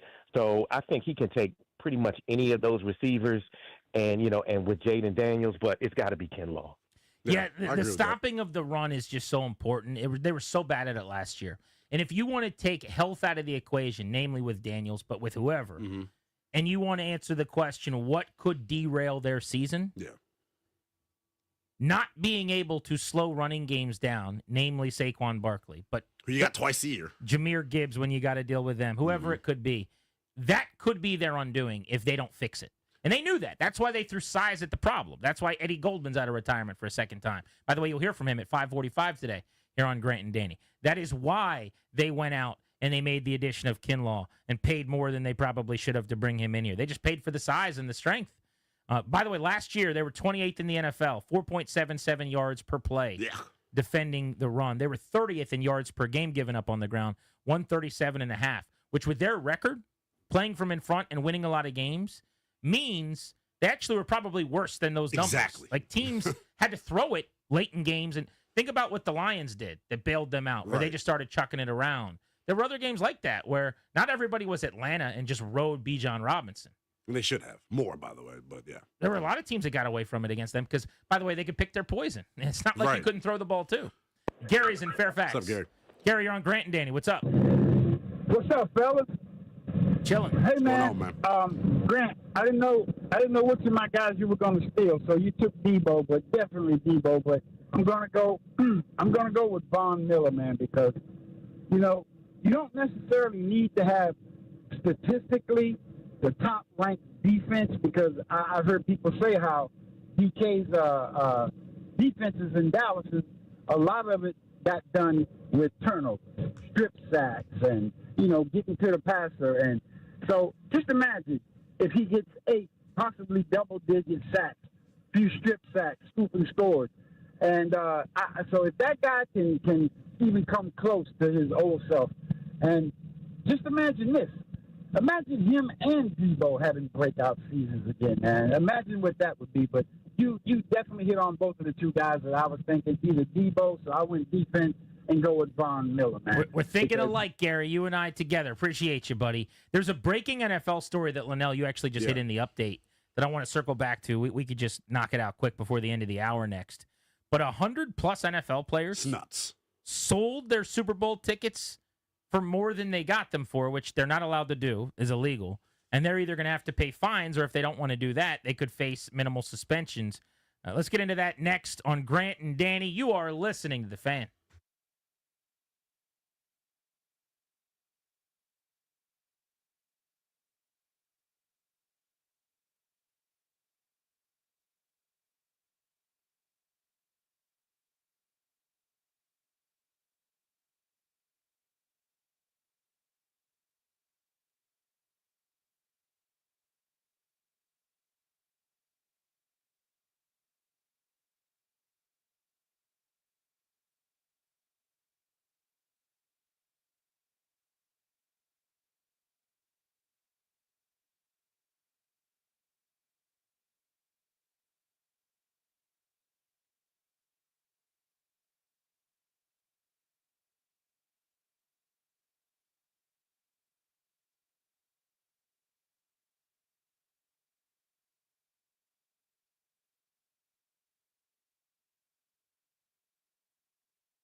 Coming up at 3 o'clock, you will hear from Luke McCaffrey, the second-year wide receiver for the Commanders that needs to make strides for them to improve as a collective at receiver. Although, really what they need at wide receiver right now is 17 to walk through that I think door. that'd be a good addition. It's going to happen at some point. It just hasn't yet. We'll get into that later in the show. Grant and Danny. Danny is out today. As you just heard, Linnell Willingham is in. We do have a double play coming your way in 1 hour at 3:45, and we will go blitzing around the Beltway at 4 o'clock. So this story that broke is pretty wild. This was ESPN.com and their investigative journalists Don Van Natta and Tisha Thompson. You don't want to see them coming. No. I'm going to tell you that right now. Yeah. Ask Dan Snyder and those minority owners. I mean, when they're sniffing around, something went wrong, and there's some tomfoolery afoot. They're not just breaking roster moves, okay? Tisha Thompson and Don Van Natta, I think those are 3 scarier words than Tommy John surgery in baseball. Don Van Natta. Yeah. I get a voicemail. Hey, this is Don Van Natta. Can you give me a call back? Immediate anxiety. Oh, no, what did I do? Yeah. And who is mad at me? But at least 100 players face penalty over Super Bowl tickets. So you see that, you go, well, what? What are they doing? Roughly half of the NFL's 32 teams, so they're telling us it's around 16 clubs, have players that are facing fines and potentially suspensions for allegedly selling their allotted tickets to this year's Super Bowl above face value in violation with league policies. The way this works is players are able to get tickets to the Super Bowl at a very discounted rate as part of the league. They're then not allowed to turn around with those tickets that they get and sell them for what the secondary market dictates Super Bowl tickets are worth. But 100 or so players decided that they were going to do that anyway, I guess. So they turn around and they get a massive spike, allegedly, and sell their tickets. Under an agreement between the league and the NFLPA, players who violate the rule are going to be fined 1.5 times the face value ticket and lose their allotted tickets to the next 2 Super Bowls. So the fine, I guess, depending on what they sold it for or what the face value is for the area where they had it, it's not going to be life-changing, I don't think, unless you're depending on who you are on a practice squad maybe, or 53rd guy on the roster as a rookie or something. And I'm sure there are guys like that are doing this. Doesn't make a ton of sense if you're making $25 million a year to try to cut a corner and sell a ticket. Well, I tried to make sense of it. I'm, the acronym king around here. This is BBA, Grant Paulson. Broke boy activities. You're in the National Football League. You can't budget your money well enough to where you don't need to break the rules this egregiously. It's embarrassing. So the one thing I'll bet you, though, real quick, I'll just say this. I'll bet you it's not a need money thing for most guys. Well, people are just greedy. They want to live their lifestyle. So you know who wants more money? People with a lot of money. That's true. People always say all the time, they're like, Terry's made $42 million the last 3 years. Why does he want $5 million more? Because you know what's awesome? $5 million. Yeah. And I don't know how many rich people you know. I know a couple of them. They're the cheapest people a lot of the times that you know. That's how it goes. Like, they're not picking up lunch always.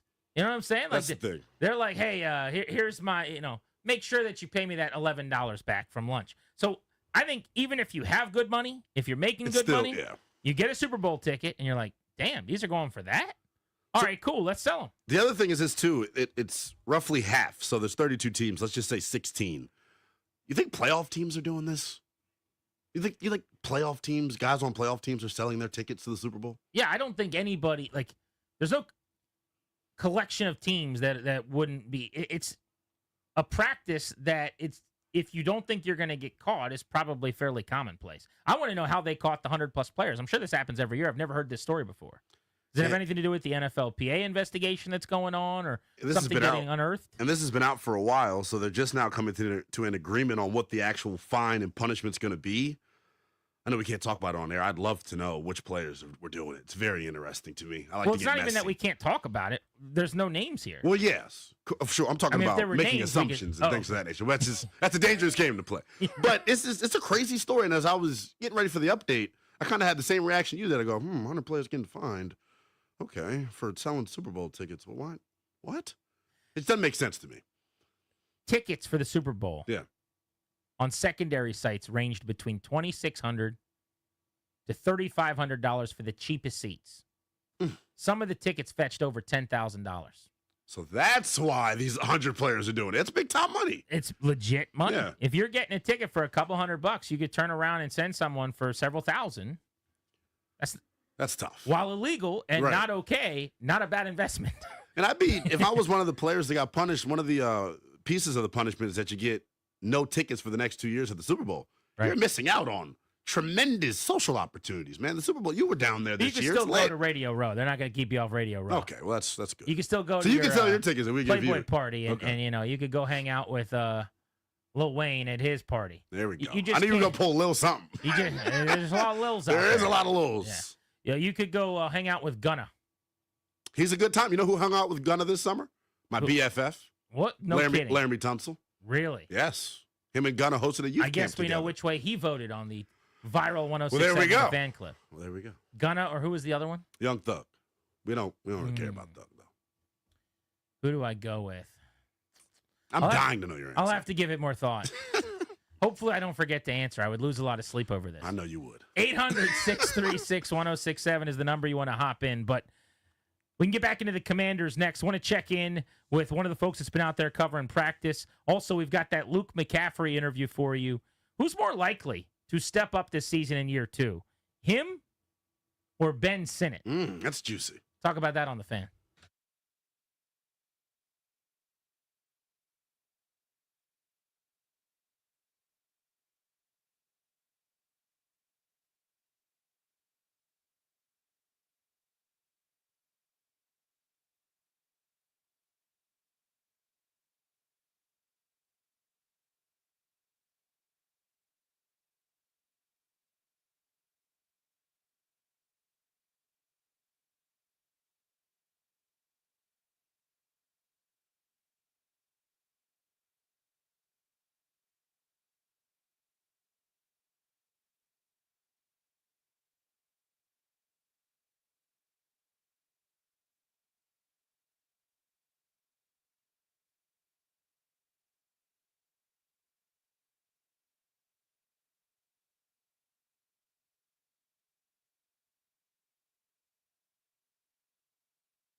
We're brought to you by the Reynolds and Power Home team of Keller Williams Realty. Nats baseball back here tonight on The Fan. The fellas trying to keep the good times rolling after taking 2 out of 3 versus Cincinnati earlier this week. Mackenzie Gore on the bump for D.C. It is a 8:10 first pitch pregame coverage. It's rolling to 7:40 with Charlie Slows and Dave Jagler getting you warmed up with Nats on deck. Major League Baseball news, the Yankees are acquiring third baseman Ryan McMahon from the Colorado Rockies in exchange for minor league pitchers Griffin Herring, Josh Gross. The Yankees will assume the remainder of the 30-year-old's contract, including $4.5 million for the remainder of this season and $32 million over next year. An all-star season for McMahon last year. He's batting now .217 with 16 homers and a .717 OPS. NFL news that we were talking about a moment ago, at least 100 players from roughly half the 32 teams face fines and possible suspensions for allegedly selling their allotted tickets to this year's Super Bowl. Under an agreement between the league and the NFLPA, players who violated the rule will be fined 1.5 times the face value of the ticket and lose their allotted tickets to the next 2 Super Bowls.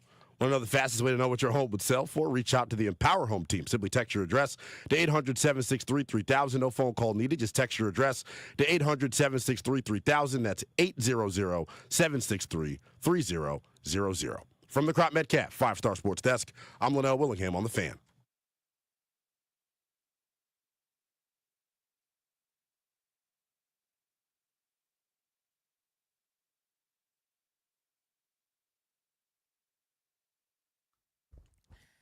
Grant and Danny is exclusively sponsored by the law firm Condori and Murat, estate planning, elder law, real estate transactions, probate administration. Their attorneys are always there to protect you and your family's assets. Schedule a free consultation with their team today. Visit kmlawyers.com. Be sure to tell them we sent you to get a discount. That's kmlawyers.com. Darius, as the head of our research department, would you do me a favor? I want to know when the Smurfs became a thing officially. When did that start? So I took my kids today to the movie theater to see the Smurfs. I didn't even know they did like 9 a.m. movies. Oh, of course. I think the earliest showtime is like 8 a.m. No chance. When did that become a thing? It's always been a thing. Saturday mornings, I used to do, me and my aunt have gone to Saturday morning movies together before, I guess that's not as crazy. Weekday mornings at 9 a.m.? Yeah, it is kind of strange. There was like nothing else being shown there. Okay. But my kids wanted to see Smurfs, so you were at practice where I was supposed to be. It just didn't go that way this morning at the Paulson household. So my wife basically is like, they got to go. So I took the 3 older ones. She stays home with the baby. We went and saw Smurfs. This was the first ever movie for the almost 2-year-old. Okay. She's not ready for the bright lights. No. Just yet. My 6-year-old has the same love of the movie theater that I do. She locks in. She wants to be there for the trailer. She wants a little popcorn. She is ready to go. My boy, who's 4, movie theater Mark. Okay. He wants to pose for pictures with all of the coming attractions. He wants me to give him tokens so he can go. Tokens meaning quarters, I guess. Okay. Dad, you got a token? He wants to go ride sit on the car seat and drive and do all that stuff. We're going to do the claw machine. We're going to do it. It's a big adventure. Right? I love the claw machine. It's a good time. My near 2-year-old. This week she turns 2. Just hellacious in the theater. And the only thing we had going for us, we were literally the only people in the theater. So you say hellacious. Is this crying? She's screaming a bit? No, it's just moving around, Can't going to the stay bathroom 9 times. Okay. Hold me, don't hold me. Popcorn, no popcorn. Dumps the popcorn on the floor. Oh, man. Just name something awful that could happen. It happened. Okay. So it was just a lot of that. Like at one point, me and her are just dancing to the Smurf songs in like that little big walk area down in front of the screen. This is literally an empty theater. I mean, it was just like the Paulsons rented a theater. Okay. So my 2 kids who you could scream next to them if they're watching something they can't hear you. They were fine. Right. But me and my 2-year-old, I'm literally like dancing and trying to keep her from just running out of the theater. And I'm like, look over here. Woo! So I don't know what happened in the movie. Seemed like my kids liked it. That's tough. The Smurfs' first episode aired September 12th, 1981. Ow. Oh, is it that recent? Yeah. Oh, I completely lied to them. Yeah. I thought the Smurfs were around like when my parents were kids. I thought the Smurfs was like an early 1900s creation. In fact, they're like, what about when Grandma and Grandpa? And I'm like, totally. I literally thought the Smurfs were like a 150-year-old thing. So the 80s. Now, but then early 80s, I thought. Yep. I'm completely wrong. All right. That's bad. But anyway, the Smurfs, man. Skip It's a good that movie. one. Just skip it. Well, you don't know if it was a good movie or not. I don't know. Well, you didn't watch it. You could see something better. Have you seen F1? I have not. You're sleeping. Gotta go do it. See that. Have you seen Superman?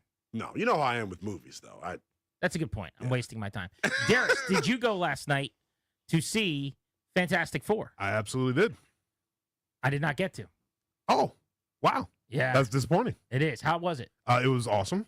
I think I will say. Let me guess. If 7.5. No. I would go 8.5 would be my final score. So you liked it? 8.5 egg rolls out of 10. Yeah. Well, I liked Superman too, but you just think that 7.5 is a bad score for some reason. Well, you clearly like Fantastic Four a lot more than Superman. I did. Yeah, I enjoyed it a lot more. Absolutely. Did you get popcorn? No, I didn't get popcorn. Did you get nachos? I did not. Did you get anything? I did. I actually had a flatbread pizza. Wow. Wacky. Yeah. You didn't do an Alamo, right? No, no. It was AMC. Okay. Mm-hmm. Silly Alamo. Best sleep ever. Yeah. I mean, That's what is funny. this guy doing? I'm awful. Are you one of the guys that snores in the movie theater? Oh, he snored big time. And Ryan keeps It elbowing was me. so embarrassing being with him. in the What movie did you theater. guys see? I forgot the movie. It was actually The Jordan Peele movie. Yeah, with one of the- those with Jordan the spaceship. wacky Jordan Peele. What was it? I don't remember. What I'm the at- movie was I was called. gonna say. One Get of Lost or those something. Jordan movies. I'm out on Peele Jordan movies. Peele movies. I think it was like Up. No, not Up. That's a Like Pixar When They movie. See Us or something. It Something was crazy. It was a good movie. Linnell would not be able to tell you a single thing Not about a it. Like lick. he was full on snoring in the theaters when we were there. It was bad. That's Full on snoring. So embarrassing. It was very embarrassing. Yes. Obnoxious. You know, I haven't been to a theater since. And that was like 2.5, 3 years ago. Probably a good decision. Yes. If you can't make it through a movie without falling asleep, just don't go. Yeah. Even But at home, though. It's like, F1 is so good. Like I've heard a lot of good things That's about the it. movie of the summer right now. I'm giving it the nod over Superman, although it sounds like Darius is a Fantastic Four guy. You should see F1 too, by the way. All right, Luke McCaffrey, wide receiver going into year 2. Got to catch up with him after practice yesterday and ask him just a couple of days in, how different things are and if they're slowing down for him compared to a year ago. When you're a rookie, everything's coming at you. You're drinking through a fire hose. You don't know what's what. And by the way, he was new to the receiver position. Yeah, it's nice just being able to know the schedule, know the way it goes, know the playbook, and so it's been a lot of fun. What was your off season like? What did you decide after the year you wanted or needed to work most on, and what kind of work did you do and with who? Yeah, the off season's a lot of fun. Biggest thing is just get bigger, faster, stronger, more competitive, and just try and develop all of those while maintaining, everything that you learned throughout last season. And so it's been a lot of fun to put that to work. One of the things we talked a lot about last year was you were still newer to the wide receiver position than a lot of guys drafted where you get drafted. What was that learning process like just from an NFL standpoint of some of those changes? Yeah, I think one of the biggest is just learning through the perspective of a receiver, and that's been a cool emphasis of just when you see a playbook, when you see a set of plays, when you ask questions, making sure it's from a receiver's perspective and learning from that, and it's been a lot of fun doing that. On a year-to-year level, do they change much offensively when it's the same scheme with the same coordinator? Like, are there things now you guys have in the playbook you did a year ago, or is it pretty much like picking up the same textbook? I think football's a lot of fun because, you start with the fundamentals, you start with the basics, and then grow, and so a little bit of both. We have some stuff that we did and some stuff that's new, but, I think fall camp, OTAs is such an emphasis on the fundamentals, on developing your skills and growing as a player. Last year was great for you to kind of solidify a foundation. How do you view this year in terms of trying to take a big step and make a leap? I again, similar to the last one, I think just constantly trying to grow as a player, constantly trying to get better day in and day out from a physical standpoint, from a technique standpoint, from a mindset and a competitive standpoint. So it's a lot of fun being able to do that out here every day with a good group of guys. Obviously, the Terry storyline's a big deal, but for you at wide receiver, does it help to get just more reps or more work or anything like that? Yeah, I think, again, fall camp's about just getting reps and having fun. So it's been a great couple days just getting some competitive reps against our guys, and I love the brotherhood we got going on right now. Have you gotten to talk to him at all, texted with him and just... Yeah. He's a good mentor, good leader for me, and so it's been cool. Appreciate you, man. Thanks. Yeah, thank you so much. Luke McCaffrey from out at training camp. By the way, 1958, Darius updates his research, is when the Smurfs came out. Jeez. So my dad was 7. So that Okay. actually makes more sense. So he was watching the Smurfs on like Saturday mornings as a little kid. Although I don't know if they were doing TVs or what the deal was then. But he was looking at the Smurfs in the comic books. I'm about to say my imagination is running wild right now. And Nope was the movie that we saw at the Alamo. Nope. Nope. Was I awake? Nope. You were not. Got it. Clearing everything up from earlier in the segment. All right, I want to go McCaffrey versus Sinnott here. I know we've already done our poll of the day. Maybe I'll throw this one on my own Twitter, and we can touch the people. Who are you buying stock in this year? Between the two guys that were drafted last year in rounds 2 and 3 as pass catchers, Sinnott at tight end, was actually taking about 50 picks before Luke McCaffrey. He went 53 overall, and McCaffrey was 100. Now, we had Sinnott on the show yesterday. Really good interview. If you missed that, go podcast it when we're done, thefandc.com. I like the way he's looking at this season. Yeah. His demeanor was awesome. He said, my best skill is what I do after the catch. I didn't really get to show that because I didn't have any catches. Now, we could debate why that was. Right. But the fact of the matter is, as far as Ben Sinnott goes, he's at a pretty loaded position. They got a future Hall of Famer in front of him who was hurt a bunch before he got here, and then last year he didn't get hurt. So if Ertz is on the field, he's going to get most of the targets at tight end. That's just how that's going to go. You would think McCaffrey, who caught 18 balls for 168 yards last year, would have a less impeded path to the field. Right. Because you're running 11 personnel, 3 receivers at a time. With Cliff, you're constantly spread out in the horizontal raid. Might have 4 or 5 guys running routes occasionally. And so there should be more work to be had for Luke McCaffrey. Doesn't necessarily mean targets. But I would think if Ertz is healthy, he gets more looks. But all we are is one injury away from a guy that gets hurt more often than he doesn't over the last several years in Ertz. And now it's Ben Sinnott's season. And I don't really think there's a path to a Luke McCaffrey season.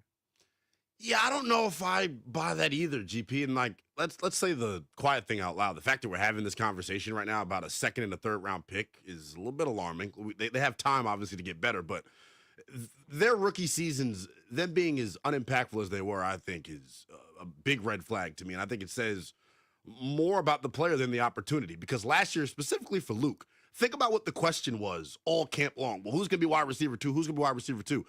Jahan, or wide receiver 3, rather. We thought it was going to be, Jahan. Noah Brown gets cut, and then he immediately comes in and surpasses Luke McCaffrey. I don't know if that's just a byproduct of a tough transition. Well, but Luke McCaffrey shouldn't have been that role anyway. Like the outside, square in, dig route. Like when they went and got Noah Brown, that made a lot of sense to me.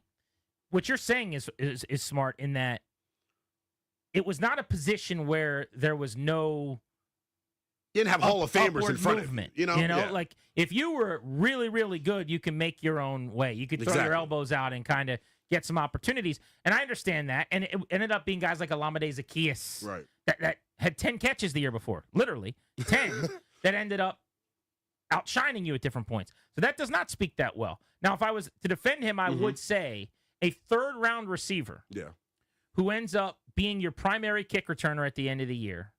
I think he returned some punts, but, key on special teams and catching. It wasn't a lot, but 18 balls, had some fourth down conversions, had that 30-yard catch against Cincinnati on like a 4th and 2, went for a couple hundred yards. His catch percentage was really high. His separation score was pretty good.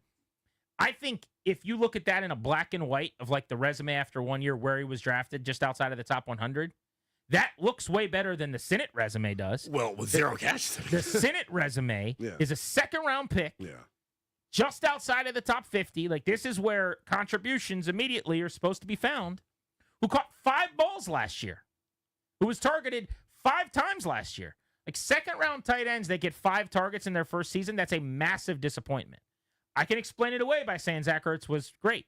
True. I can explain it away by saying John Bates is one of the better run-blocking tight ends in the league, so he's going to be on the field in 12 personnel like a ton. Fine. 5 targets, it speaks for itself. That what else needs to be said? So if we're actually going into like which one's more alarming, to use your word, which I like, because it's very true. Like let's just call it what it is. Yeah. Jaden Daniels home run. There's some other picks like Mikey Sanders still that went over the fence. Both of these picks are very much still in question. Yeah.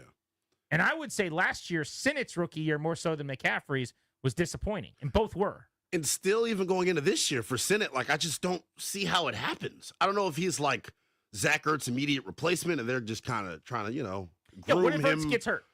If Ertz in week 1 goes down, and I'm knocking because I don't want that to happen, right?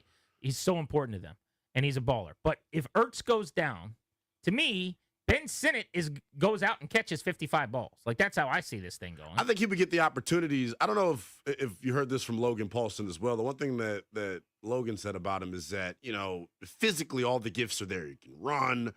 He's physical at the point of attack when blocking. From the neck up, though, there was some struggle for him last year, right? I love the analogy that you used with Luke, like drinking through a hose. Like, it was a lot thrown at him. And when you think about how multiple they were offensively and all the different personnel groupings, it was probably a lot for him. And when you're a football player and you're having to think, you can say this for Luke too, because they played him in the slot and outside. When you're a football player, you got to think you can't play at your best. You can't be who you want to be. Maybe for both of those guys going into this year, keeping all the continuity offensively, maybe they're able to play a little bit faster and then in turn have more significant contributions here. In a world where Ertz is not available. Yeah. Bates is not running a bunch of routes. Dude, but yeah. He's being John Bates. Yes. Go over there, put your hand down, and block, and push people around. I'll throw you the ball 3 times between now and the end of the month. Catch them when I throw them to you. Yeah. Ben Sinnott, Colson Yankoff, athletic, but probably not as good at any one thing as Ben Sinnott. That's why one goes in the top 55 and the other one gets undrafted. But he is just athletically a nice little piece, and I've seen him run around on the practice field. He flashes from time to time. Cole Turner, as a pass catcher, is their most talented guy. If you're talking about splitting someone out in the slot, if you're talking about having someone who doesn't have to be in line blocking and like on those 3rd and 7s where Ertz is lined up in like stacks out wide, that could be Cole Turner. Could be. I definitely could see a path to him being on the active roster, getting work, but he's the previous regime's guy, not this regime's guy. 5th-round pick. They signed Lawrence Cager, who's actually, I've noticed him a bunch in practice. Yes. Yeah, he's been around the league for a long time. Kind of a tweener in terms of like blocking, catching. Right. He's not a high-volume guy. And then an interesting name they have in camp, which won't amount to much maybe, but Tyree Jackson. He looks the part. He gets off the bus looking like a Pro Bowler. He is massive. Straight out of Central Casting. Yeah. Just sculpted in clay to be an NFL player. I love him. I remember when he was the quarterback pushing Cardell Jones for the DC Defenders in 2020. Oh, so he was here? Wow. Oh, yeah, the original. Now, this was the XFL. Okay. This is before it shut down for COVID. In 2020, we were calling the games on the fan. Tyree Jackson was running quarterback for the Defenders. He played QB at Buffalo. He got the last start right before the league shut down. Yeah, he had Cardell benched. Yeah. And then they shut it all down. Wow. But he's out there as a tight end as well, pretty athletic guy. But I run through those names just to say Bates, Yankoff, Turner, Jackson, Cager. If there's no Ertz, there's zero excuse why Ben Sinnott couldn't go out and get 6-7 targets, 4 or 5 catches a week. Zero. He's got to be in the right place at the right time. I know that's something that's been kind of circulating is, just the mental workload was a lot for him last year. But physically, we were talking about it during the break, like the Jets preseason game. If you would have told me after that game that, this is going to be a dude that catches, 40, 50 balls for, 700 yards, I would have believed you. Like, he looks like a physical freak. There's no balls to go around if Ertz is out there. Well, exactly. So this is the question I keep coming back to. Did he not get involved last year because he wasn't given opportunities? Or did he not get involved last year because he just wasn't good enough to force his way onto the field? Like, I think if it was the wide receiver position, he probably would have gotten more involved because there's just more times to use guys. But we say, well, you could have 2 tight ends. Bates is always going to be on the field. Yeah. Because he's that good of a blocker. Extra lineman. Exactly right. So now it's essentially like, is Ertz able?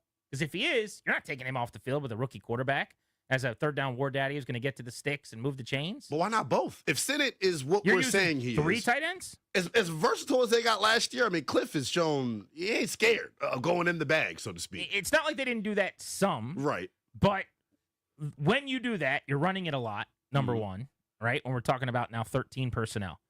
He played on 311 snaps. It's not like he didn't play. Ben Sinnott played on 27% of their snaps, about a quarter of the time. Some of that might be, Ertz gets banged up in New Orleans with a concussion and whatever else. Bates comes off the field for a bit. But there were times, I'm sure, when all 3 were on the field. We'd have to go back and see their usage of that kind of personnel group. But it's still not a lot of targets, right? Like, you're still, how many of those plays does Jaden pull the ball down and run? That's the thing with a running quarterback. That's very true, yeah. You've got Terry McLaurin. You got a whole room of receivers. You got a tight end who was basically putting up Pro Bowl numbers in the second half of the season. There's just still not a lot of work for you. But the thing he was best at last year, and he, mentioned that, he didn't get the opportunity to, run after the catch. he was pretty good as a blocker. Like physically, he was good. For them to re-sign John Bates and give him a pretty healthy contract as a blocking tight end that they didn't draft. Yes. Does that say something about Sinnott? So this is a good question. It's not just that they did that with Bates, by the way. Yeah. They also brought back Ertz. So there we go. Ertz was a free agent. Bates was a free agent. And I remember, go back, pull the audio. Danny and I are talking about this after they picked him. It's like, well, Zach Ertz is not a long-term answer. This is a one-year rental to help teach Cliff's offense. Right. He's going to play in 9 games this year. Ended up being a lot better, and they said, we want to keep him. So they did. Bates, they fell in love with. So they did. He got paid pretty well. I think it was like $7-8 million a year. Yeah, I think it was like 3 for 24. Something like that. Does it mean anything about Sinnott? How could it not? If Ben Sinnott was so good behind the scenes in practice and everything that they go, we got to get this guy on the field. Are you re-signing both of the dudes in front of him on the depth chart? Probably not. So I view this way. I don't know what your dating life is currently like. Well, it's a mess. A mess? It's a mess. Okay. When I had a buddy telling me about what was going on, and he's like, look, I think she's into me, but she's just really busy, and she's got this and this and this and this. Anytime someone isn't hanging out with you or coming up with reasons why they can't, move along. It's good advice. Move along. Write And that down. this is the same. This is probably more prevalent sometimes for girls, where it's like, he said he's got this. He said, Yeah. If they want to hang out, they'd hang out. They want to make time, they will.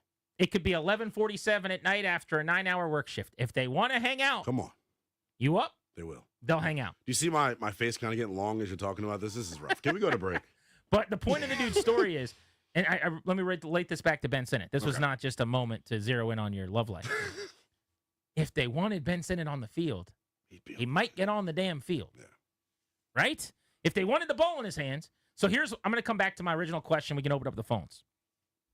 McCaffrey or Sinnott? Who is more likely to have a better season this year? And which one at the end of this year are we going to be going, uh-oh? Because if they get through year 2, similarly to last year, where they were drafted, that's not a good look. No, it's not. 800-636-1067. You want to hop in on the listener lines. Grant and Danny Linnell's in for Danny on the Fan.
I'm Linnell Willingham, and here's what's happening. The Commanders were back out on the practice field this morning for training camp practice number 3. It also marked the third day of Terry McLaurin's holdout. The star wide receiver continues to stay away as the two sides try and come to terms on an extension. The fellows will have the morning off tomorrow. They'll be back at it on Sunday. The first practice in shoulder pads, also the first practice open to the public. Other NFL news, according to Vikings head coach Kevin O'Connell, wide receiver Justin Jefferson has a mild hamstring strain and will be held out of practice. Justin Jefferson set to be reevaluated coming up next week. Other injury news out from Florham Park. One day after an injury scare that really set social media on fire after Justin Fields was carted off of the practice field yesterday. He was back on the field this morning in full practice gear, but officially is listed as day-to-day with a toe injury. And that's baseball on the Fan tonight. The fellas trying to keep the good times rolling. They won 2 out of 3 earlier this week against the Reds. They begin a 6-game road trip tonight. Mackenzie Gore gets the start for D.C. It is a 8:10 first pitch. Pregame coverage gets rolling right here on the Fan at 7:40. From the Crop Metcalf 5-Star Sports Desk, I'm Linnell Willingham on the Fan.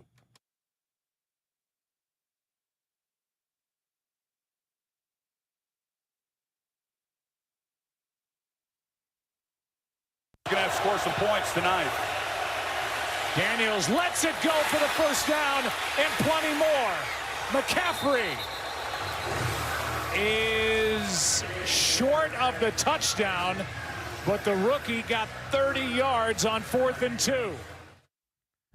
That was the biggest highlight, I would think, of the Luke McCaffrey rookie year. It was week 2 in Cincinnati. Commanders, week 3, Cincinnati, Monday Night Football. We were there on the road.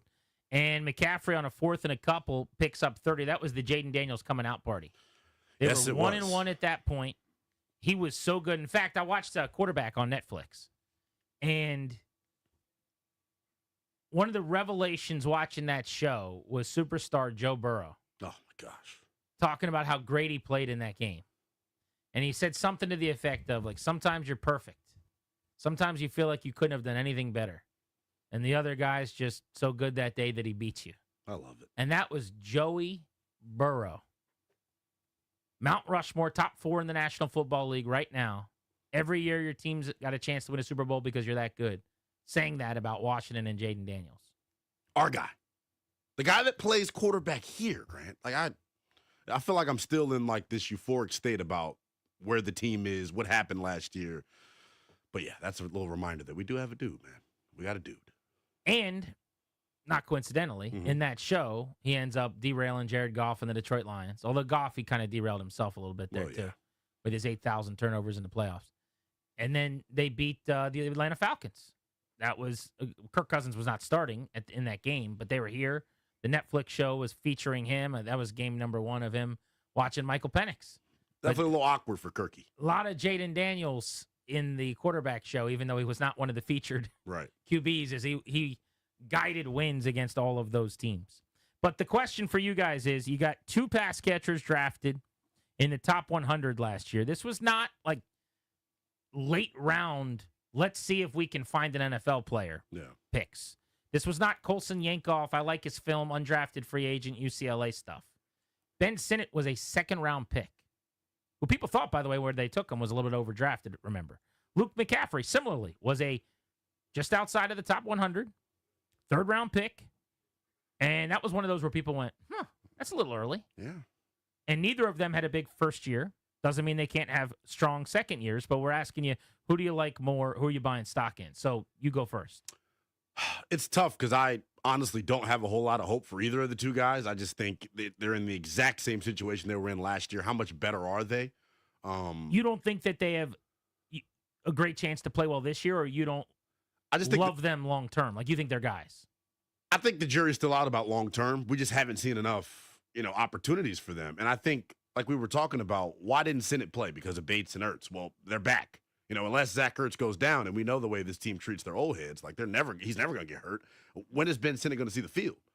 This is what would show me about Ben Sinnott, because I know you love different personnel groupings. If they go 13, way more than they did last year, that tells you, okay, Sinnott's showing some growth here. If they're comfortable with giving Ertz a series off, which should happen during a game at times because, dudes get tired, then that'll show me, okay, they're comfortable with Sinnott. Why can't you play Sinnott to that point you're making on 1st and 2nd down more and trot Ertz out there fresh on third down when it's time for him to go be the guy that gets to the sticks and moves the chains.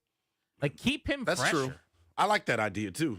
Cliff, if you're listening, Grant's throwing your nuggets here. Just keep him fresh. I agree with that. And put him on a little bit of a pitch count, a snap count. And we're also talking about this, like, how do they get Sinnott involved? Behind the scenes, they might go, we don't need to get Ben Sinnott involved. We're okay. So that's the other what thing. we don't know either. Is like, they get to see him every single day. I just assume actions more than words. We love him. Of course they're going to say they love him. What are they doing? What they're doing is not involving him. I'm going to go with Luke McCaffrey.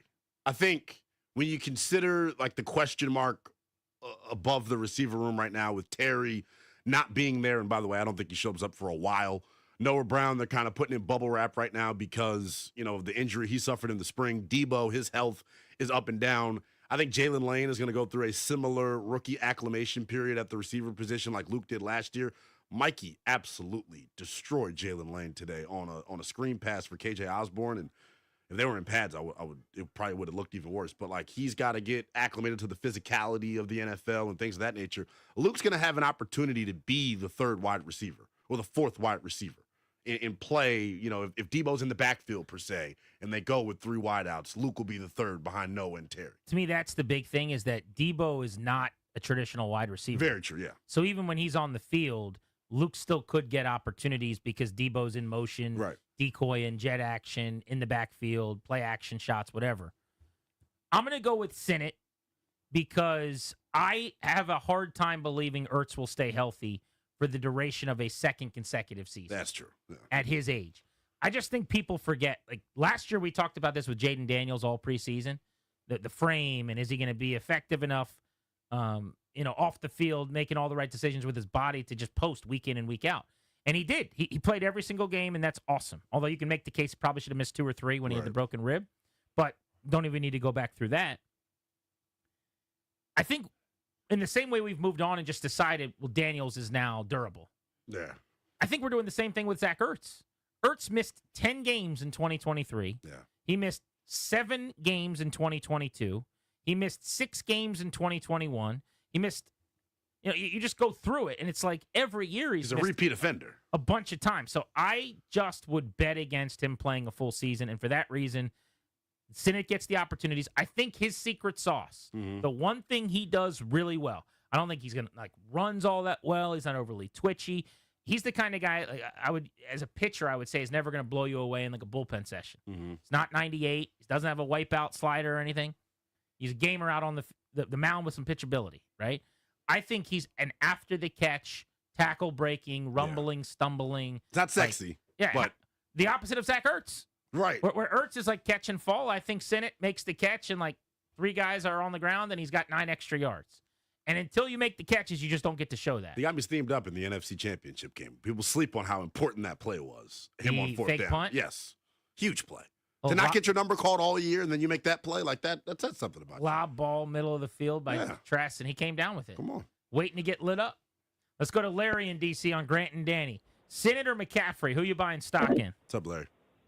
I think I'll go with Sinnott, but I think also, too, you got to look at a guy like Dallas Turner, who was a top pick with the Vikings, who couldn't get on the field because of Van Kinkel and the other guy that they both from the Titans, who had phenomenal years. I think Sinnott has the edge because, again, let's not forget McCaffrey's not been playing wide receiver that long, even though his stock and pedigree from his brother and his father playing, wide receiver, he's played quarterback, so he sees it a little bit different, but he's still adjusting and playing a new position that he's not been playing that long. Versus Sinnott, been probably playing tight end for 7-8 years. That's true. It's actually a really good comp, too, on Minnesota, a little bit of a deep cut for people that don't track them. But, yeah, they did draft Dallas Turner to basically, in the first round, mix there, be like their edge rusher that's going to help them. Then they signed Jonathan Grenard from the Houston Texans, who I think you referenced. They had Van Ginkel come over, who had an awesome season. And so he didn't get a lot of run. Where I'd push back is Washington didn't have a Van Ginkel Grenard caliber tandem in front of Luke McCaffrey at receiver. Right. They were just waiting for someone to play. Because remember, Noah Brown got hurt too. Yeah. Like there were weeks where it was Olamide Zaccheaus and Jamison Crowder in his third act in Washington as an 816-year-old slot. Yeah. Like, they were getting run, and McCaffrey now is not playing at all. So that's different than Van Ginkel, who played at a Pro Bowl level, and Grenard, who's one of the better pass rushers in the league, being in front of you. Let's go to John in Arlington on the Fan. Hey, John. What's up, John? Hey, Grant. Hey, Linnell. Two things before I go into Luke or Ben. One, Grant, you need to get the Responsible Father of the Year award, taking your kids to an empty theater, because there's nothing worse than watching Superman and having it ruined by a 2- and 4-year-old who are out of control and screaming. Linnell, every no is closer to Miss Right. Now. That's a good point. Before you move on from Loveline, I will say that anyone who brings like very young children to a grown-up movie so that they can see the grown-up movie they want to see, that's just a bad, selfish decision. If you're not taking a kid to see a kid movie, they shouldn't be there. And if you don't have a babysitter, like, trust me, I just had my fourth. It is a grind. I know how terrible it can be at times and how exhausting it is. But I'm sorry. Then you can't see the movie yet. And you got to wait until you can figure it out another day. But you cannot take young kids to movies that are not made for kids. They're not going to lock in. They're not going to be interested. Yeah. You're setting yourself and everyone up in the theater for disaster. You know this, John. Yes, and trust me, it took everything in me not to channel my inner Danny Roulier rant on these people. I'm like, you're in a movie theater, you're in public, do not go crazy. But anyway, I think it's going to be Luke, because if you look at Luke last season, the one thing he was amazing at, and a lot of like national media people called it out, was that he could block well. He was such an effective blocker. If he can just turn that switch to precise route running, catching it, a little bit more speed, I think, he can go. With Ben's not bad, but maybe Ertz is still that dude. Like, we look at Ertz as like this older guy, but how many times did Zach Ertz just come through in the clutch? And I don't care what they say against Pittsburgh, that was a first down. I agree. And that's my piece. No doubt that was a first down. Ertz was very good last year. I think he was a fringe Pro Bowler. He was the biggest surprise of the season. Yeah, so when you say, what if maybe he's really good? Cosign. Yeah. Verbal retweet. I don't want to pat myself on the back. I mean, we get more wrong than we get right around these parts, but he was getting killed early last season, and I didn't understand it. People are like, oh, he can't do anything after the catch. No, yeah, exact, this and that. And it's like, that's not what he's here for. Do you understand the importance of a veteran who, after every drive, is in Jaden Daniels' ear hole, telling him what he didn't see, what he saw, what he needs to do different, what he might think about doing, or just the reliability of, you're supposed to be here, and guess where you were? Exactly right there. Yeah.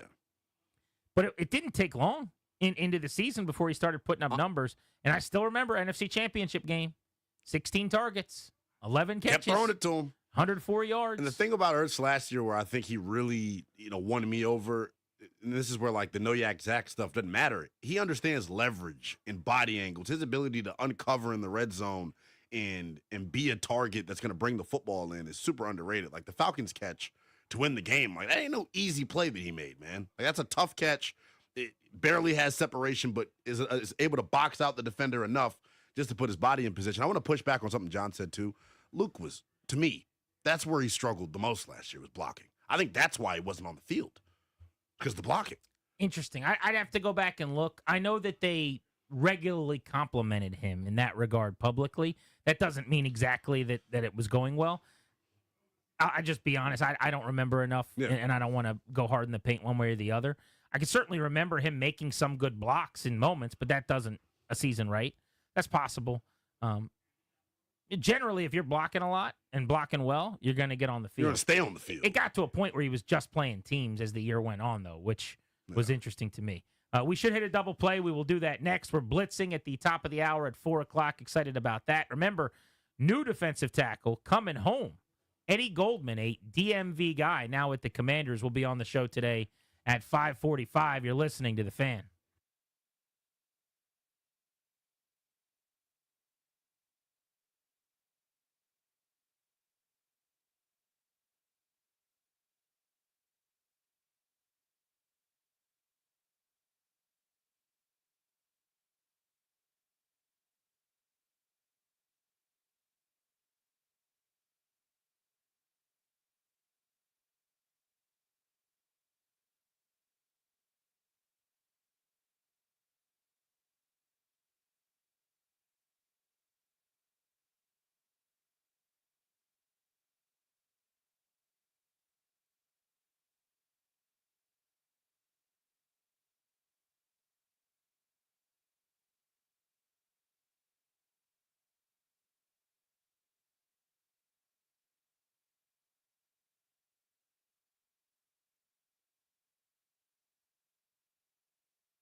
Friday double play means winning off the field. Driven by your local Washington area Honda dealers. Now's the time for a great deal on a new Honda. Visit your local Washington area Honda dealer today. Danny's definitely winning off the field. He's at the beach. He's a beach guy. He likes being toes in the sand. Does he actually? Oh, he loves it. Okay, good. He sets up a chair like first thing in the morning, and then he doesn't get up for hours and hours and hours. So he's probably pretty red right now. Yeah, I don't know how much sunscreen reapplying he's doing. I hope he... Hope he's now, being safe. Although I will say, now that I think about this, many years ago we used to make fun of this. He is like a T-shirt and water shoes guy at the beach.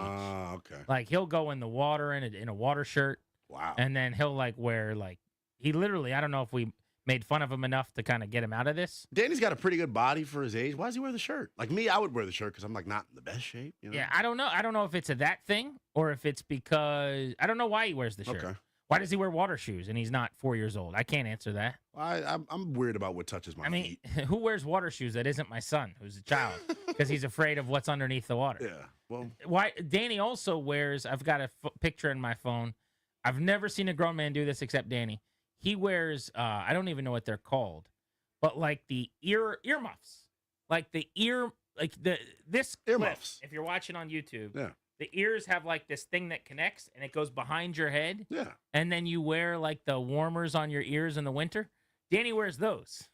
Like he's just trying to stay warm. I ain't mad at him. You cannot be mad at him. I've just never seen anyone wear them. It is a little uncommon for a man of his age, I would say. Earmuffs? Like, I don't know, man. But that's what he's doing. So my guess is he's not going to get too much sun. I would bet. Go. He might act accordingly. But it is time to figure out how you guys are winning off the field. You can hit us up at 800-636-1067. I'll get this party started. So I told you I took the kids to see Smurfs today. Mm-hmm. Just had to get them out of the house so the wife and the baby could have a little time to nap.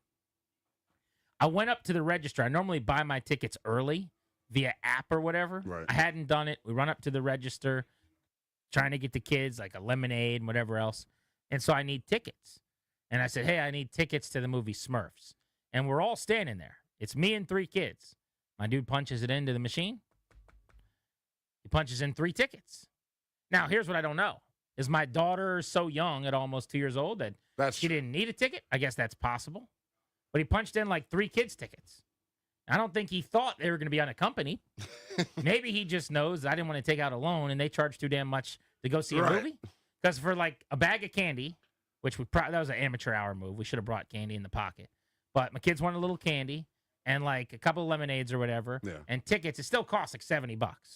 It was a problem. But that was with 3 tickets. That's good. My guy didn't charge me for 4 tickets. Therefore, I am. Winning off the field. So, day 1 of training camp, all excited. I kind of treated it like the first day of school. Like I put my outfit out the day before. Like I was deep conditioned my hair. And whoever that is on social media joning on my hair, thank you. You're making me go harder. But I was a little nervous about something. Laramie Tunsil and me had a very viral moment, is how I would describe it on social media. He made the best edit of the year of me, ranting, complaining. Unwarranted, by the way. Him not being there for the voluntary OTAs. And it was a big thing on social. I mean, you all ate it up and called me all types of names. And almost, I'm not scared of anything but God. But you all almost invoked a little bit of fear in me when it came to Tunsil. First day I see him, I'm out there standing in the media line, and Tunsil's walking down the aisle. Think about a wrestler going to the ring. That's kind of how like the football players walk out on the practice field. And he points at me, smiles, said, "What's up, bro? It's all love." And my heart, and I went, how did he know who you are? Because it's an audio clip, not a video clip. It is. So his team scrubbed my Instagram. I know it for sure. Because I don't told think you, scrubbed is the right word. Scrub means they delete all your they stuff. They searched thoroughly my Instagram. Okay. And I told you that I got a text about an hour and a half before the clip came out saying, "Hey, we're about to do this." From who? From one of Tunsil's boys. Saying I didn't know. It was actually one of my boys. He said boys. We're about to just use your audio. It was my guy Kenny G. My guy Kenny G told me and gave me the what's up because Tunsil's boys sent it to him. I don't know if they saw we were mutuals or what, but I knew it was coming. Kenny G, the old guy that played the flute? No, not that Kenny G. Okay. You actually repost this Kenny G quite often. The behind, I think, what's their podcast called? Behind the Fence, Over the Fence, OTF. You've reposted their stuff a couple times. Okay. Good dude. But Not the Grammy-winning saxophonist. not that guy. Okay. Not that guy. Big DC party promoter though, but not that guy. Okay. He had gave me the heads up like, hey, Laramie's team just sent me this. Be warned that like you're about to get eviscerated on social media. What Laramie's team is the Commanders. What are you? I don't understand. When I say what you're referencing. Laramie's social media folks, Laramie's got a team of people. Like he's very social media savvy. Like he's always Okay. posting workout stuff. Like Do you have the edit? All right, let's hear it. Laramie Tunsil thing, he's not there either. That's where I have a problem. You can be on U Street doing the Cotton Eye Joe, messing the club up, buying sections, doing the whole nine, but you can't show up to voluntary OTAs. By the way, that's a great line. I've told you this so many times. I think sometimes, like, you can't just ever stop at, I wish a guy was there. Yeah. You do these, like, personal digs occasionally that are going to get you in trouble. And I don't know why you can't stop yourself, but it is. We've talked about this a lot off We air, have. just you and I as, like, dudes that are in this thing together. Having said that, that one was funny to me. Well, thank you. Like, 'cause sometimes you, like, call guys dumb or fat, and it's like, well, that's calm not going to, like, at some point you got to go out to the locker room, and I wouldn't like you very much either. Having said that, that's kind of funny. Like doing the Cotton Eye Joe on U Street. Because why would he really be doing that, Joe? Also, he can't get that upset. Right. Your point is, get to work, brother. He respected it, dapped me up. Now we got a one-on-one coming next week, so that'll be good. I like that. It also makes me feel good about Laramie Tunsil. He's a good dude. Don't take things too seriously, man. You're in a very professional industry. Like, you and I can't sit on YouTube without me getting called fat and someone making fun of your haircut. If you're making $40 million a year to play offensive tackle, people might have an opinion occasionally. Let's get some thicker skin. So I like the first thing he did For was sure. smile at you, tell you it's okay. And as long as you're not a jerk, if it's not personal. It was never personal, and he knew that. I think I put it in the comments on the Instagram post. This is the best edit I've seen. So when the star left tackle, It was a good edit. When you eviscerate the star left tackle that comes to town, and then he eviscerates you back. But when you meet him in person for the first time, he daps you up, gives you a hug. My favorite edit ever was Winning off the field. There we go. Attaboy. My favorite edit ever was when Rick Snyder, who's my guy, was like talking about De'Ami Brown or something. And I was like, how do they find this? Like, it's like Rick Snyder on like Rick Snyder's hold on. YouTube channel, or maybe it was just his Twitter. Like, give me 2 minutes. But like De'Ami Brown did this like 3 hour, like longer than the Titanic preseason buildup last year, where it was like De'Ami snatching souls, and like the opening credits were like Rick Snyder, like, and who's this De'Ami Brown? Like, it was the same thing they did to Okay, you, bet. where they just like take your like clip and make you the hater of the that represents all media. You think Rick Snyder and De'Ami broke bread? I think they had. I know they did. They had a good lunch. Well, there we actually. go. Well, there we go. They Captain Billy's down in Southern Maryland. So they actually. Well, there we go. Yeah, I'm kidding. I have no idea. You had me sold for a I, second. I'm about to say. I highly doubt they had crabs together, but I don't know that it was Yeah. overly personal for No, for De'Ami sure. either. Some dude runs his Instagram account. Yes. Wants a cool rap song with bars set to someone saying something. Yes. One day it's Rick Snyder. The next day it's Linnell. It happens. It's A not dime a that dozen. serious, people. It's a dime a It's dozen. not that serious. The Beltway Blitz coming your way next.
This sports update is brought to you by our partners at Melwood. College football news coming from Capitol Hill. President Donald Trump has directed members of his cabinet to develop a plan in the next 30 days aimed at preserving college sports opportunities and preventing college athletes from being professionals. Trump's order sets out specific guidelines for preserving athletic scholarships based on an athletic department's annual revenue. It also declares that schools should not permit athletes to accept third-party pay-for-play payments.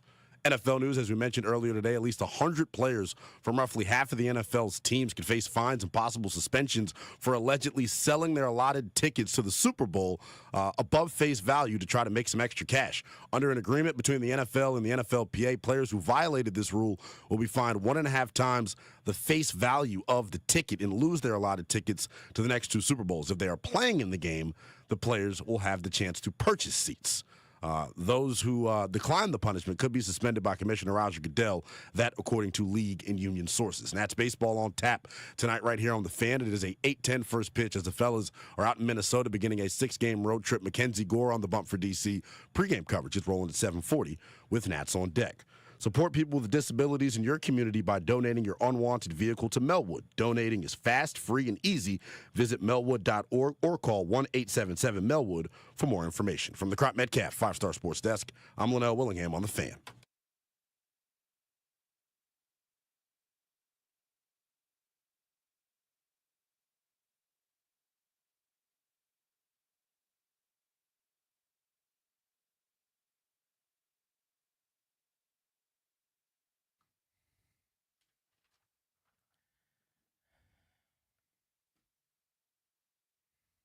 All of our training camp coverage today, including our upcoming Sniplet in the Beltway Blitz, brought to you by the good people at Paul Henry's Window Installation. PaulHenry'sWindows.com, your clear home improvement choice. Welcome back to Grant and Danny, exclusively sponsored every day by the law firm Condori and Murad. They present this program. Schedule a free consultation with their attorneys today at kmlawyers.com and mention us to get a discount.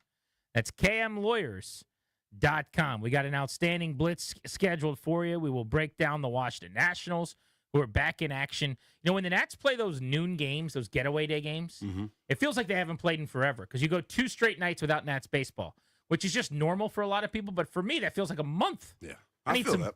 Need a fix. I need some baseball tonight. Now scratch that itch. The Nats will be back in action, so we'll get to see them. Probably not hit a whole lot.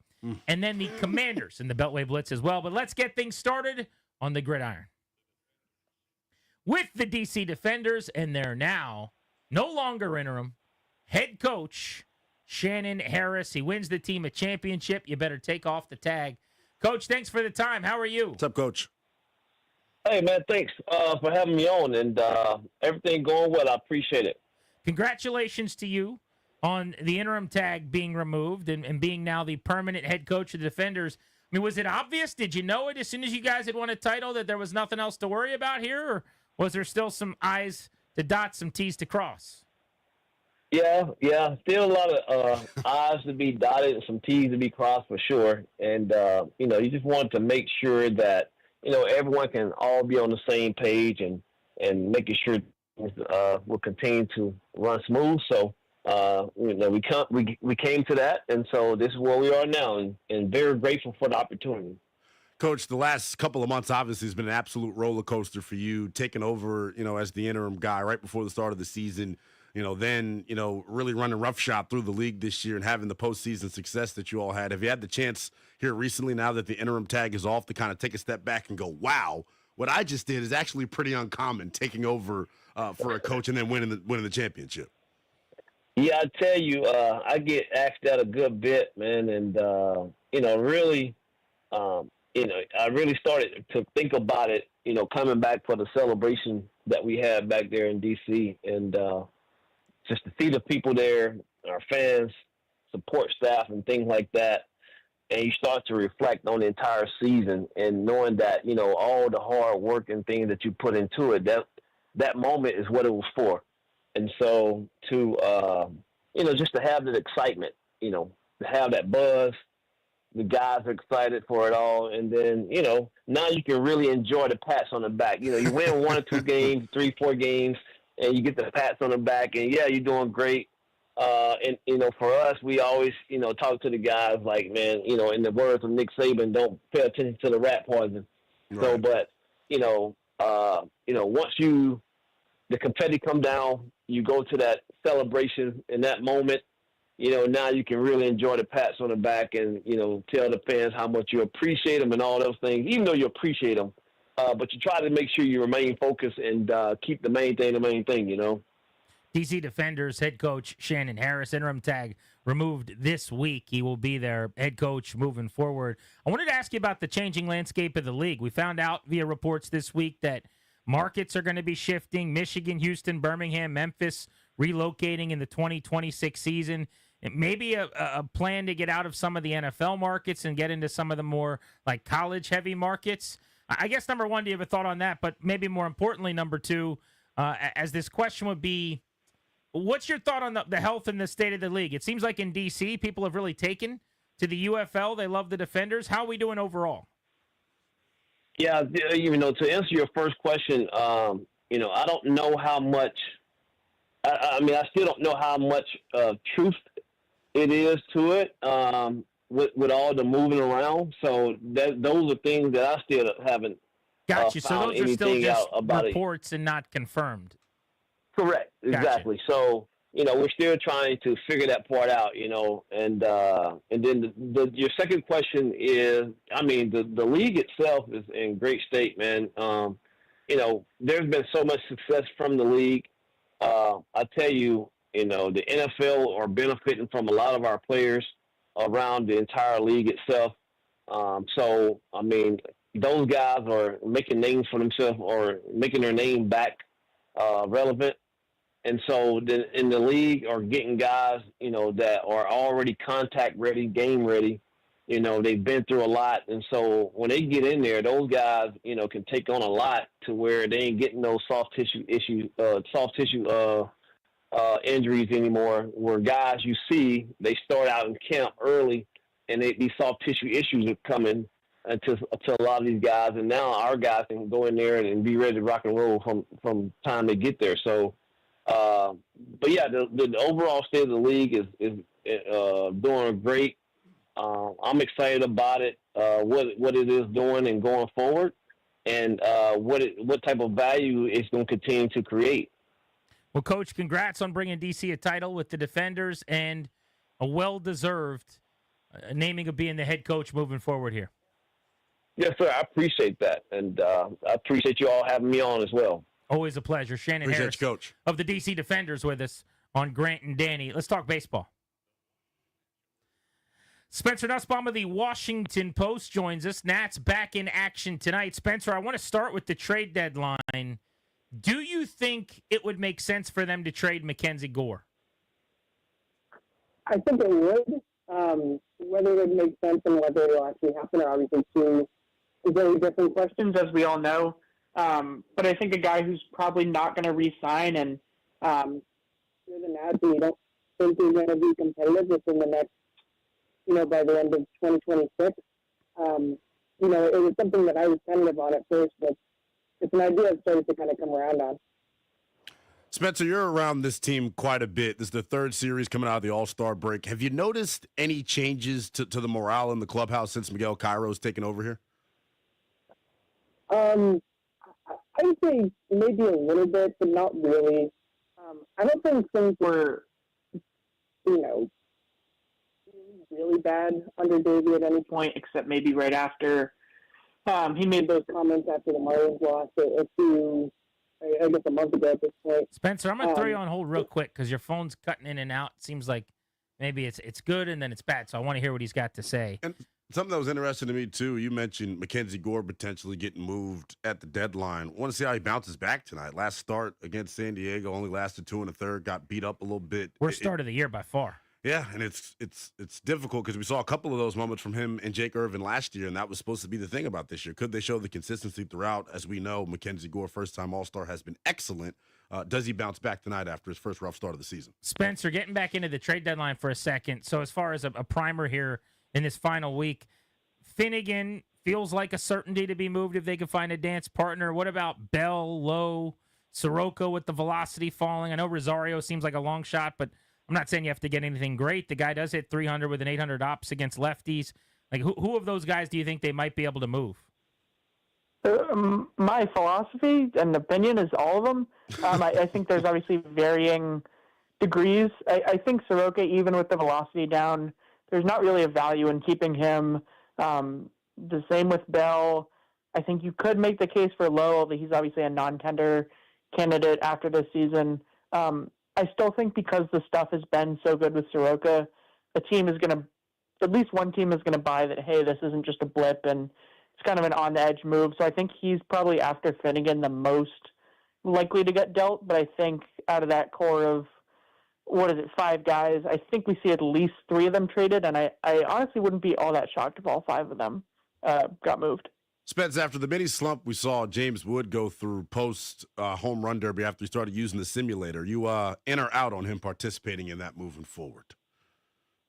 Still in until he's making until he's making $40 million a year or whatever down the line, or whatever, $20 million in ARB.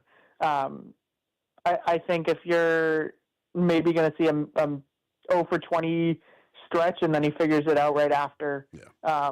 The guy's so smart. I don't think his swing is ever going to break from that.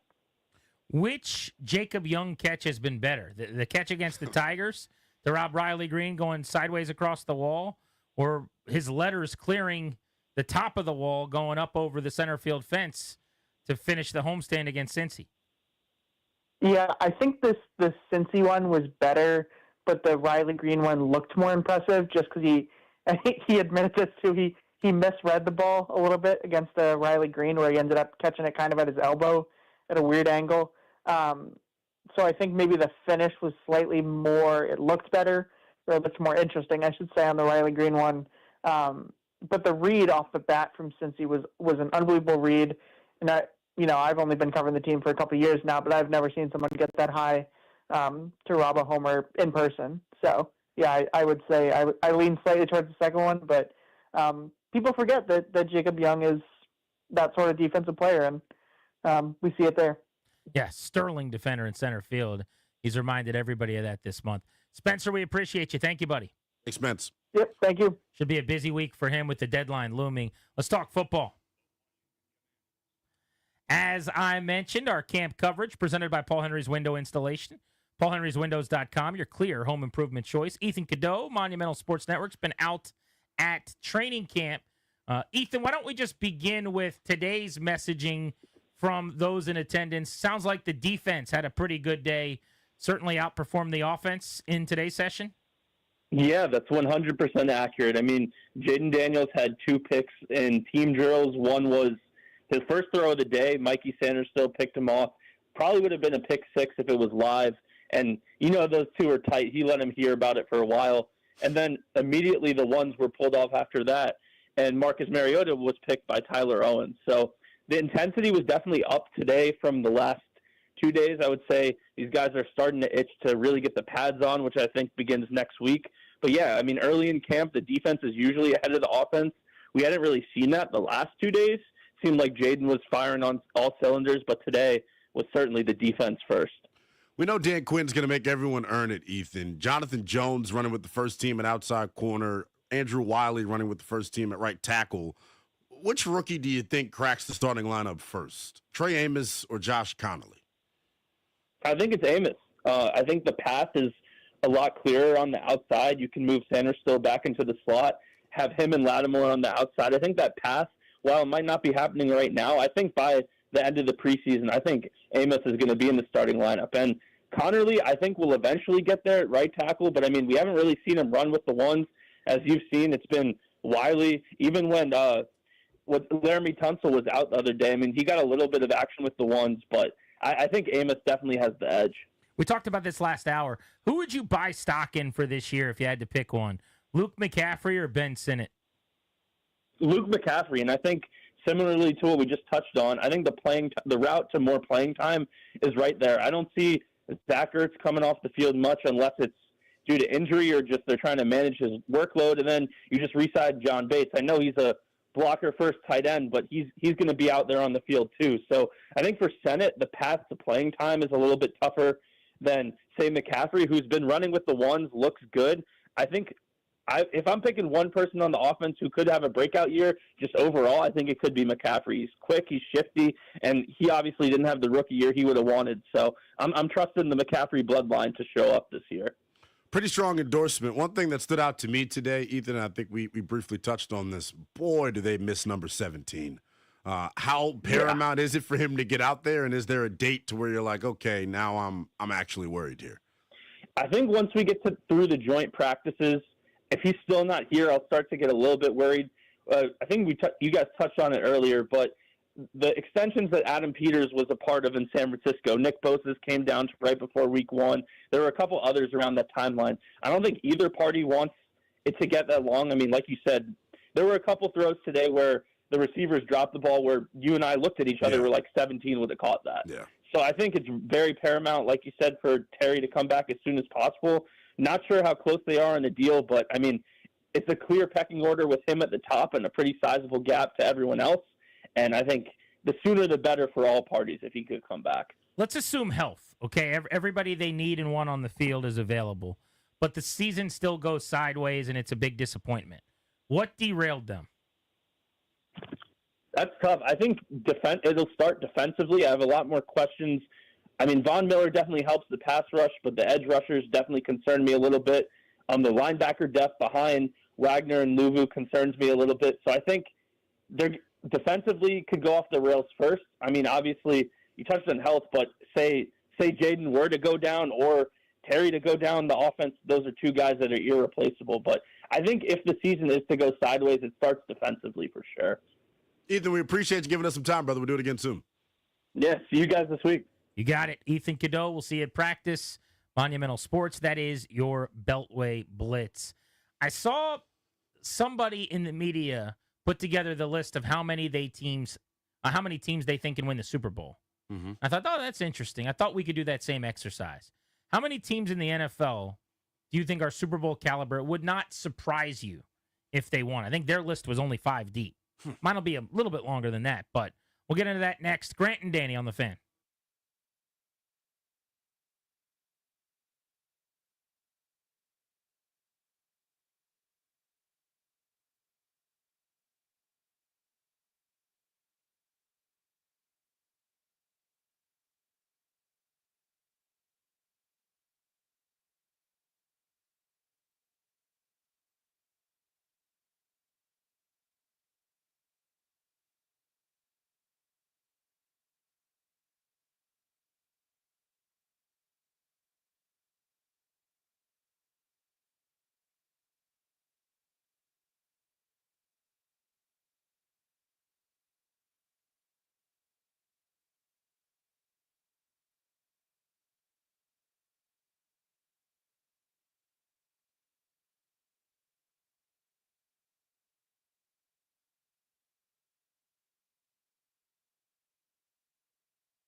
I'm Linnell Willingham, and here's what's happening. Don Van Natta Jr. dropping 2 big-time stories earlier this afternoon on ESPN, the first of which outlined a punishment of at least 100 players from half of the NFL's 32 teams set to face fines and possible suspensions for allegedly selling their allotted tickets to this year's Super Bowl. This just came out moments ago. A criminal investigation into the finances of the NFL Players Association includes potential misuse of funds and self-enrichment by union officials. To get more on that, check out ESPN.com. That's baseball on tap tonight right here on The Fan. The fellas beginning a 6-game road trip out in Minnesota against the Twins. It'll be Mackenzie Gore on the bump for D.C. It is a 8:10 first pitch. Pregame coverage gets rolling at 7:40. The Commanders were out on the practice field this morning for training camp practice number 3. Once again, Terry McLaurin a no-show as the two sides try and come closer on a long-term extension. The fellas will have the day off tomorrow before returning Sunday for the team's first practice in shoulder pads. It'll also be the first practice open to the public. From the Crop Metcalf 5-Star Sports Desk, I'm Linnell Willingham on The Fan.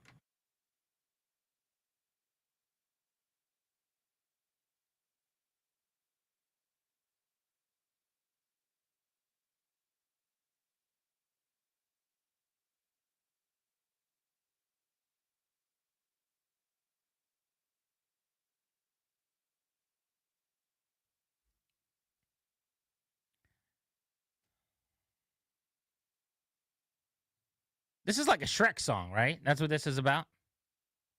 Okay. You're cutting deep here. Is this because I have kids and we took them to see Smurfs? Well, what are we going to play next? Songs from Sing 2? Welcome back. Grant and Danny on The Fan. That's Darius Dameron spinning the hits over there. Yeah. If you're a big Shrek guy, this is the spot for you. Who sings this song? Is this like Smash Mouth or something terrible like that?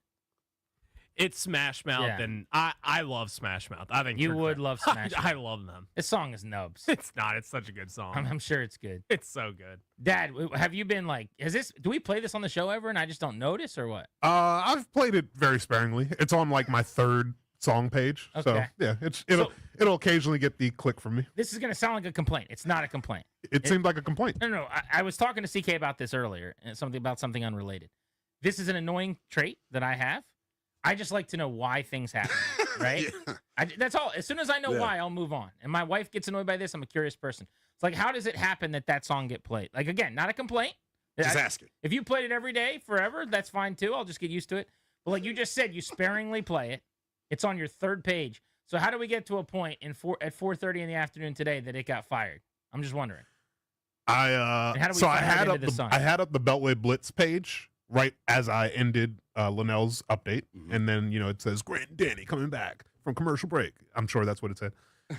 So I was like, oh, let me scroll over to my my music pages, and I landed on page 3, and I just was moving the mouse around. I was like, I'm gonna play that song. Okay. So yeah. So it wasn't a. So there was no method to the madness. It wasn't a random click of the mouse. Like you kind of saw it, and you're like, Shrek. I love Shrek. Can I give you more credit because I think you're just the best producer I've ever laid my eyes on and ever heard. Well, thank you. Think about what we're about to talk about. Teams that could win the Super Bowl this year. When I saw her face, I'm a believer. We believe in these teams. I know you're thinking, do not tell it. Give him the explanation he craves. That's all he wanted was that explanation. And he didn't give it to you. That was Stretch Armstrong over there. No, not really, right? Mr. Fantastic. Yeah. If I'm watching the NBA draft, and a big man gets taken, what is Jay Billis going to talk about? His rebounding. Nope. Bigness. Nope. Starts with an R, ends with an H. One syllable. His reach. Reach. Yeah, that's what I'm looking for. We'd have been here all night. That was a bit of a reach there. But hey, I dig it, Darius. It's on the GP. So it sounds like I should hit the delete button on that one. I'm not the kind of guy that's going to make any big demands on music. That's your domain. Again, I just like to know how things work. It was like when Danny wanted me to remove another one bites the dust because it gives him nightmares. Is that real? Oh no. Yeah, it's a song that I think he said on a road trip one time when he was playing for the George Washington University, that a road team trolled him because he struck out like every at bat that entire series. Oh wow. That's tough. So have you taken that one out of the rotation? It is not in the rotation any longer. If asked, would be what I would say. I don't like that song at all, and I hope to never hear it again. Jeeps. Just hearing it puts me in a terrible mood. I'm not going to tell you not to play it. I'm a professional. Like, if that's what you want to play coming back in, here's what I'm going to do the next time. Now that we've gotten to the bottom of this, now that I know it's on folder number 3, now that I know you just kind of clicked on something, play it again. Let's come back in. Here's what I'm going to do.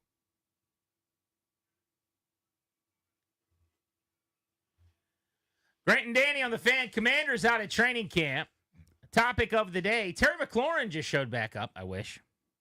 By the way, you guys know Shrek 4 is coming back out. Puss in Boots 3 right around the corner. We'll just make it happen.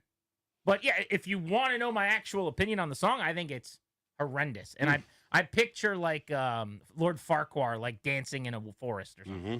I'm not 11, so that song isn't interesting to me. Well, I'll say, as the producer of the show, yes, I don't need you in a bad mood. I don't need you in a bad mood during the show. So I will remove that song from Grant and Danny music page 3. Wow, look at that. Things happening. We're making here things on the happen. radio. Live on air. Let's go. Wow. That's you want to talk about Radio Insider? What else is on the folder there? What else is in page 3? Page 3's got a lot of songs on it. Yeah? Really? Yeah. You'll have to come over and look one day. I'll take a peek. Just name one of them. Give me one of them. Give me a little sample. One of my favorites I like to play. I probably don't play it enough. A little Lowrider. Lowrider. You don't play this enough. Now that's of George Lopez fame. Everybody knows that from the George Lopez song, the George Lopez show. I think of the movie Gone in 60 Seconds, but that's fine. Yeah, sure. Are you familiar? Do you know what the difference is between this song and the Shrek song? Well, this is definitely a banger. This song doesn't suck. Yeah. Yeah. Very, very different. Well, it's for adults too, I guess. Yeah, this one not designed for the 8-year-old birthday party at the bounce house. That's the big difference. And you know what's crazy? I make more of a big deal out of music than you all probably realize. How many times do I text you when I'm driving in the car, listening to the show, and I'm like, you just came back with something that made me stop my car. Well, let's not talk about rejoins and you, okay? You play the same rejoins every single segment. Let me tell you, so I got 2 kids. I got to look at my Instagram DM to see where they play at Virginia. They now are using this as their walk-up song, talking about the death of auto-tune. So people DM me over it. It's a good jam. It's a banger. I liked it the first 1 or 2 or 10 or 80,000 times. And about the 11th rejoin in the show. Here we go. Ready? Oh!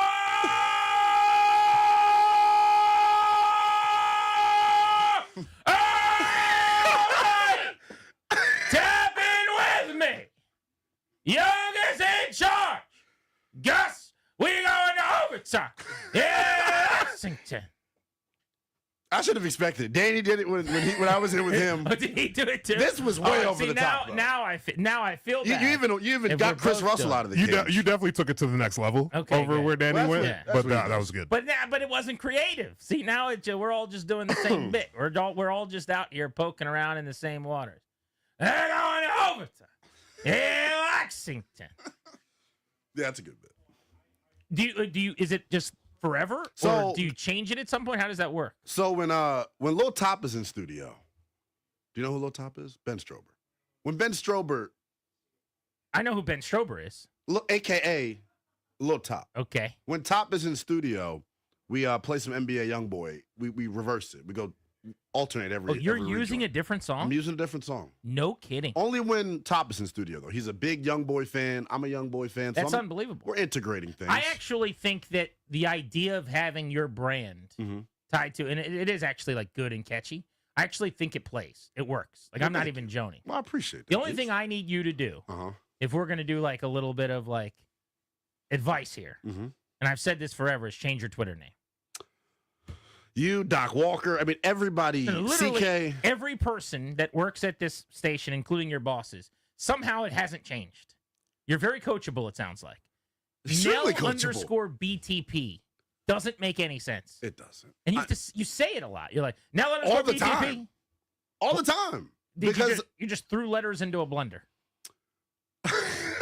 That's like a Nell _LXR. Like, you're That's picking crazy. things. BTP beside the point. Yeah, it was a podcast you did 9 years ago. That I never even. Now Ryan, we should do a Ryan Explains It All on what BTP means. You're on FM radio now. The podcast. Things are different. You don't call it. Is Beyond the Point the show you're doing? Beside the point. Whatever. Like, the point's here. Right. Beside it. Oh, next to it. Next. Maybe it should be NTP. Next to point. Linnell Willingham. Yeah. What about that? It's too long. And people butcher my name more than you'll realize. Nell Will season. SZN. Nell Will? Nell Will. Not to be mistaken for Lou Will? I don't know. We couldn't mistake it for Lou Lou. But Dort. How about Lou Dort? L-U Dort. this is getting ridiculous. It would make more sense If you did that. The Nell_BTP. If your Twitter handle was just Lou Dort. it probably would be better than Nell BTP. So I was having this conversation with Doc the other day because he plugs it all the time during his shows. How many more followers would I have if I would have had a more a Twitter handle that people could follow? Because I see you're like the Twitter king to me. I look at you as I don't like know about that. Twitter Jesus. No, you have so many followers. Grant. That's only because I was on the beat and I used And to that helps break you. occasional news. But That's still, the only way that I you're would follow. swimming in followers. I think today I'm at like 6.1K. Attaboy, you're making moves. How many would I be if I understand that it's hard for the general public. Here's what you've done. If you really want my opinion, Please lay it on me. Yeah, you have built and opened a restaurant in an area no one can find, right? But it's an amazing restaurant. People love the food when they find it. It's a great restaurant. It's just hard to But you went into the forest, right? Then you dug underground into a tunnel, and then you opened a restaurant deep in the forest, underground in the tunnel. And you're like, why is no one coming here? Where are the people? I could be listening to your show, hear you tell me what your handle is, and I still can't actually find your Twitter handle. That's tough. Let's go to Benjamin in Fort Washington. Hello, What's up, Benjamin. Ben? Yo, GP. What up? I just wanted to tell you guys, man, when you did that screen just now for Linnell, man, I love you guys, man. Y'all are awesome dudes, man. Hey, listen. Well, I lost my voice, so I'm glad somebody liked it. I literally have everybody at Andrews Air Force Base listening to 106.7. I've been listening since 2008. Well, my man. With my grandpa, man. Since Holden was on with Danny and Chad was on the airs and everything, man. I wanted to ask you something, GP, because I know you're plugged in big time with everybody when it comes to this. How come the team is it Ron Rivera? How come the team isn't coming back to or even are they coming back to Andrews Air Force Base? Normally around this time they come and sign autographs and the kids. That's a good you know question. What I mean? Yes, that's a good question. I can ask. I'll get over there and ask We'll somebody find about out. that. Rivera was probably instrumental, not necessarily in setting that part of it up, but in a lot of their military outreach. Like, I give him a lot of credit. He was for sure very military driven. A lot of the things he did. Now, that is still a focal point. You know this Including the as name. well as I do, Linnell. But, like, they're the commanders, and they want to do a lot of things with the military. So I'm actually surprised. Pretty sure they did it last year, post Rivera. I'm almost certain they did. But I'll ask why they're not there. A lot of things are different right now because of the construction they're finishing at the facility. Yeah. And there are other things they're focusing on, honestly. Like, there's probably some moving that they have to do and planning and things that involve some of the people that are so locked in on the stadium right now. Your team president, Mark Klaus, all of his people, they're 100% stadium driven. That maybe there's some things that get to fall through the cracks. But I'll ask. That's a good question. I'm not sure. I always like that. I actually think covered a couple of those when they were over there at Andrews. I think Really last cool. year they did like a salute to service where they hosted people. They do that every year for So sure. that's okay, bet. Is that maybe that's replaced the Andrews thing? Maybe. I That's a honestly good don't question. That is interesting. Yeah. We can ask. I will get back to you on that. Tweet me at Grant H. Paulson, and I'll send you an answer. Sean in Winchester, what's good? What's good, Sean? What's going on, man? Thank you for having me on. I was just listening to y'all talk about the Neil Diamond song, not Smash Mouth, but it's a great song. And I think it should be played more often. Wait, I thought it was maybe something good was happening with McLaurin. We're burying the lead here. Is it actually? No, I'm a believer by Smash Mouth. I'm looking at it right now. Yeah, no, they covered it. It's Neil Diamond. Oh, really? The Monkees played it, made it famous. But as far as football goes, man, we got to get McLaurin back in there. And what's the validity of us getting that guy from the Raiders, the defensive tackle they released? Is that something that could happen? I don't think very good. You got money to pay him. You need to give it to Terry McLaurin. Straight up. And also, you're paying Deron Payne a ton of money. Yeah. You drafted Johnny Newton early. You just paid Javon Kinlaw $15 million. So if you didn't pay Javon Kinlaw $15 million and you've got a bunch of cap space right now, then you could maybe turn around and say, hey, Christian Wilkins, come on over to Washington at 17 or whatever it could cost. But they've already allocated a lot to that position, I think. All right, let's get into the teams that can win the Super Bowl next. I want to finish the hour with that. Colin Cowherd had 5. Okay. I just went through it. I have 6. Okay. I've got an outlet here that I follow on social who did this exercise. They came up with 7. I can't even get that deep on teams if they won the Super Bowl that wouldn't surprise you. Yeah, okay. But I want to get your list. You got it? Let's do it. All right, we're going to do it next. Grant and Danny on the Fan.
Darius is a sweet prince.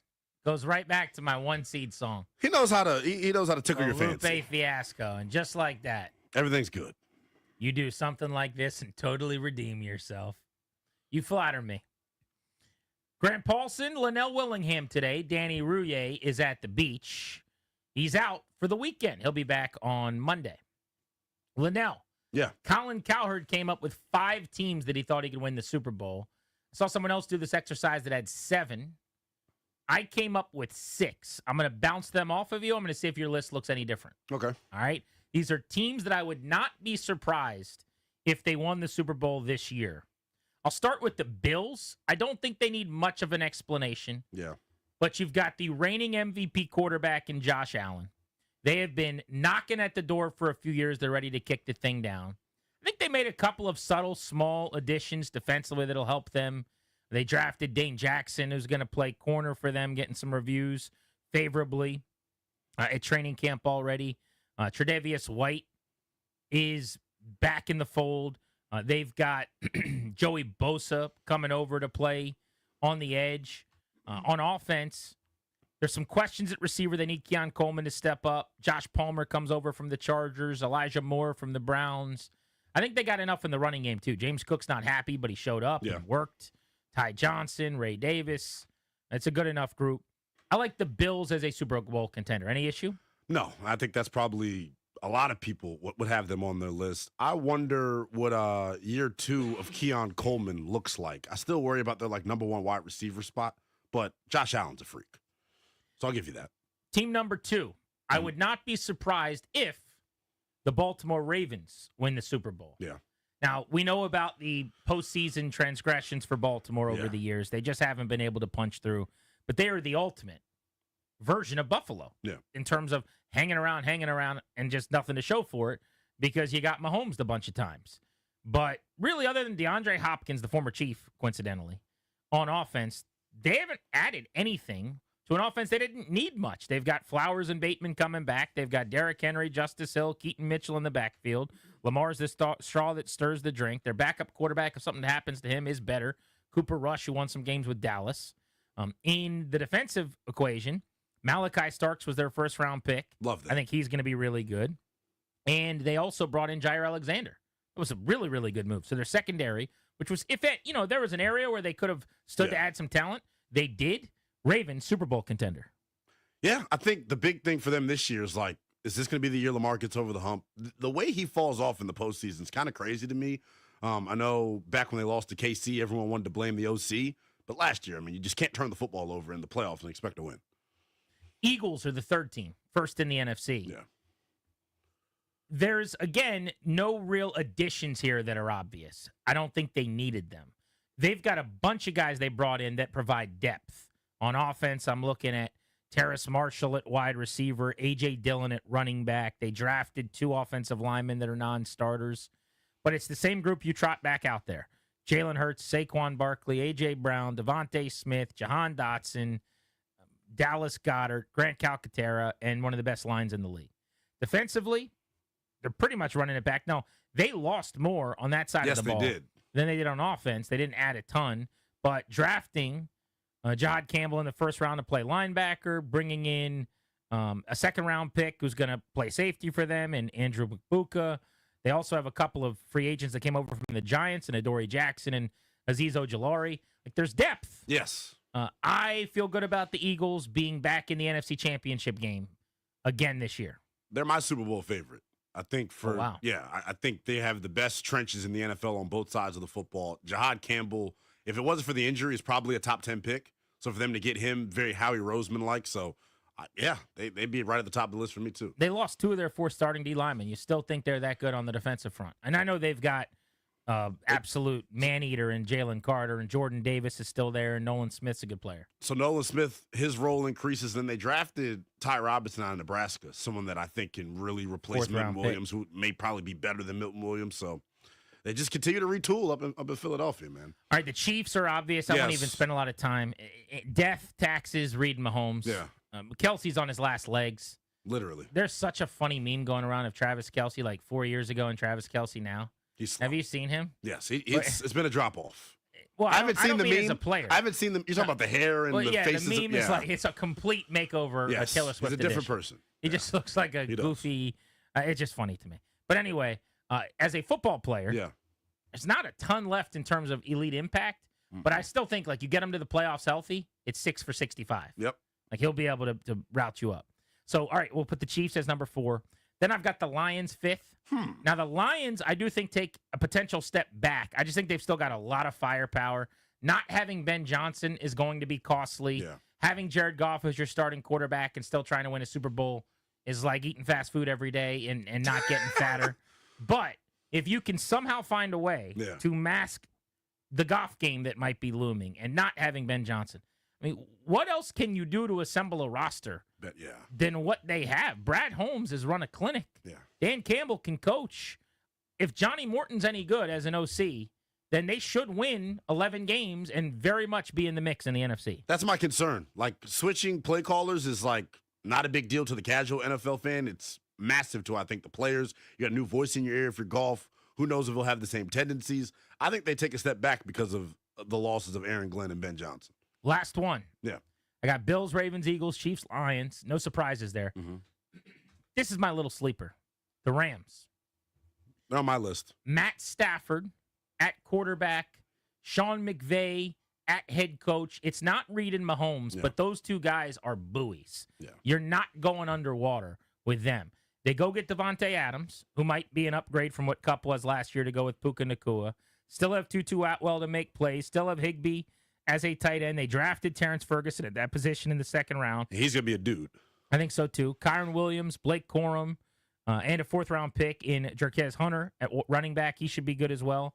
Defensively, they brought in 2 free agents that will start in the front 7, including Nate Landman from Atlanta at linebacker is very good. I think they quietly had a good offseason, and I think they're the best team in the West. So they're my 6th team of 6 that I could see winning the Super Bowl. Yeah, I agree with it. Really think about how close they were last year to unseating Philadelphia. Like, they were right on the cusp of meeting Washington in the NFC title game.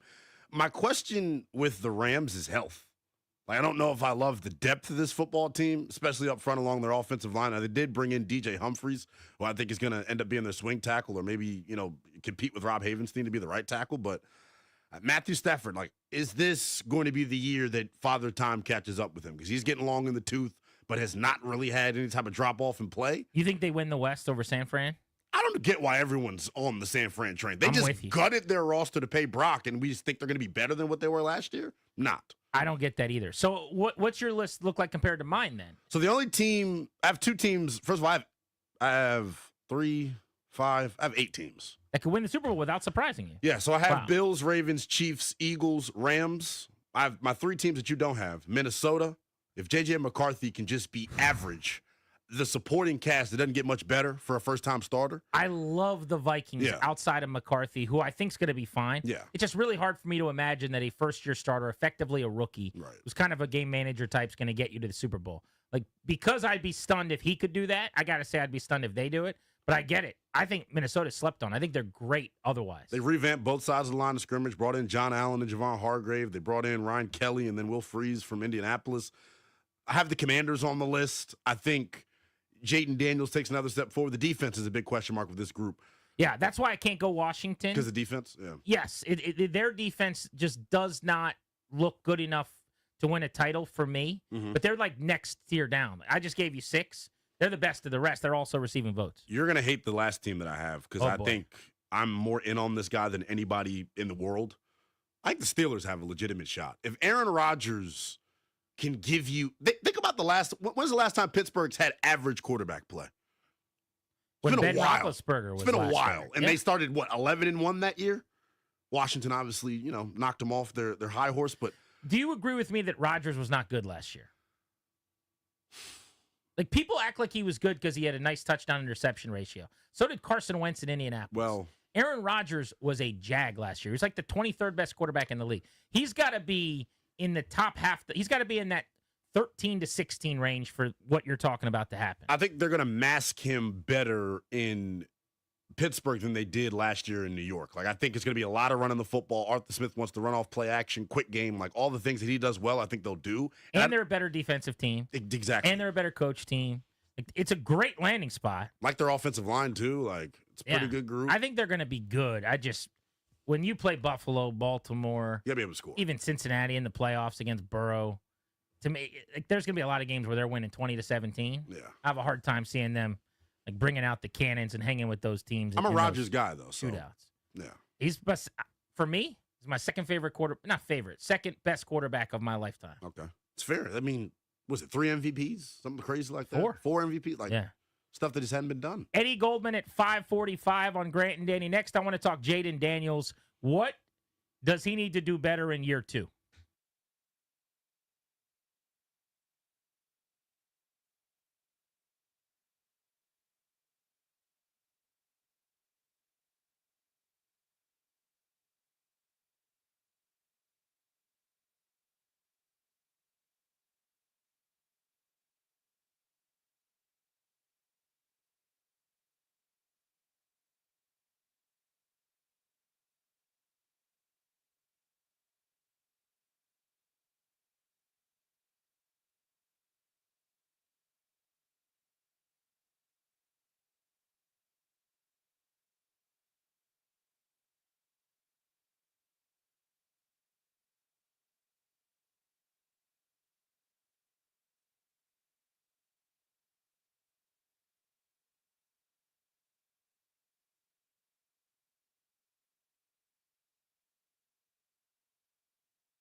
We're brought to you by Paul Henry's Window Installation, your clear home improvement choice. NFL training camp continues around the National Football League. The Commanders were on the practice field for day number 3 of work. No Terry McLaurin in attendance as the two sides try and work towards a long-term extension. The fellow's going to have the day off tomorrow before the first practice on Sunday open to the general public.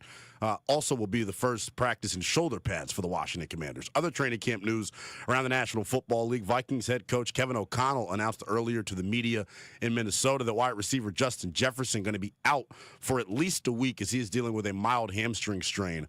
Elsewhere around the National Football League, Justin Fields had social media ablaze yesterday after it was reported that he was carted off of the practice field. He is now officially listed as day-to-day. He was held out of today's work for precautionary reasons. Nats baseball on tap tonight right here on the Fan. The fellas trying to keep the good times rolling as they took 2 out of 3 against the Reds earlier this week. Mackenzie Gore gets the ball for D.C. It is a 8:10 first pitch pregame coverage. Gets rolling right here on the Fan at 7:40.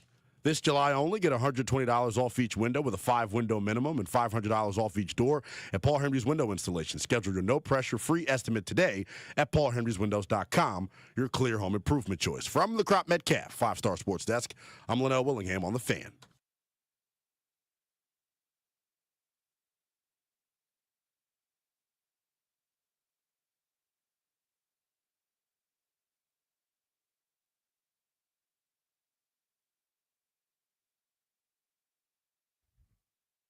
That was Linnell on the update. He's filling in for Danny today. It is Grant and Danny, and we are live on the Fan, brought to you by the law firm Condori & Murad. Estate planning, elder law, real estate transactions, and probate administration. They do it all. Their attorneys are always there to protect you and your family's assets. Schedule a free consultation with their team today, kmlawyers.com. Be sure to tell them we sent you. That's kmlawyers.com. We've been talking a lot about training camp. It's funny, Terry McLaurin so far has not been nearly as big a story as I anticipated in the first few days. The day he didn't show up, day 1, which was actually a non-practice day. I think that was Tuesday when Dan and Adam Peters spoke. That was the Terry McLaurin news day. I think the team was really smart to do it that way. Rather than having those guys speak the day of training camp, they spoke the day before, so the media came out. They handled the Terry thing. Dan Quinn effectively said, I'm not going to be talking about this all camp, but I'll give you my thoughts. They also downplayed it in that day, like, we think he's going to be here. Adam Peters has not had to speak again. Yeah. Terry McLaurin has since held out, right? Today, Quinn was asked about Terry McLaurin, and he said, hey, I got nothing to update, but when I do, I'll let you know. Yeah. As if to say, like, don't ask me, which is a ridiculous expectation. Now, I know that he knows because he's a grown-up and he's been around for a long time and he's a head coach. Yeah. That question's going to keep coming. 100%. You guys want to keep choosing not to pay him. He wants to keep choosing to hold out. Whoever you think's the bad guy doesn't matter. As long as your best wide receiver and arguably your best player on the team, not named Jaden Daniels, is not here, we're going to ask about it every few days. Doesn't have to be every single practice. Doesn't have to be twice a day. But every 2-3 days, it's very reasonable to say, is there a Terry McLaurin update? And what Dan Quinn's going to say is, no, I'll give it to you when I have it, which just means when he signs, you'll see him. Yeah. My guess is he'll keep getting asked, he'll keep not answering, and one day before preseason game number 1, Terry's going to stroll in there and hold in because I just can't envision him still holding out when they start preseason games. Because of money? Yeah. People, look at the numbers. It's $811,000 to not show up for a preseason game. $800,000. $50K stinks. That's nothing compared to the $800 for one day of work that you're missing out on. I didn't even know that. You just got me smarter by giving me that nugget. So if he holds out for all 3 preseason games, that's what, 1.4 mil or 1.24 mil? No, that'd be 2.4. 2.4 mil. 8 plus 8 is 1.6 plus 8 is 2.4 mil. I didn't carry the carry the 2 divide by the 3. That's a lot of money. My thoughts on this, I don't know if I've told you specifically. Like I think this thing gets ugly. I don't think for them to not be offering him a deal that starts with a 3 to me is ridiculous. There's really no explanation for it. Now I don't know if that's the case, but like that's kind of what the reporting has been from those who have tried to tap dance around it and fill in the blanks. But like for them to not think that he deserves a contract that starts with a 3, like what are we doing here? I think I agree with that mostly. Like I think it is disrespectful if you're offering him like 25. Like come on. 26. But I could make the case that he's probably worth 28-ish. 28.5, 29. Is that based like off of the market and who else has had deals similar to him? Or what? It is based on his age and the market. Okay. Like when we look at the market, we say the comps suggest he's worth 30 to 32 or whatever. Mm-hmm. And I think I'm mostly in agreement with that. Yeah. But the guys that are getting that are not as old as him. So if you actually look at the numbers on the players that sign closer to his age, like Mike Evans or whatever, right, the numbers aren't as big. And so the team might be saying, actually, here's the market, because the most important number for you is not how many catches you had last year, not how many touchdowns you had last year, not if you're as good as DK Metcalf or not. It's that you're going to be 30 this football season. It's not like he turns 30 in December. He turns 30 before week 2. Like basically when they have played 1 or 2 games, he's 30 years old. That doesn't mean you turn into a pumpkin immediately. And I think he's going to age okay because he doesn't have a lot of mileage on the tires. Yeah. But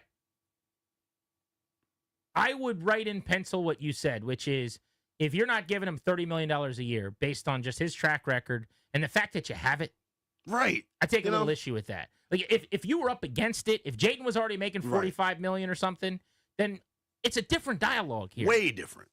You're not paying your quarterback. You're in an unbelievable financial situation over the next few years because you haven't signed any bad contracts, because you haven't paid anybody.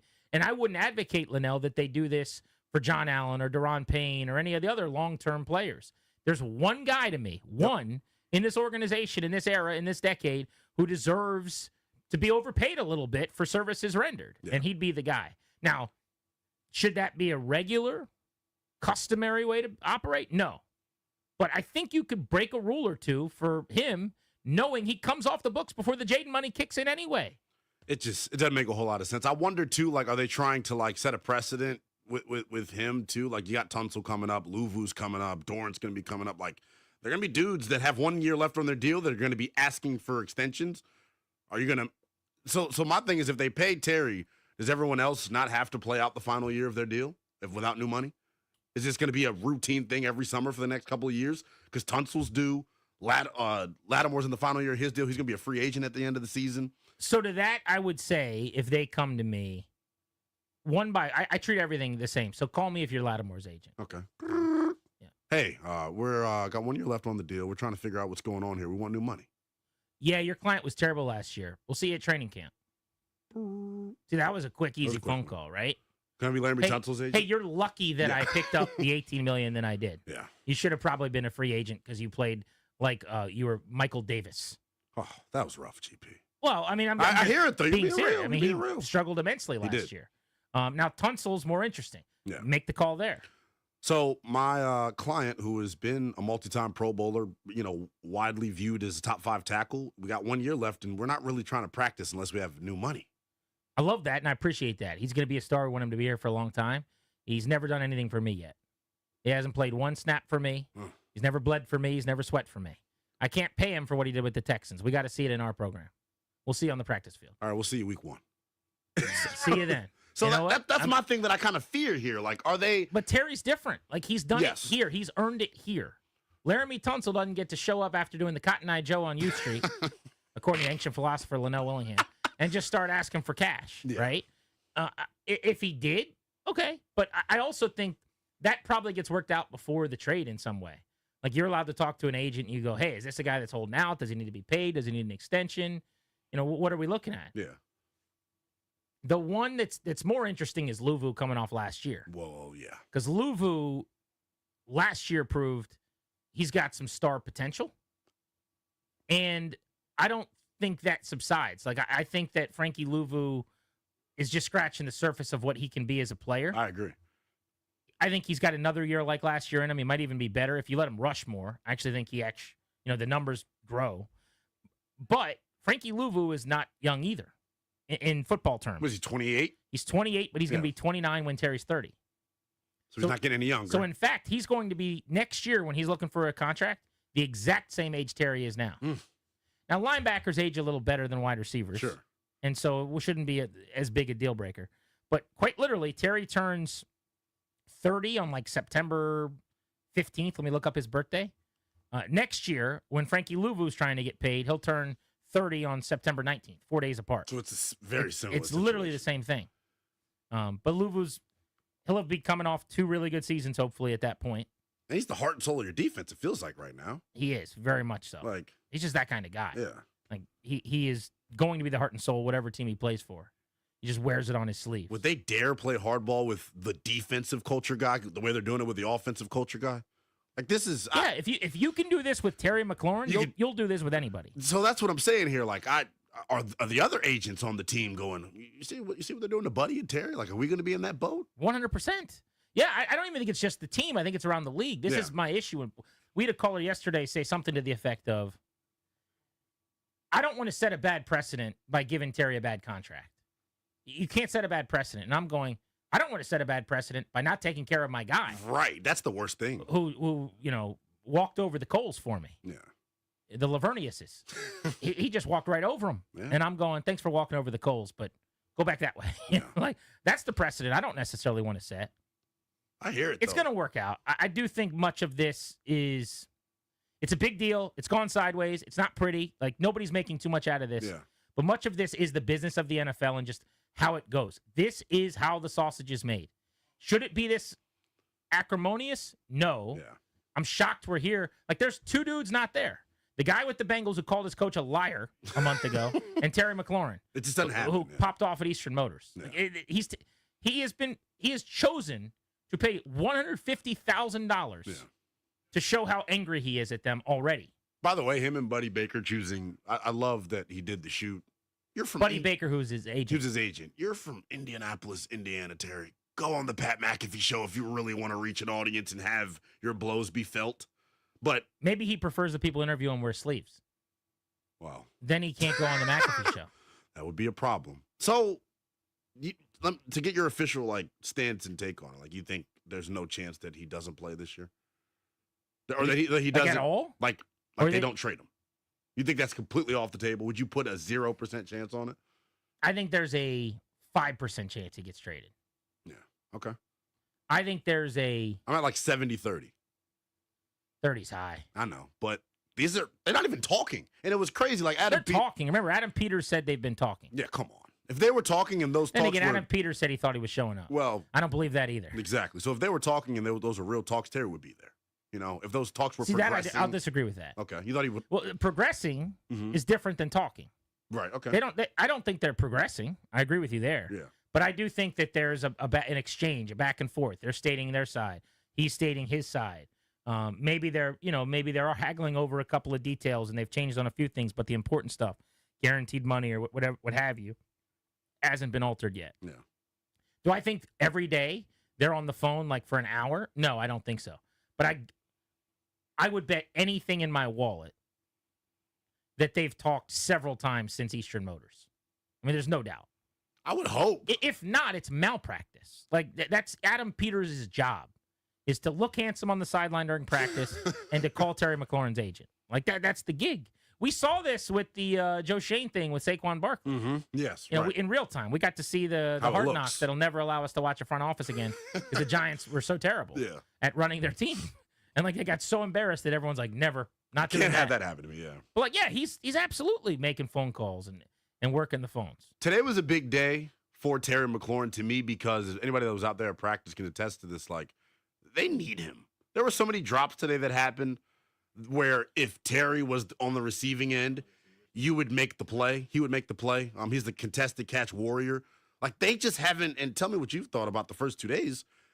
I'm not seeing a lot of vertical shots here. Terry is your explosive play guy on this offense. Well, I don't even think we need practice to know that, right? To see that. I memean, Jay was on the show with us a couple days ago when the holdout began. Yeah. And he obviously helped draft McLaurin and dialed up his first touchdown on a 75-yard post, helped develop him into the player he became. His point was, without Terry McLaurin, this receiver room is not good. It becomes a problem. Yeah. Noah Brown, health problems in Houston and here. Yeah. He's not a durable guy per se, but I actually like his game as a 2. Mm-hmm. That's that's 4 for 39 with a couple of dig routes, right? Luke McCaffrey, who we've talked a lot about today, had 18 catches as a rookie, is a big question. Debo is not a traditional wide receiver. You don't want to make him just a boundary wide receiver on every down. That is taking the cape off Superman.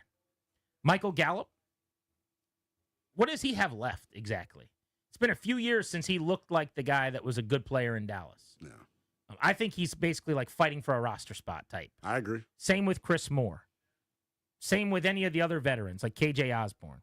Jalen Lane will be here, but being a young player in this offense, it's not that easy. Ask Luke, ask Ben Sinnott, to just jump on the field and make plays. So, like, what are you hanging your hat on? If you don't have Terry McLaurin, it's Debo as a gadget guy, and then McCaffrey and Noah Brown? So if we both know that to be true, like, what are we doing here? And I was listening to you guys. The sausage is being made. Yeah, and I was listening to you guys yesterday, and I think, like, you said something along the lines of, I feel like him not being there, I feel like it definitely impacts the rapport between him and Jaden. You know what I'd love to know, and Jaden would probably never tell us the truth on it. He held a passing camp, 2 passing camps this offseason out at, like, remote locations. I think one was in Oregon and one was in California. Does McLaurin show up to these? I would imagine so. Yeah. Because, like, he's talking to all the, like, right, talking to his Luke boys. McCaffrey in the interview we played a couple hours ago when I caught up with him yesterday. He's been in contact with Terry. They were texting over the last couple of days. Okay. Jaden Daniels in a press conference this week when he spoke to the media said he had just talked to Terry, talks to him every day as if he was still there. Okay. I mean, Terry's in Ashburn. Right. I wouldn't be surprised if he's not eating ribs at somebody's house. And, you know, and like, doing throwing sessions with Jaden. him and Sanders still are watching, Fantastic Four right now at the Alamo in One Loudon. Right. You know, like, it's not like he doesn't have an issue with his teammates. It's the money. So yeah, he's ready to go. He just let's get the money straightened out. Yeah. But that's you said what are they doing right now? They are playing hardball. They have drawn a line in the sand and they said we're not budging. And neither side has. This was Jay Gruden on our show just a couple of days ago talking about the receiver room without Terry. You know, what I look at is if you take him off this roster, this makes this receiving core very average to below average. And you're counting on Debo coming off injuries. Noah Brown's coming off an injury. Luke McCaffrey, who's, they're obviously a little disappointed in him. Chris Moore, I don't even know who that is. Jalen Lane only had 36 catches at Virginia Tech. I mean, Michael Gallup coming off an injury. He's an older guy. So now you're looking at a way below average receiving core without him. So I don't know what the holdup is. I would try to get him in as soon as possible, and that would have been about a week ago, 2 weeks ago, or a month ago, whatever it might be. What do you? The Chris Moore, I don't even know who that is. Dallas. Poor Chris Popped Moore. Me. Yeah, did me too. So at what point?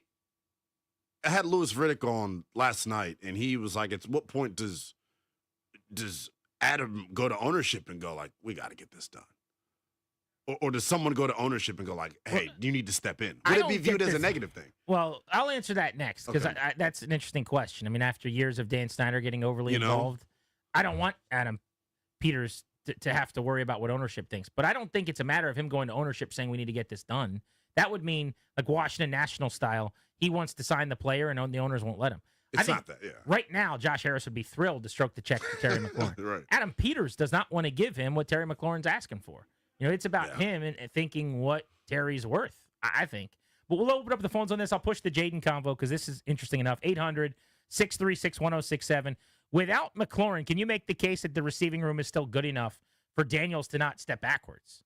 If you don't even have Terry, which, again, hypothetically, we all think he's going to be here eventually. Yes. But in a world where you don't and everybody else is your receiving room, how would that not be damaging to your franchise quarterback's development?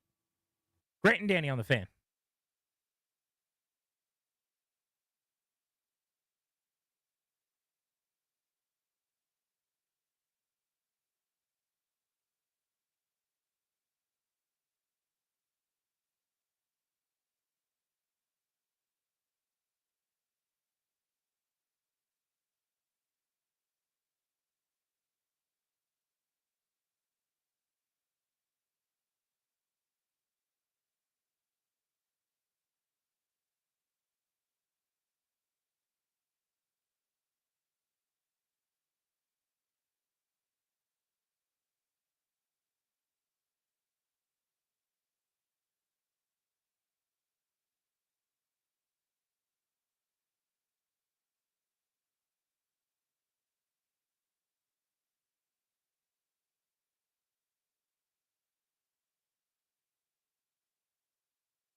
This update is brought to you by Melwood, and that's baseball on tap tonight right here on The Fan. The fellas trying to keep the good times rolling. They won 2 out of 3 earlier this week against the Reds. They'll try to run it back as they begin 6 in a row on the road tonight in Minnesota, taking on the Twins. Mackenzie Gore getting the start for D.C.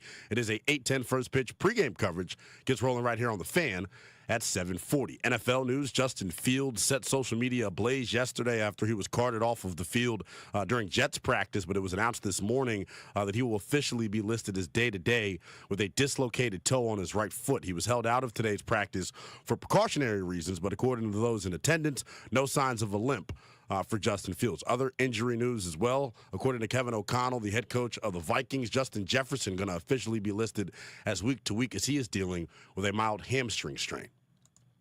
Other NFL news, this coming from Don Van Natta of ESPN. A criminal investigation into the finances of the NFLPA includes potential misuse of funds and self-enrichment by union officials. For more on that, visit ESPN.com. Support your people. Support people with disabilities in your community by donating your unwanted vehicle to Melwood. Donating is fast, free, and easy. Visit melwood.org or call 1-877-MELWOOD for more information. From the Crop Metcalf 5-Star Sports Desk, I'm Linnell Willingham on The Fan.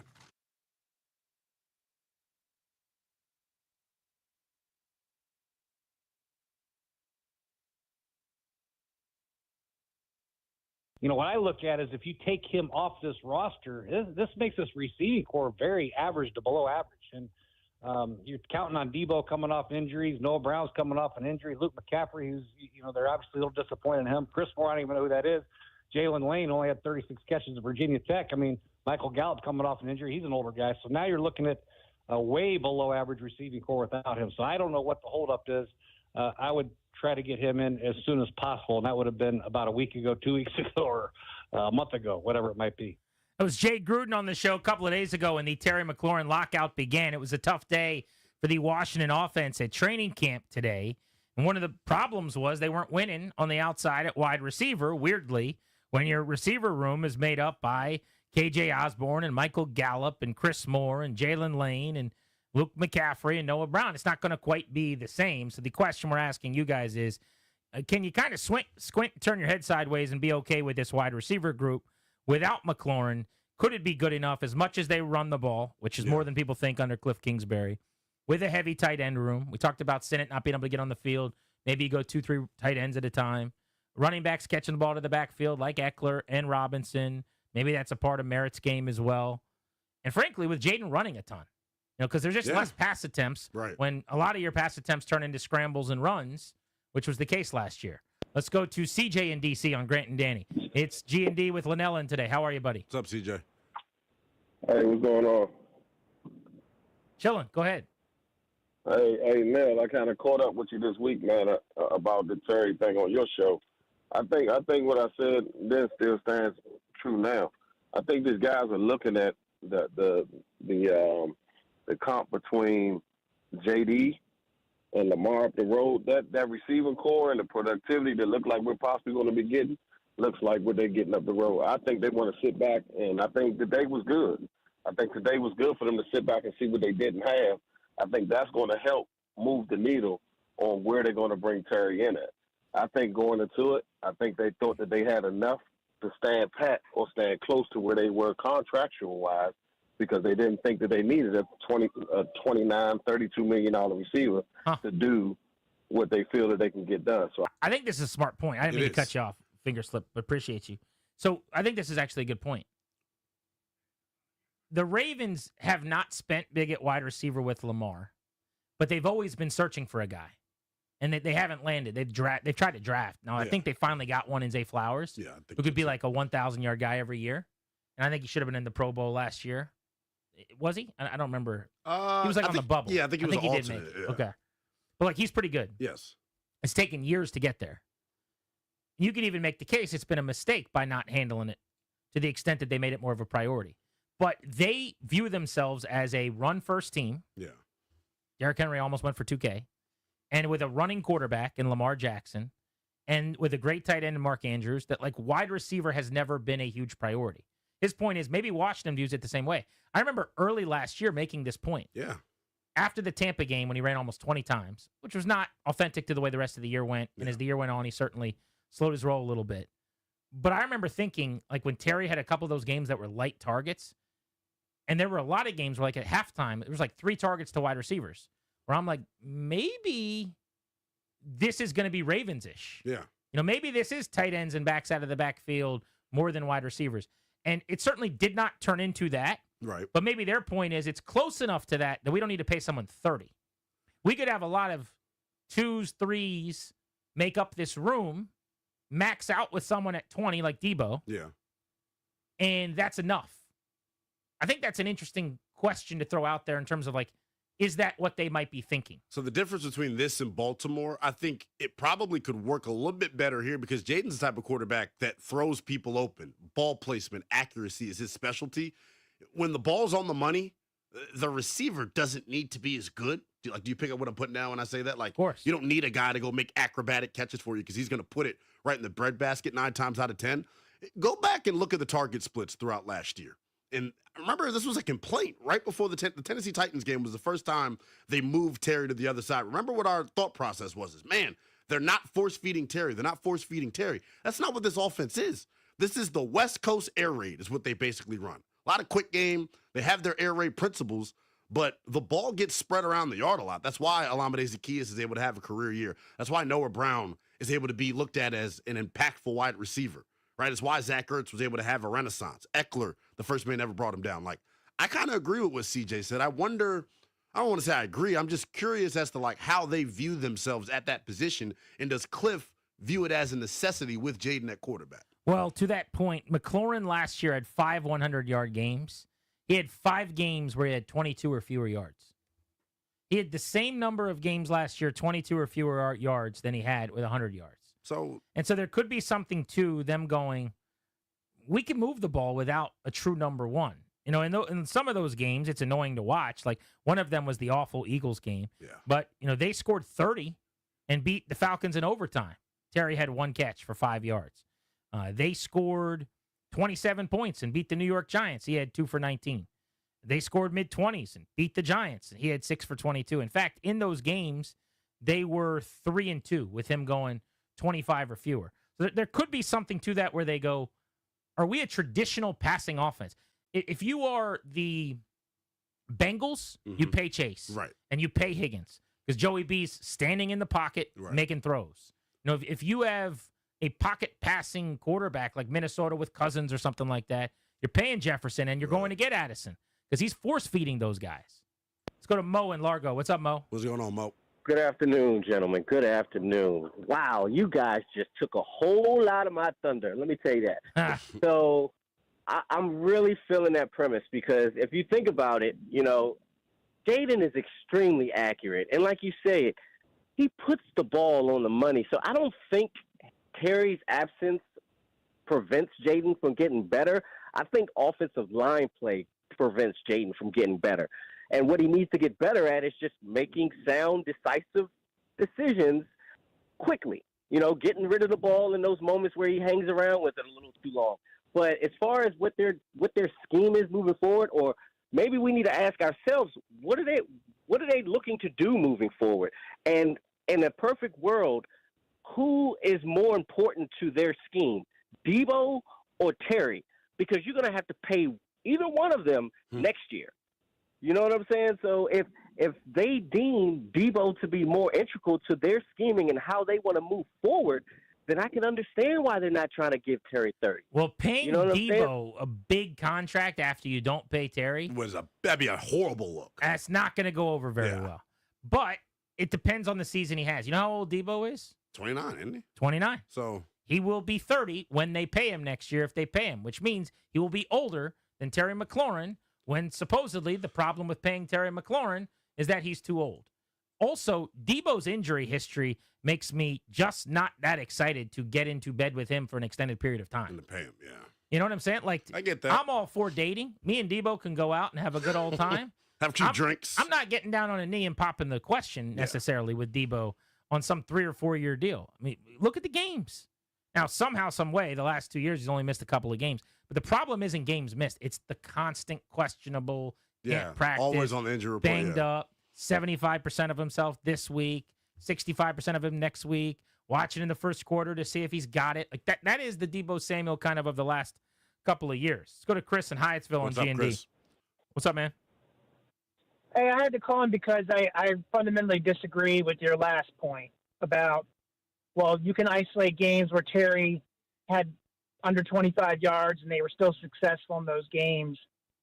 Football is a highly interdependent sport to the point where, you almost need quantum computers to calculate and understand the relationship between each player on the field to know what their true contribution is.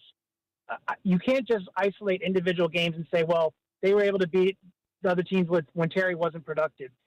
His productivity cannot be measured and quantified exclusively in yardage and receptions. Maybe over the course of an entire season, yes, but not during individual gameplay, because how successful were other players because Terry was taking their best corner, or he was getting double teamed, or he was drawing attention from the zone and other guys are getting open.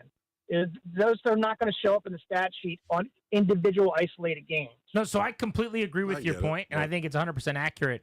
What I was suggesting, and I'm curious to see what you think about this, is it is possible, and I brought up those 5 games to just say he had the same number of games where he was essentially uninvolved in a non-factor than 100-plus yards, which is the demarcation of like a super significant game at the receiving position.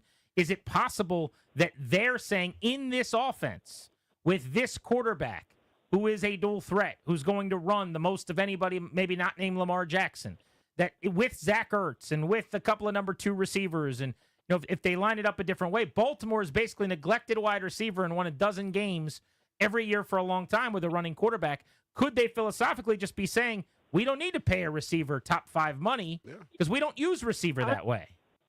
Listen, I think both sides in this negotiation have reasonable points. It all boils down to one number. And Grant, that number is 30, which Terry's age, or he's about to be 30, I can't remember. Unfortunately for him, he came into the NFL older than a lot of other his peers.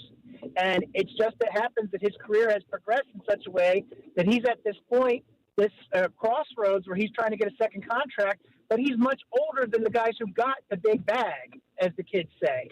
And that's really the major number in this calculus here. Which is also why, Chris, to that point, thanks for the call, buddy. When people, and I've heard a few people suggest this, we just had a caller say this, but this idea that like, oh, well, they might pay Deebo next year. I'm just not convinced of that. No chance. He's older than McLaurin. He's more injury prone, and his game will age worse, in my opinion. Not just because of his conditioning that's been an issue on and off, but like the physical contact and the shots he takes and delivers. Like he's a big freight train type player in the open field. That does not age that well. We've got an interview with Eddie Goldman, who's actually a local guy coming home to play on the defensive line. Speaking of big guys, there are very few players in the locker room bigger than Eddie Goldman, the former Chicago Bear. And you'll hear that as soon as we return on Grant and Danny here on The Fan.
Linnell's in for Danny. It's Grant and Danny on the Fan. Our camp coverage is brought to you by Paul Henry's window installation, paulhenryswindows.com, your clear home improvement choice.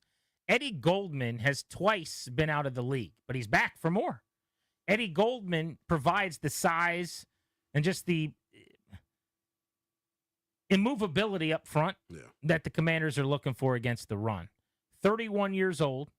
He spent time in Chicago as a really, really good player, missed the 2020 season. And then in 21 was back with the Bears. Then he retired, didn't play in 22, and was out of the league in 23. I mean, to not have played 3 times in a 4-year span is wild to me. Not great, but... Then he played with the Falcons last year, and he did start some games. He played some games in Atlanta, but it was just kind of a getting his feet back under him situation. I have no delusions of grandeur here that he's going to be the version of himself that he was when he was really good with the Bears.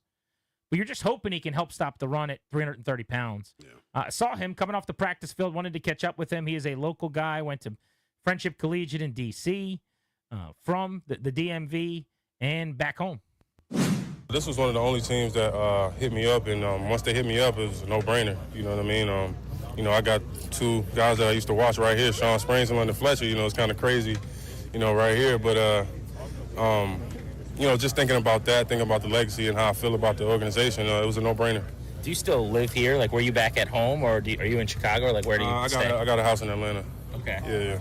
But you came up watching the Redskins, as you just said. I mean, you're looking over at those guys like a fan of them. What do you remember about growing up wearing burgundy and gold? It was a lot of tough years, but the line runs deep. The blood runs deep. So a lot of years where it was hit and miss, but it's all good. Still a fan. Were you always sure that you would be playing in 2025, or was there some thought maybe that you wouldn't play anymore? I was sure. Okay. I was sure that I was going to play up. Mm-hmm. And then last year, what was that like for you? Just this last season, just making sure you were ready to go and get an opportunity like this? It was just like anything else. Coming into the season, you get in shape. You come back and you get in the flow of things. And once it get going, then you're right back in it. One of the big needs for this team is stopping the run. In a division where they're chasing Philly with Saquon Barkley, who torched him a few times, they got a lot bigger up front, and you're a big key to that. Do you view that as kind of tangible, that, hey, they need size, they need run stuffing, or do you look at your role here as maybe more expansive than that? My role is, whatever DQ want me to do. I don't want to speak on it, you know what I mean? Whatever he needs me to do, I'll do it, Yep. Dan Quinn's very, very popular with players. It's become really obvious with all the guys that come here and seem to fall in love with his style. Why is that? What is it about him that's so relatable and enjoyable? He's uplifting. He's uplifting as a head coach, and he's just a cool guy to be around. You know what I mean? As far as from what I observed, my short time being here, he's a real players coach, and he just wants you to. He wants you to come together and be the best team you could be. You know what I mean? That's what he explained yesterday in the team meeting. You've also got a couple of guys on the D-line coaching, and Daryl Tapp, Ryan Kerrigan. I was on the beat here like 10 years ago, and those guys were playing. It's not like they're old. Right? They were in the league when you were in the league. What is that relationship like with younger coaches who have been through it very recently at your position group? I mean, it's just like any other coach, they take the plays and details and they coach it to us, teach it to us in a way that we can understand, we can digest.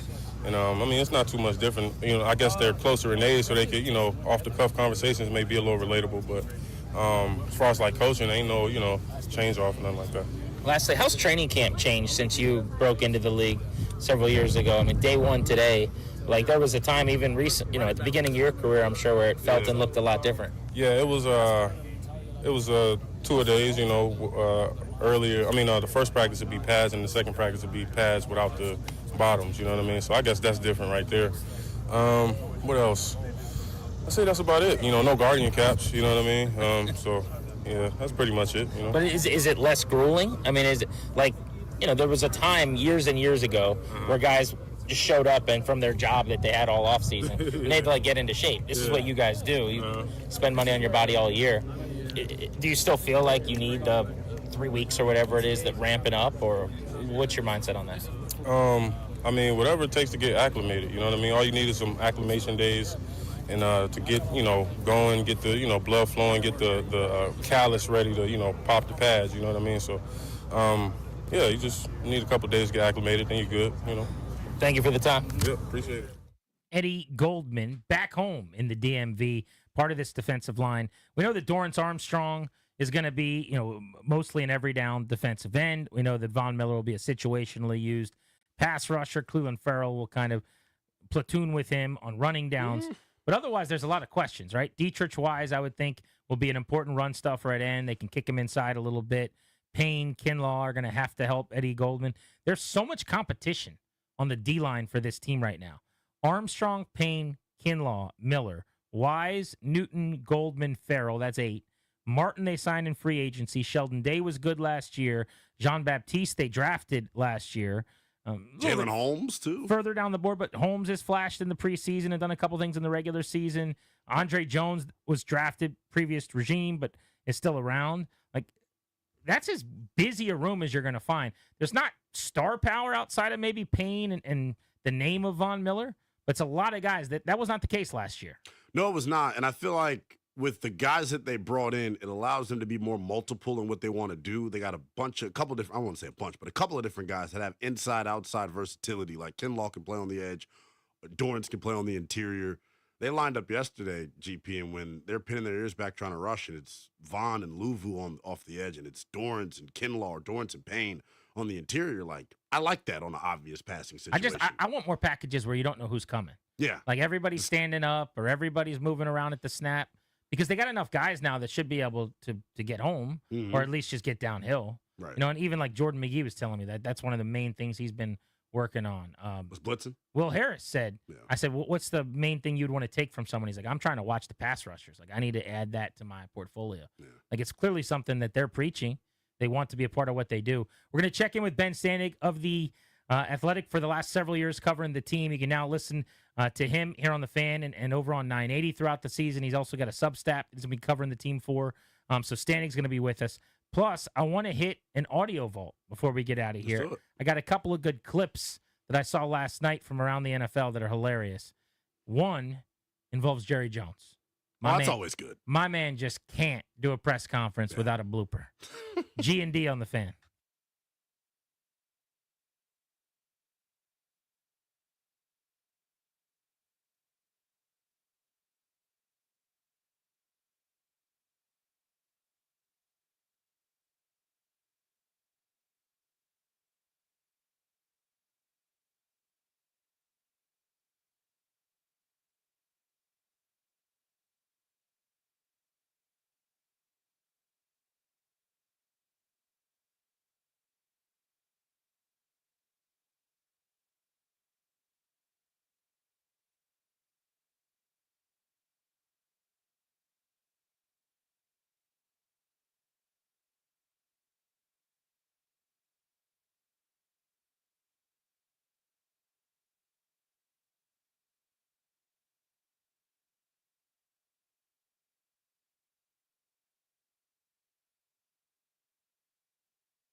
I'm Linnell Willingham, and here's what's happening. Training camp practice number 3 in the books for the Washington Commanders. They were out on the practice field earlier this morning. Terry McLaurin, once again, a no-show as he and the team try to come to terms on a new long-term extension. Fellow's going to have the day off tomorrow before returning to the practice field on Sunday. It'll be the first practice of the offseason where fans are allowed to be in attendance. It'll also be the first practice of training camp in which the players are wearing shoulder pads. And that's baseball on tap tonight here on The Fan. The fellas looking to keep the good times rolling as they took 2 out of 3 against the Reds earlier this week. Mackenzie Gore will be on the bump for D.C. as they begin a 6-game road trip out in Minnesota against the Twins. It is a 8:10 first pitch pregame coverage. It's rolling right here on The Fan at 7:40. NFL news, according to Don Van Natta and Tisha Thompson of ESPN, at least 100 NFL players from roughly half of the NFL's teams face fines and possible suspensions for allegedly selling their allotted tickets to this year's Super Bowl. Under an agreement between the NFL and the NFL Players Association, players who violated the rule will be fined 1.5 times the face ticket value and lose their allotted tickets to the next 2 Super Bowls. If the players happen to play in the game, the players will have the chance to purchase tickets. So a messy situation going on right now in the National Football League.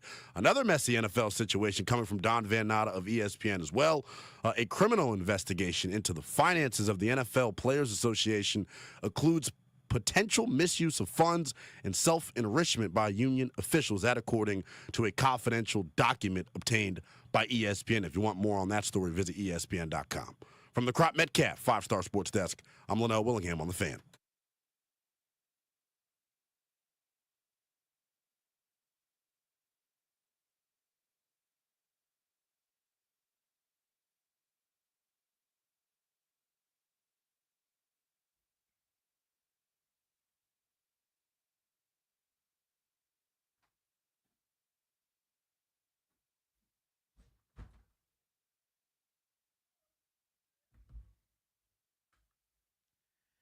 Stretch run on a Friday of Grant and Danny. Danny's at the beach. 3-day weekend for him. Linnell is filling in. Show's brought to you by the law firm Condori and Murad, estate planning, elder law, real estate transactions, probate administration. Their attorneys are always there to protect you and your family's assets. Schedule a free consultation with their team today. Visit kmlawyers.com. Be sure to tell them we sent you. That's kmlawyers.com. Got an audio vault coming your way in about 15 minutes right here on The Fan. But let's talk Commanders with our buddy Ben Standig. We'll go to the Rude Guest Hotline. Rude, the most reliable heating and air conditioning products in the DMV, for some training camp coverage, which comes your way via Paul Henry's window installation. PaulHenry'sWindows.com, your clear home improvement choice. Ben has been out in the sun in Ashburn. Today it was just a casual 100 degrees. They actually moved practice up an hour just to help the players out a little bit, and I guess to help Ben Standig out a little bit too. Ben, what's up? How are you? What's going on, Ben? What's up is the my body temperature. It was brutal. I mean, look, I'm only watching people actually exercise and like push each other around, so I really have no excuses. But whew, it was a rough one today. I'm not gonna lie. I did not. You could fail me if I was a player. You could fail me on my prep for training camp. I'm not in shape for that. It's amazing to me. I think some of the hottest experiences I've ever had are out on that practice field. And, like, it's not Phoenix. You know what I'm saying? It's Virginia. I know it's the summer, but there's something about Ashburn, and there's something about the humidity. Like, there are teams that are in hotter climates that have it way better than the Commanders do on days like today. No doubt. And I don't really – I'm a person that doesn't really look at the weather, Grant. I wake up, put my finger up in the air, and figure out what I'm going to do. Well, they're giving us a heads up that – so one thing the team is doing this year, typically practice starts at 9, but when they're going to look at the heat index the day before, okay? And if the heat index is too high, they're going to start practice an hour earlier like they did today. Well, they've already told us that you can expect to start an hour earlier Monday, Tuesday, and Wednesday next week. So, or Sunday, Monday, Tuesday, sorry. So I got that to look forward to. Early mornings and devastating heat. Awesome combination. That's brutal. At least you don't get to sleep in addition to all of the hotness. But, Ben, why don't we get into some ball here? The big story today was the defense was ahead of the offense, and I try not to make a lot out of these things because, A, that's a day-to-day thing, and B, defenses are generally ahead of offenses. But it is notable and interesting to me because of the idea, having been out there 3 or 4 days now, that the receiver room without Terry McLaurin on paper and then with what you see, it's not a group I would expect to be overly impactful or exciting or, electrifying. Just how different are things when 17's not there to kind of anchor the whole thing at wide receiver? Yeah, I think this is the story. Now, look, again, it's super early. It's not a big deal yet, but they've been ramping up practice. You've been out there this week. They've been ramping up practice each day. So the first day was felt like an OTA, and now it's just getting progressively more and more involved. And today they were, I think, doing 11s, a fair amount in practice. And the very first pass for Jaden Daniels, you see Quan Martin and Mike Sandersill converge on the receiver. Ball gets tipped. Sandersill pick. A few plays later, Mariota is in, throws it over the middle. Tyler Owens jumps the pass. And so 2 picks in the first 3 or 4 plays. And then you look around, you're like, wait a minute. No Terry. Noah Brown is there, and he looked like he was moving around fine in warm-ups, but wasn't on the field for the 11s. And now all of a sudden you've got Luke McCaffrey and Chris Moore, who was, on the practice squad last year, a 32-year-old guy who's been in the league, but, you wouldn't look to him as a starter. Michael Gallup didn't play last year. You're hoping you get a comeback out of him. Jalen Lane still, kind of learning the ropes. And all of a sudden you're like, wait, hold on. They really don't have enough at receiver. And, look, I'm somebody who's said, we've talked about this before, I'm not big into paying receivers. It's cool to pay one guy, but I don't think you have to make massive investments at that spot, especially when you have a quarterback like a Jaden Daniels who looks like he will make guys better. The problem is that when you have this mentality, you plan for that accordingly before this all starts, back in free agency and the draft. You have guys who can make plays the way the Bills and the Chiefs do, but they just aren't spending the top dollar. Well, right now, you take McLaurin off the field, and the other guys are not really there designed for that. Yeah, Deebo Samuel is out there, but he's not an outside receiver, really, right? He's a guy you're finding different ways to get the ball to, not a guy who's a volume target. And, yeah, so today I think the reason the defense was ahead of it was in part because the defenses are often ahead of the offense early, but Washington just didn't have players on the outside against the starting defense to make plays. And, again, it's notable because obviously Terry's out. It has nothing to do with whether they're going to get him in here sooner than later or it doesn't change the negotiations. But, yeah, it was notable today. Yeah, for sure. There were a couple of passes, Ben, you saw it where, people are looking at each other going, well, 17 would have come down with that. Here's where I really feel like the impact is going to be felt if this stretches into the regular season. Think about the way this offense lived at times. There were, 15-play, 8-minute drives, and it felt like at times, they struggled to generate the explosives. They were matriculating the ball down the field, and that's a cool way to live, but I don't know how sustainable it is. Terry McLaurin was also really your best explosive play guy. If he is not going to be here right off the rip or not be at, full strength or full speed in the first, say, month of the season and they're working on getting the timing down, who creates explosive plays for this offense? Yeah, no, for sure. I mean, that's why they obviously went out and tried to they picked up Deebo Samuel, hoping that, he's got more in the tank than he showed last year with the 49ers. He's been a yards after the catch monster over his career. And that ability, even if it translates on Sundays, we won't see it until the season because yards after the catch is not really a thing when there's no tackling, right? Right. So we'll see about that. But, yeah, on the outside, look, maybe Luke McCaffrey, by the time we get to the season, is okay, that guy is ready to go and be a productive player. Maybe Michael Gallup shows, okay, that year off I had rejuvenated him. He's ready to go. To Jalen Lane shows he can be more than just the guy you give the ball to around the line of scrimmage. But we're not there yet on any of these things, and that's why it's a challenge to see how it's going to get going. Should the worst case scenario happen, that this goes nuclear, that Terry demands a trade, and there's nothing to suggest that's happening yet, so don't hyperventilate. But they don't have those pieces. Like hypothetically, I'm just making this up. If say Jerron Payne was the deal they were in with Jerron Payne.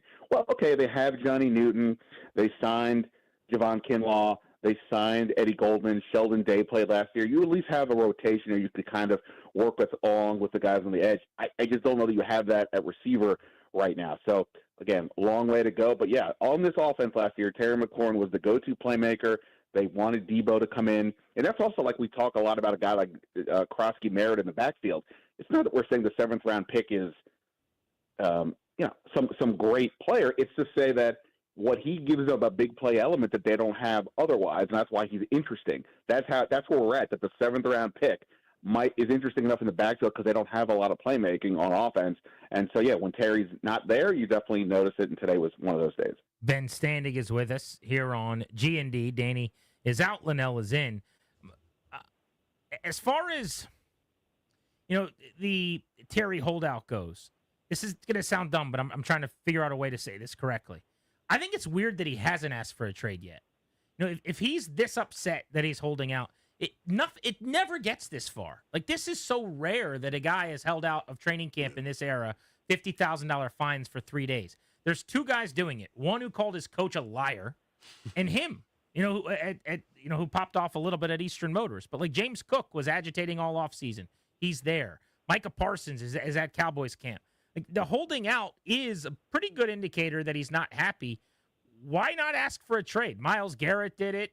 Hendrickson, the other guy holding out, has done it. It's weird to me that you're so upset, but he's asked at Eastern Motors about, are you going to ask for a trade? And he's like, oh, we're not there yet. Well, we're 3 days into training camp, and you've foregone $150,000. Like, what am I missing here? Well, I mean, I guess it's one of the moves that his side can make, and maybe you don't want to use that one right away. Let's see what happens. Give it 3 days. Maybe let the staff watch practice without Terry McLaurin and be like, oh boy, we got to get something done here. I don't see the Commanders budging in that regard. Real quick, let me say, if you're demanding a trade, doesn't mean you get traded, right? Like, Myles Garrett did that with a formal letter, like he was applying to Stanford, and then he got his contract. I mean, it's if nothing else, it's the same thing he's doing by holding out. You're just kind of trying to throw your weight around, right? 100% for sure. And again, I mean, maybe it comes. I mean, but I'm saying maybe you don't have to do it right off the bat. I mean, look, if Terry truly, and I assume he is, but if he really is bothered by how the Commanders have been negotiating with him so far, I imagine he's just sort of stunned, and that was a bit of the reaction we had that day. You mentioned Eastern Motors. I was out there for that. Maybe he's just sort of like, come on, this isn't really – what are we doing here? This is going to get resolved, right? Maybe he's still of that mindset. He said he wants – he's creating his life here. He's not just playing here. He just got married. He's settling in here. This is where he wants to be. So I imagine he's like, I don't want to leave. Let's not go there. But, yeah, if there's no momentum, at some point he may do that. And I think the more this goes on, I just think the leverage keeps tilting more towards the team. Even if he says, I'll forget it. I'll come in, I'll play out my contract, hit free agency. Well, they can tag him next year. And right now, if you look at overthecap.com, their projection of the cap for next year is a little over $28 million. Well, that's less than the $30 million we all seem to think he's or more that his side is potentially asking for, because I think DK Metcalf is being used as an example of where he want to be. DK Metcalf is roughly around $33 million. Guys like Amon-Ra St. Brown at $30, Brandon Ayuk. But the tag next year is less than that. So if you're Washington, you're like, well, what are we doing? But, again, when does it get too far? When does it affect the relationship with Terry, even if he comes back? When does the people in the locker room start looking around going, wait, this guy's not going to get paid? Wait a minute. What are we doing here? So it's an interesting discussion and where each side is at. But the more this goes on, the more it feels like the Commanders may be like, hey, man, this is where we're at. And if you don't want to do it, again, we've got the power of the tag, and there's not much you can do about it. One potential solution here, Ben, and tell me what you think of this. I personally think they're not going to get a long-term deal done this offseason. I think it's just they're too far apart right now is what it seems like. How much do you think Terry and Buddy Baker would love a situation where they fully guarantee the contract this year, even through injury, and then add a little bit of a sweetener on it to where he hits the AAV number this year that he's trying to get based on the additional bonus money that he gets? Because I don't think he's showing up and playing on this deal. Yeah, I mean, there are some ways that they can do it. I've been sort of pondering in my head, and again, as I just said, the tag for next year would be less than 30. But if it's easy for me to throw Josh Harris's money around, but if you said something like, hey, can we come up with maybe it's like two for 55 with reasonable upside to get to 60, but after 2 years, Terry can hit free agency again, and you're also not having a longer-term contract at a point when Jaden Daniels is going to get an extension and off that rookie deal, so you're not sort of losing that financial flexibility. Is that something that's possible? I guess, but, look, Terry is 30 this year. That would mean like an age 32 season if he signed 2 years, and who knows? I'm sure he wants to get obviously as many years as he can now to lock that in. So yeah, I think there's ways to potentially bump up his number for this year, but what does that do for the relationship? I don't know. And that doesn't seem like it would do a lot of positive things for it, and that ultimately is a huge deal here because, again, to me, McLaurin isn't just a hired gun. He isn't just a player. He is represented a lot more. But that is also to the point, to the fan base. Adam Peters got here 10 minutes ago. Josh Harris only bought the team so long ago. It's maybe viewed differently from those people than it is for the rest of us who have watched Terry his whole career and seen how valuable he's been. Ben Standig on Grant and Danny. So, Ben, you are going to be covering the team this year, and you've got a Substack. Tell people about how they can follow and get information from you. You did such a good job for The Athletic for so many years. Well, I appreciate you getting choked up by talking about my Substack here. Thanks. It's the Athletic decision that just has me all verklempt, I feel you on that one. I'm taking my talents to Substack. I opened up a site called Last Man Standing, same name as my podcast. And look, if you followed me on The Athletic, if you listen to me here with Grant and Danny, or you heard me overnight with Linnell at times, it's the same coverage, the same thinking. Try to be a little more outside the box, and it's my writing will be there. And I think the fun part is there's no middleman. It's directly, if you're a subscriber, you have direct access to me. You are effectively become my boss. Be nice. Let me have a day off or two here or there. But that's the relationship. It's building. I always think it sounds a little funny when people talk about building a community, but it is literally that, because the people who have signed up, and honestly, Grant, it's been a really good response so far. I've been that's awesome. Humbled and pleased with that. And so, yeah, come on board. It's the same coverage, but we're talking directly to each other. And, I get, depending on what level of subscription you go to, you can get even more access to me and more insight. So, yeah, it's been great. Look forward to people coming on. You can go to lastmanstanding.substack.com/subscribe and check it out. Okay, cool. Very cool. Make sure you check out Ben on Twitter. I'm sure he's got all the deets on how you can do that there. Ben, thank you, buddy. Good catching up. We'll see you in Ashburn. Appreciate you, Ben. Have a good weekend, bro. Awesome, guys. Thanks. Yeah, appreciate it. It's going to be so hot on Sunday. I know. I'm going to be so sweaty. I will see Standing out there. Can you be my eyes and ears for Sunday? Can I actually can I book you Are right you now? not going Sunday? I'm in studio holding down the fort. Here? 10 to 1. Yeah, what time? All right. We'll How's discuss the 10:30 deets look off there. for you? Right after practice, yeah. Give me an update. Let me know what's going on. All right. Dig it. Here, let's listen to this. Boots on the ground. Anybody? Nothing? Nothing? How about some Audio Vault? Let's Feel do good it. about that? Let's do it. I like to wind down the week with a little Audio Vault. The best audio we found on the internet. It's a little scary to walk in. So walk in behind me here. The door's going to open. It's going to be a little creepy, but we can do this together.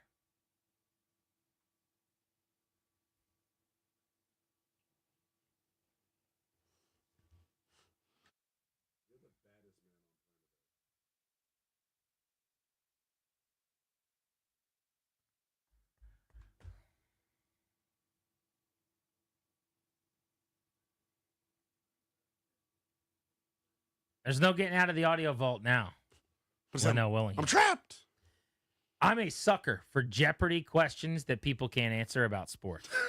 Okay. These bookworms, nerdy folks that know everything there is to know. Hey, 1714, this person came over to this place and did this thing. And then you're like, what team did Tom Brady play for? And they don't have a clue. We got ourselves some sports on Jeopardy in the Audio Vault. What points a team gets for a safety in the NFL? Scott, what is 3? Sorry, no. Well, what is 1? Also incorrect. Sir, what is 2? Right in the middle, it's 2 points for a safety. Yeah. Whenever those moments happen, Sarah got it. I cringe so hard. Just get it right, people. Are you that tuned out? It's always a great reminder that the thing I care so much about, there are people out there that have zero interest. Yeah. There's never been a Sunday in my life at 12:58 where my heart wasn't beating a million miles an hour because a ball was about to be kicked in the air. Yeah. Just never happened.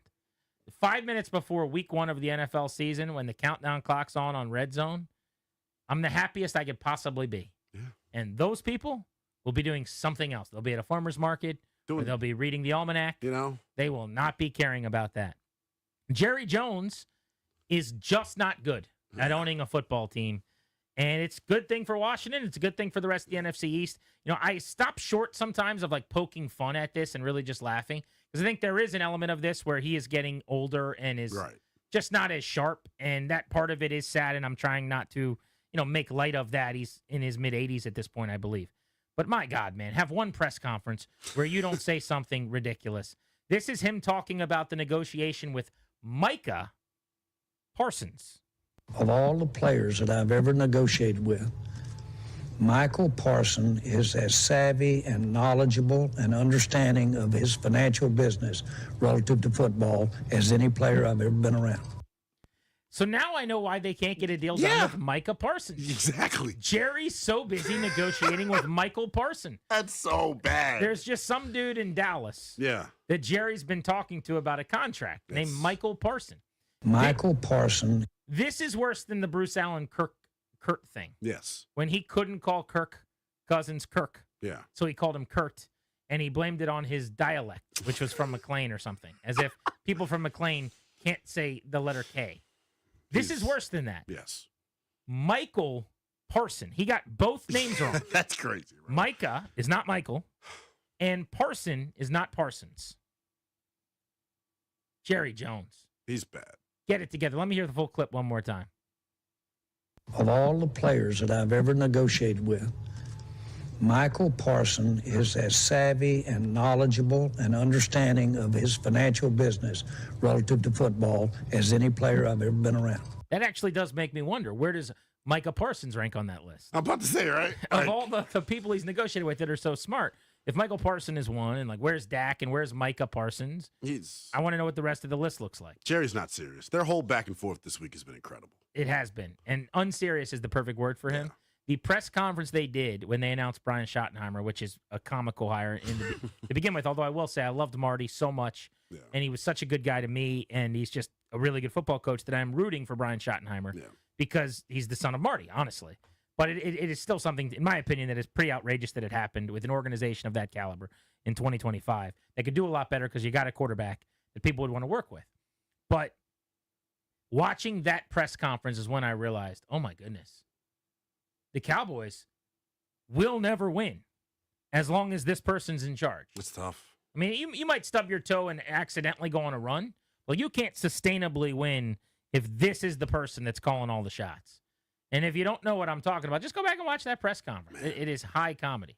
All right, let's go Jared Verse. A little bit longer clip here, but this is him on training with Aaron Donald. This made the rounds, and a lot of people were impressed by what Verse had to say working out with Donald this offseason. This is a really talented edge rusher from Florida State going into year 2 with the Rams. I show up.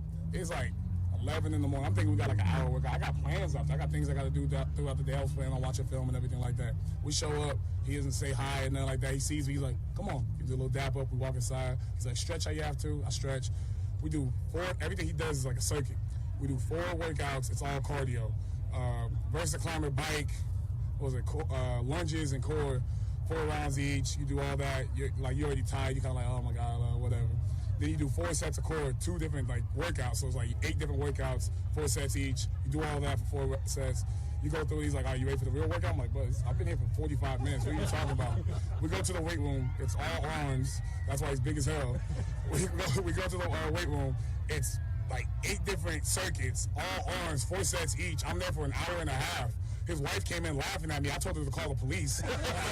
I'm dead serious. I'm not even joking. I'm dead serious. I told her to call the police. She wouldn't do it. I tried to lie and say my mom was at my house, not to go let her in. He told me to give my keys to his, like his management or assistant or something. They'd go let my mom in. So I wasn't leaving. Finished the workout. I'm dead tired. I'm exhausted. I had a plan to go jump in the sauna afterwards. Didn't happen. Had plans to watch film. Didn't happen. Went home and I didn't work out for another day and a half because I couldn't move my body. He needs to stay away from me. And the security sees him on property. They need to take care of him. Aaron Donald's just different. That's a good bit. I love that. Yeah. There you go, your audio vault, some of the best of the last couple of days in all things, this time around, NFL audio. Tom Pelissero just reported that the Bengals and number 17 overall pick Shamar Stewart have agreed to terms on a fully guaranteed 4-year contract. We actually had one more clip in the audio vault. It was Mike Brown, the owner of the Bengals, talking about why they hadn't agreed to deal to this point, but we don't need to play that anymore because they did just get a deal done. So their rookie, one of the 2 pass rushers for the Bengals that hasn't reported yet, that has been holding out, is going to report to camp. So that is a big, big deal from NFL media. So you know what that means to me? What's that? Trey Hendrickson, better stay. You'll probably be in Florida for the foreseeable future. It's going to be a little while. It's going to be a while. Whoever got there first, the other one might have had to wait. Exactly. So let's get to the leadoff, brought to you by The Window Man. Since 1989, The Window Man's been the educational window company. Get your free in-home estimate or visit thewindowman.com's all-new Fairfax showroom. The Nats are in Minneapolis tonight to take on the Twins. Mackenzie Gore, the left-handed all-star, is on the mound for Washington. Nats lineup tonight, C.J. Abrams will lead off and play short. James Wood, the left-handed hitting left fielder, will bat second. Second baseman Luis Garcia, another left-handed hitter, will bat third. Josh Bell, switch-hitting DH, bats fourth. First baseman Nathaniel Lowe will hit fifth, and Brady House bats sixth and plays third. Right fielder Dalen Lyle will hit seventh. Riley Adams catches and bats eighth. And center fielder Spider-Man Jacob Young, will he bring a home run back from over the wall tonight? He bats ninth to round out the lineup. Abrams, Wood, Garcia, Bell, Lowe, House, Lyle, Adams, Young. Your Nationals lineup against Zebby Matthews, the right-hander from Minnesota. Zebby. What's your file on Zebby Matthews? If he was sitting on your lap, would you know who he was? No. I don't think you're alone in that. I don't think you don't have to worry about that. He's got a 6 ERA for the Minnesota Twins. You're going to be all right. 6.26. That's tough. You know what that means? He's going to go 6 good innings tonight against the Nats. And we're going to have 0 hits. Generally, the higher your ERA, the easier they'll make it look. That's pretty much been the bit. Mackenzie Gore looking for... Can he bounce back? A strong bounce back effort. He needs to, man. Coming off his worst start of the year. You're hanging around here? Hanging around till 7:40. We'll chew on a bunch of different things. We'll talk Shamar Stewart. Double dipping. Yeah, you got some NFL news to get to. Yes, I do. I like that. Fun hanging with you, buddy. Yes, Good job. was, brother.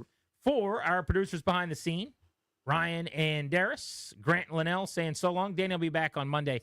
Thank you very much for listening to the program. We will talk with you at 2 o'clock. Ladies and gentlemen, the weekend.